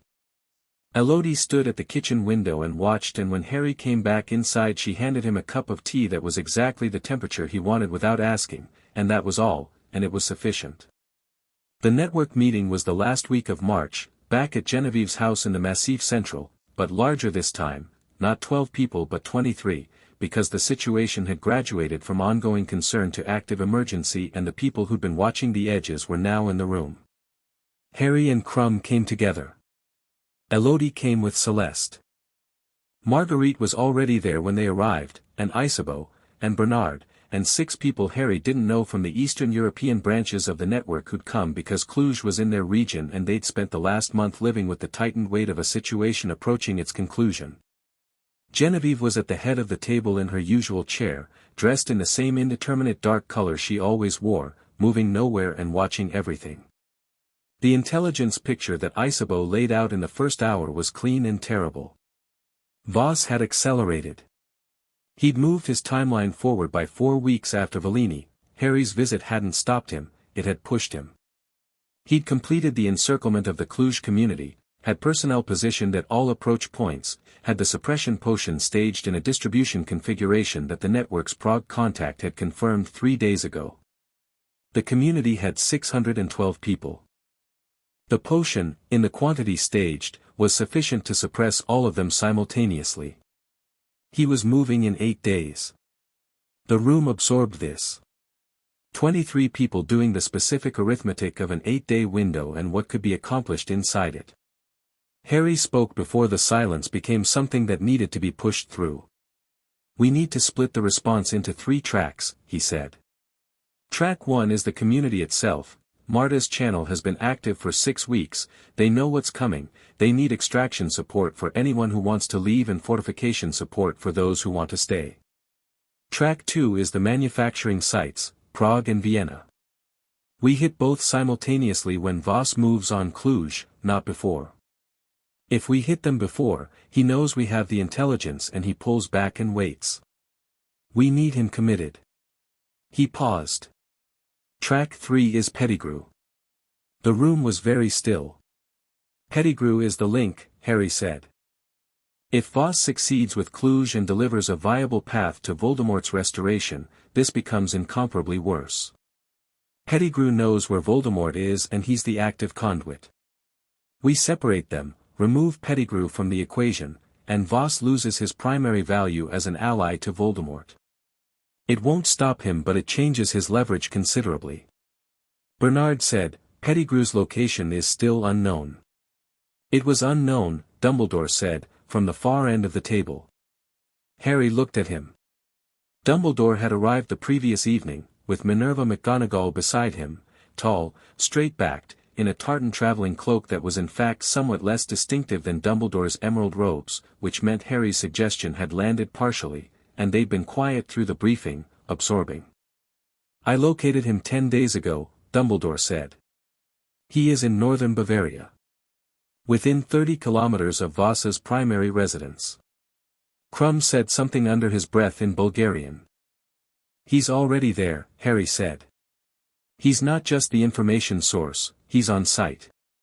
Voss is keeping him close because he's the direct connection to Voldemort.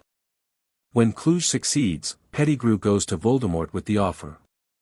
And if Cluj fails, Elodie said, from beside Harry, and every head turned to her, she was the youngest person in the room, 14 years old, and she said it with the matter-of-fact directness of someone who'd long since stopped caring about rooms. If Cluj fails and Voss is exposed, Pettigrew still knows where Voldemort is. He'll run to Albania immediately to warn him and the restoration timeline accelerates regardless. So we need Pettigrew regardless of what happens with Cluj, Harry said. He's not a response to success or failure. He's a separate target on the same timeline. Dumbledore said, I will handle Pettigrew. Harry looked at him. Not challenging, reading.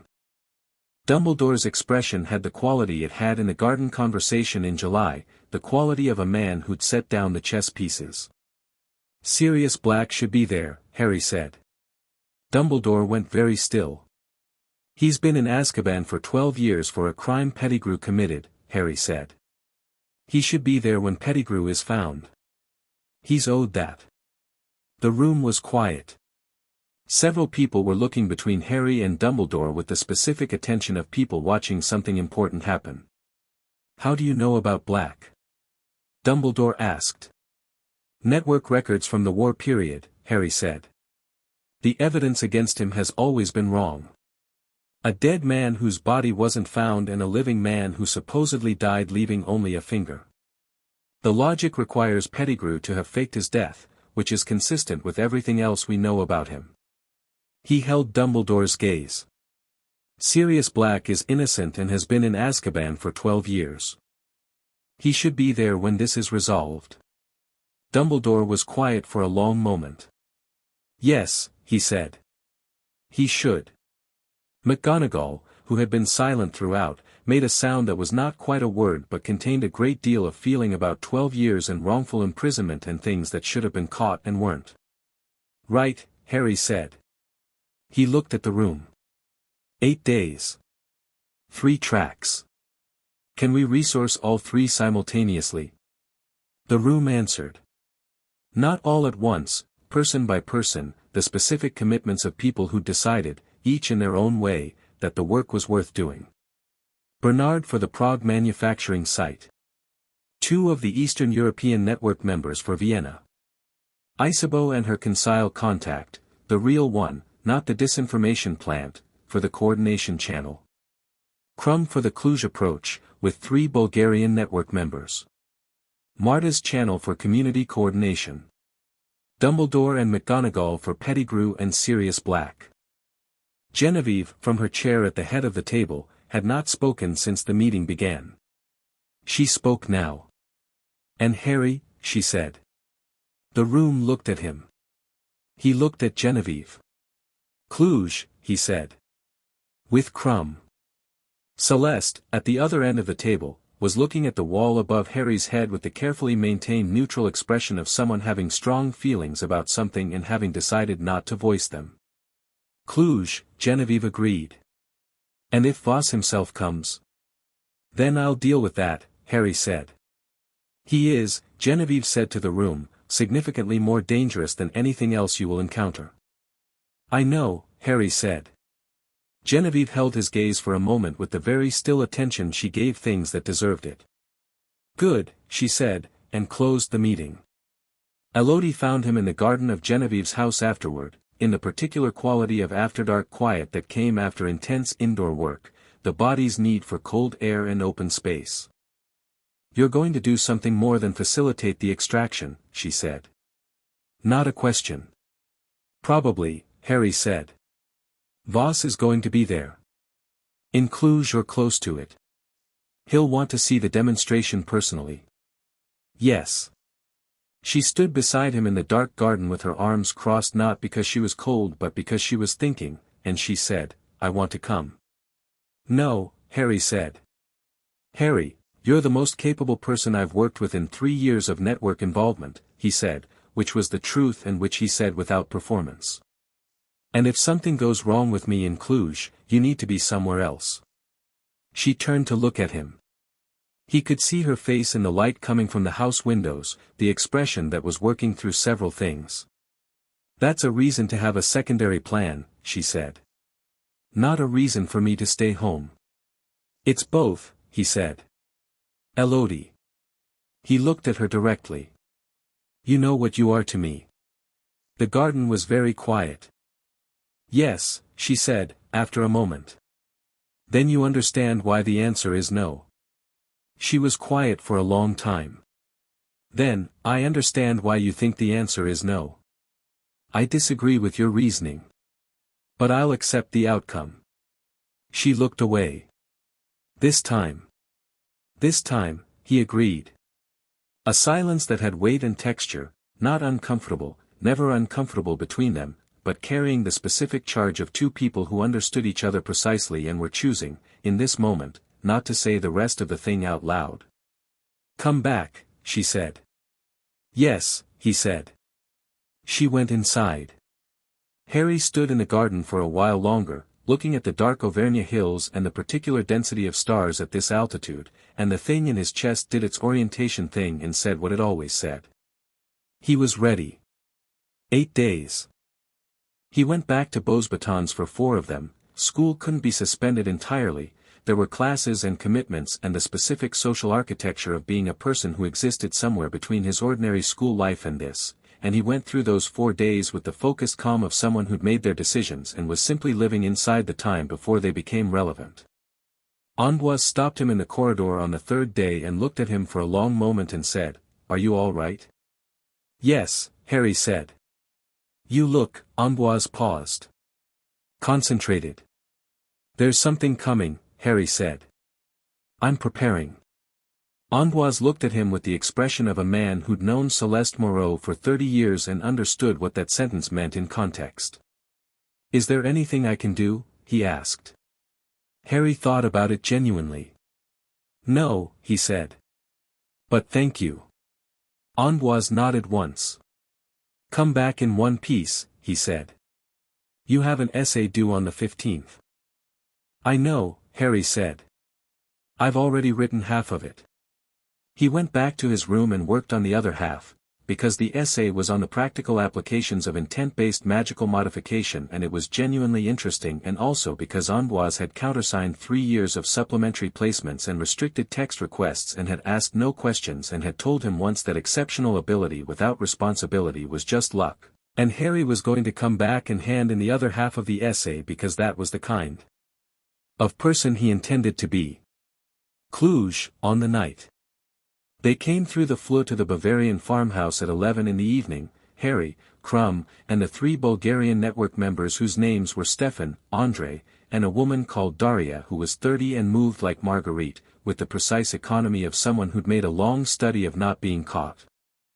They operated in two groups from the farmhouse to the field outside Villini that Harry had last seen in February cold. March had changed it.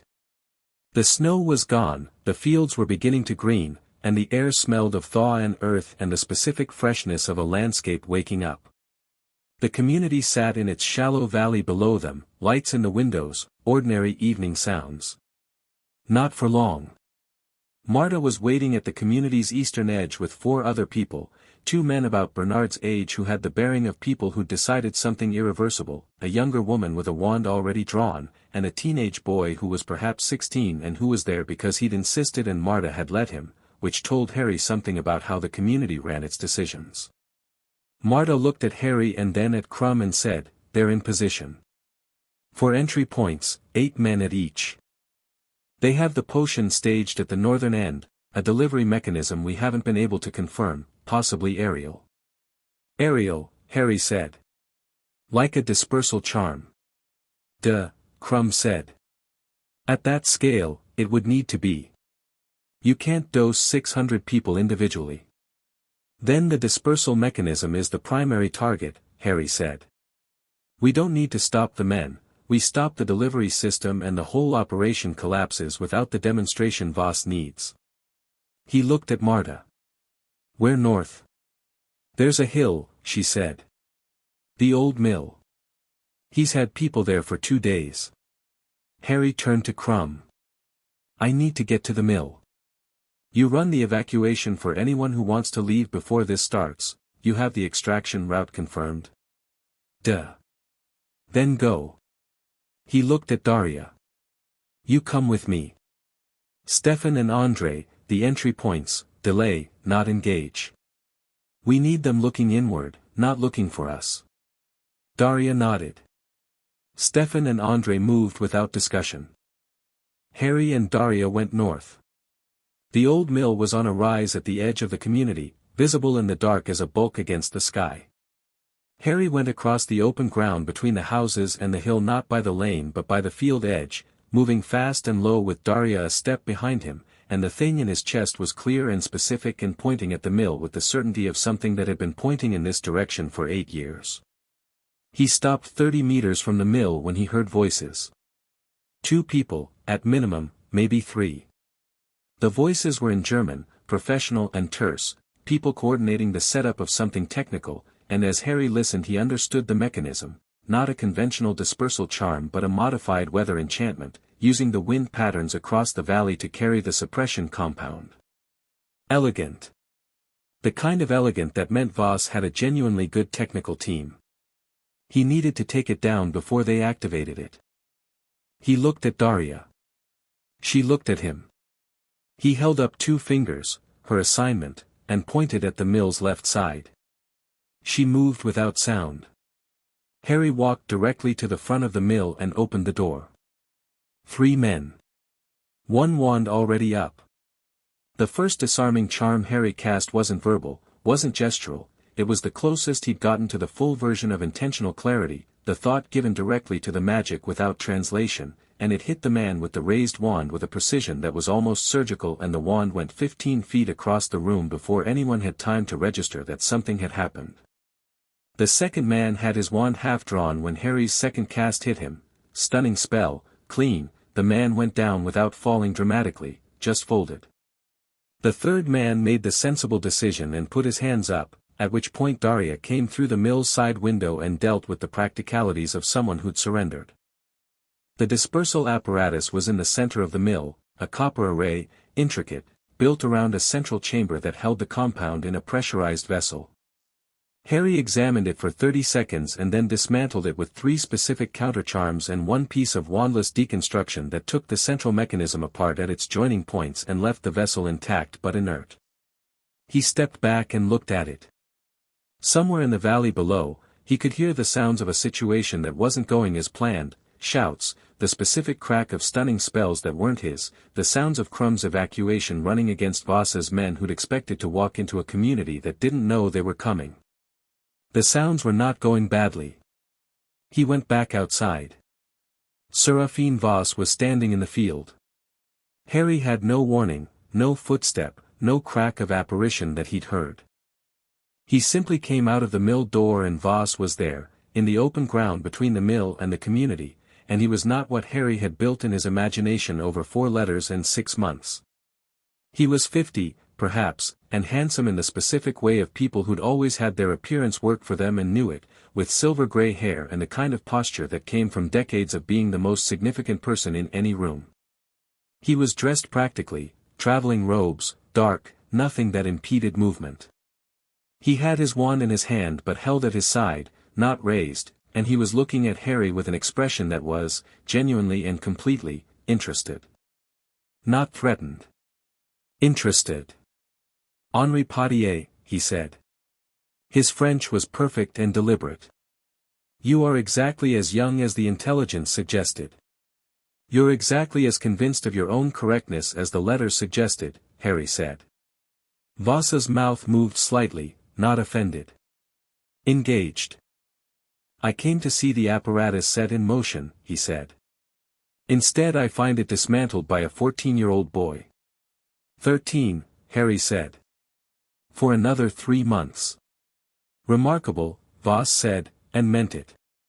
Your final letter was, also remarkable. An informed no, you said. I've been thinking about that phrase. Good, Harry said.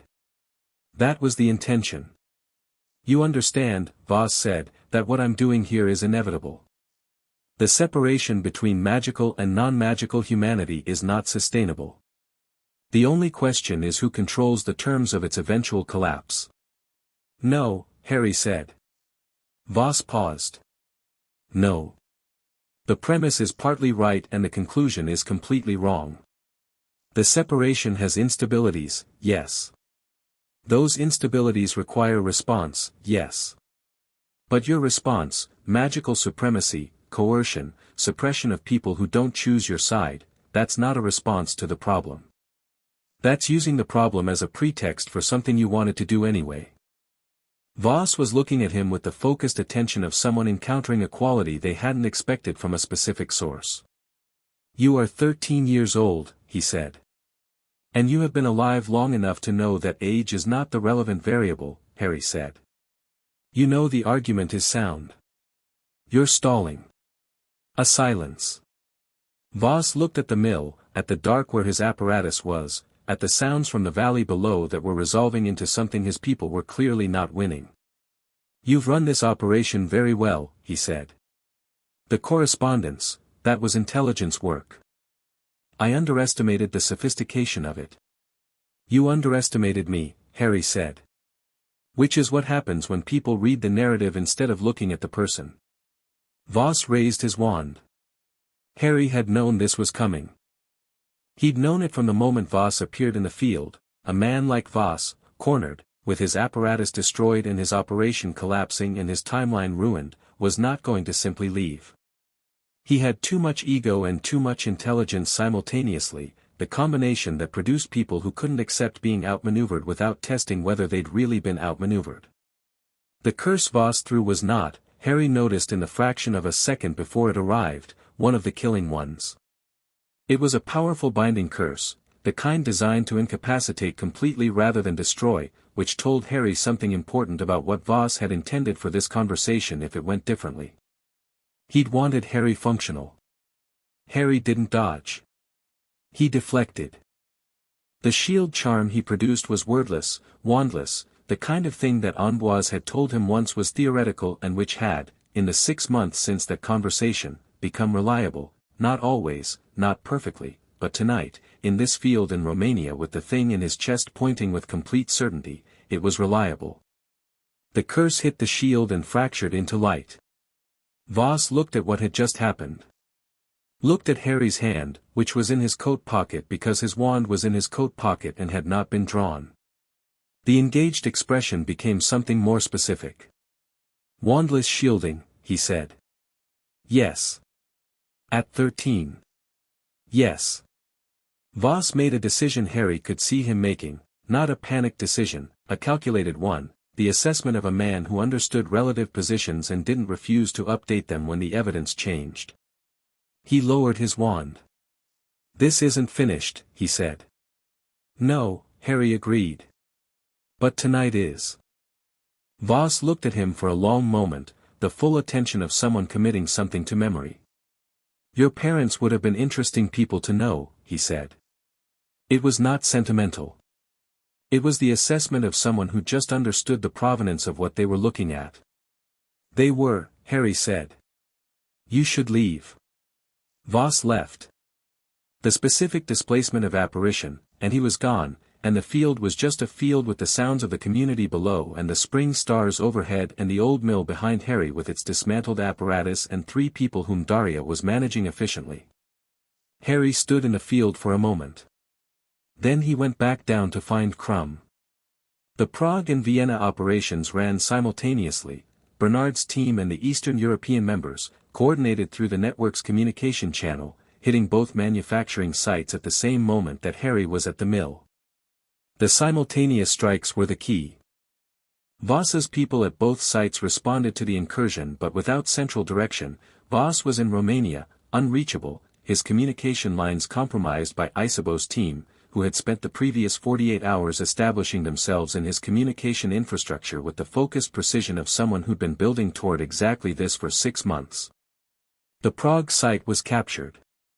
The Vienna site was partially destroyed. The network team ran into more resistance than expected. Nobody was seriously hurt, but the apparatus there was beyond recovery in either direction. 3 manufacturing sites reduced to 1, and that one in the network's hands.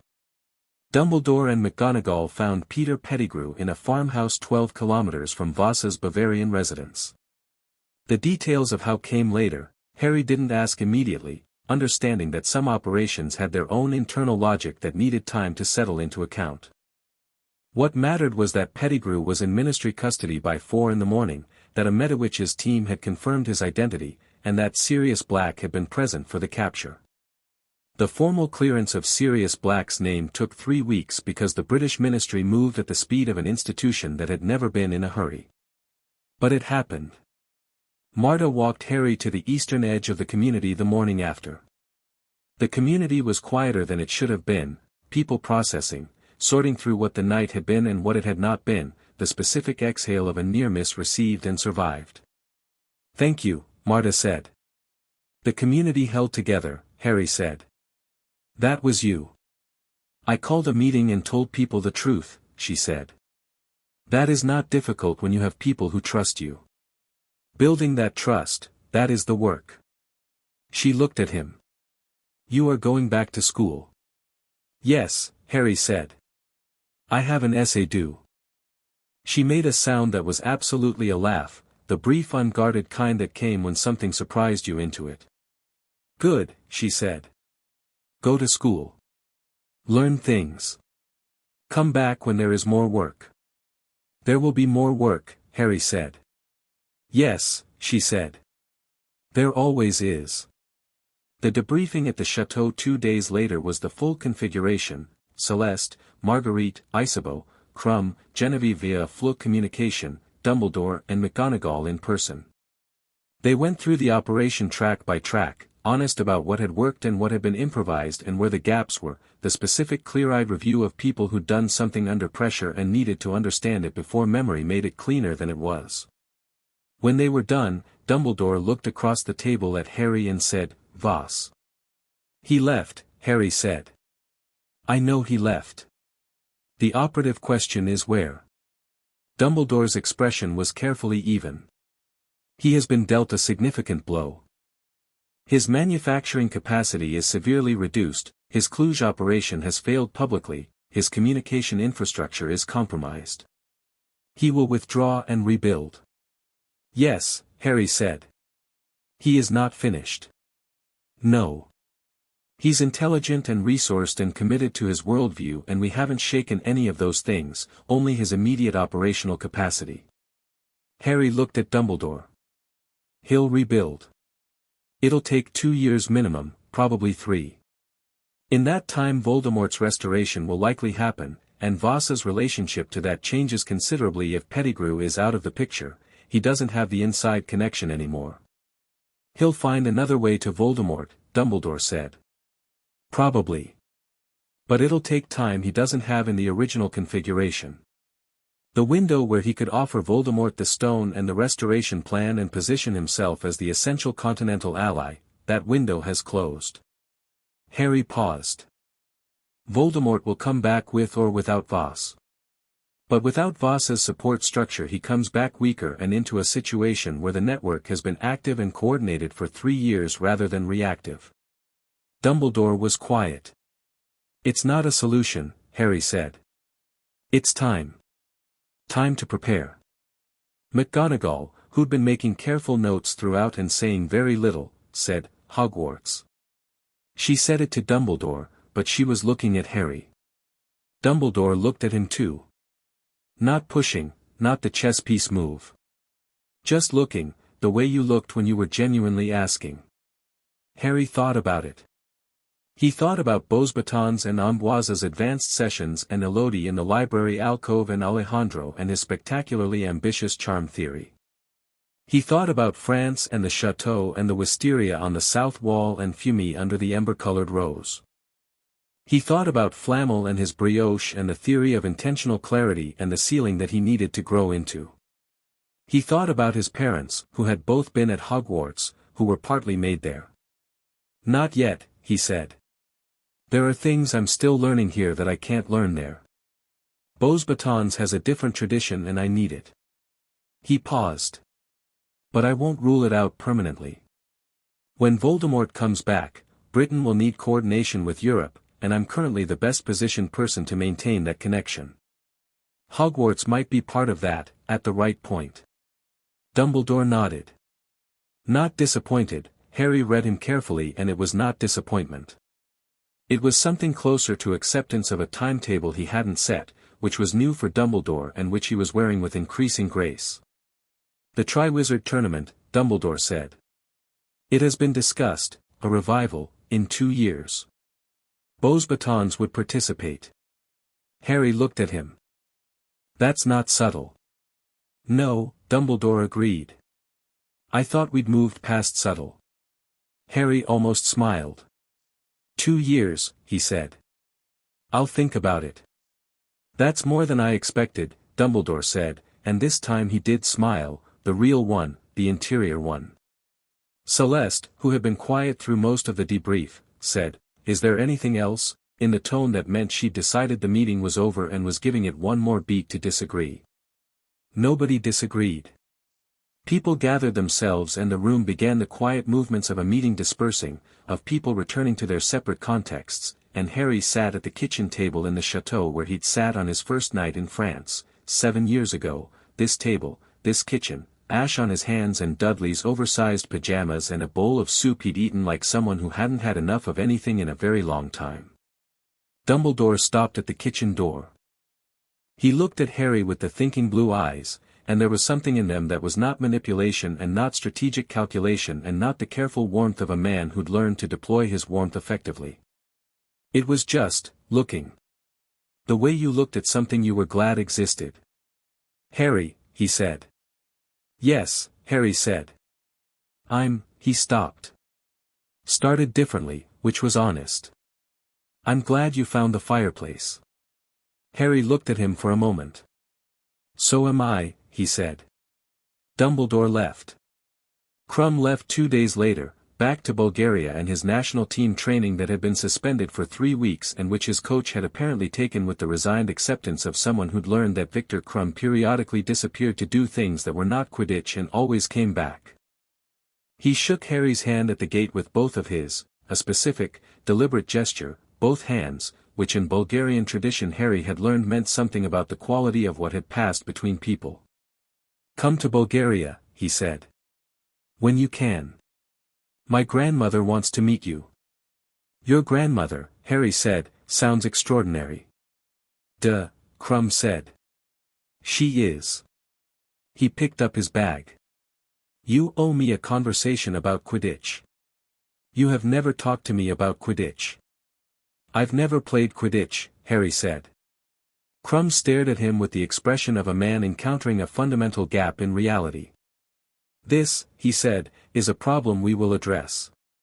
He walked down the lane and opérat from the usual point and was gone, and the lane was just a lane in the spring sunlight, and the chateau gate stood open the way Céleste kept it on good weather days. Elodie was on the garden wall with a book she wasn't reading. Harry went and sat beside her. "How are you?" she asked. "Good," he said. He meant it. Not complicated good, straightforward, grounded, the way you felt when something large had been done and the space after it was settling into its actual shape. "Amboise sent a letter," she said. "He says your essay is late. I'll send it tonight." She looked at him sideways, with the look that he knew precisely and which was currently containing several things. "I was afraid," she said. "While you were in Cluj. In case you were wondering." "I know," he said. "I thought about that."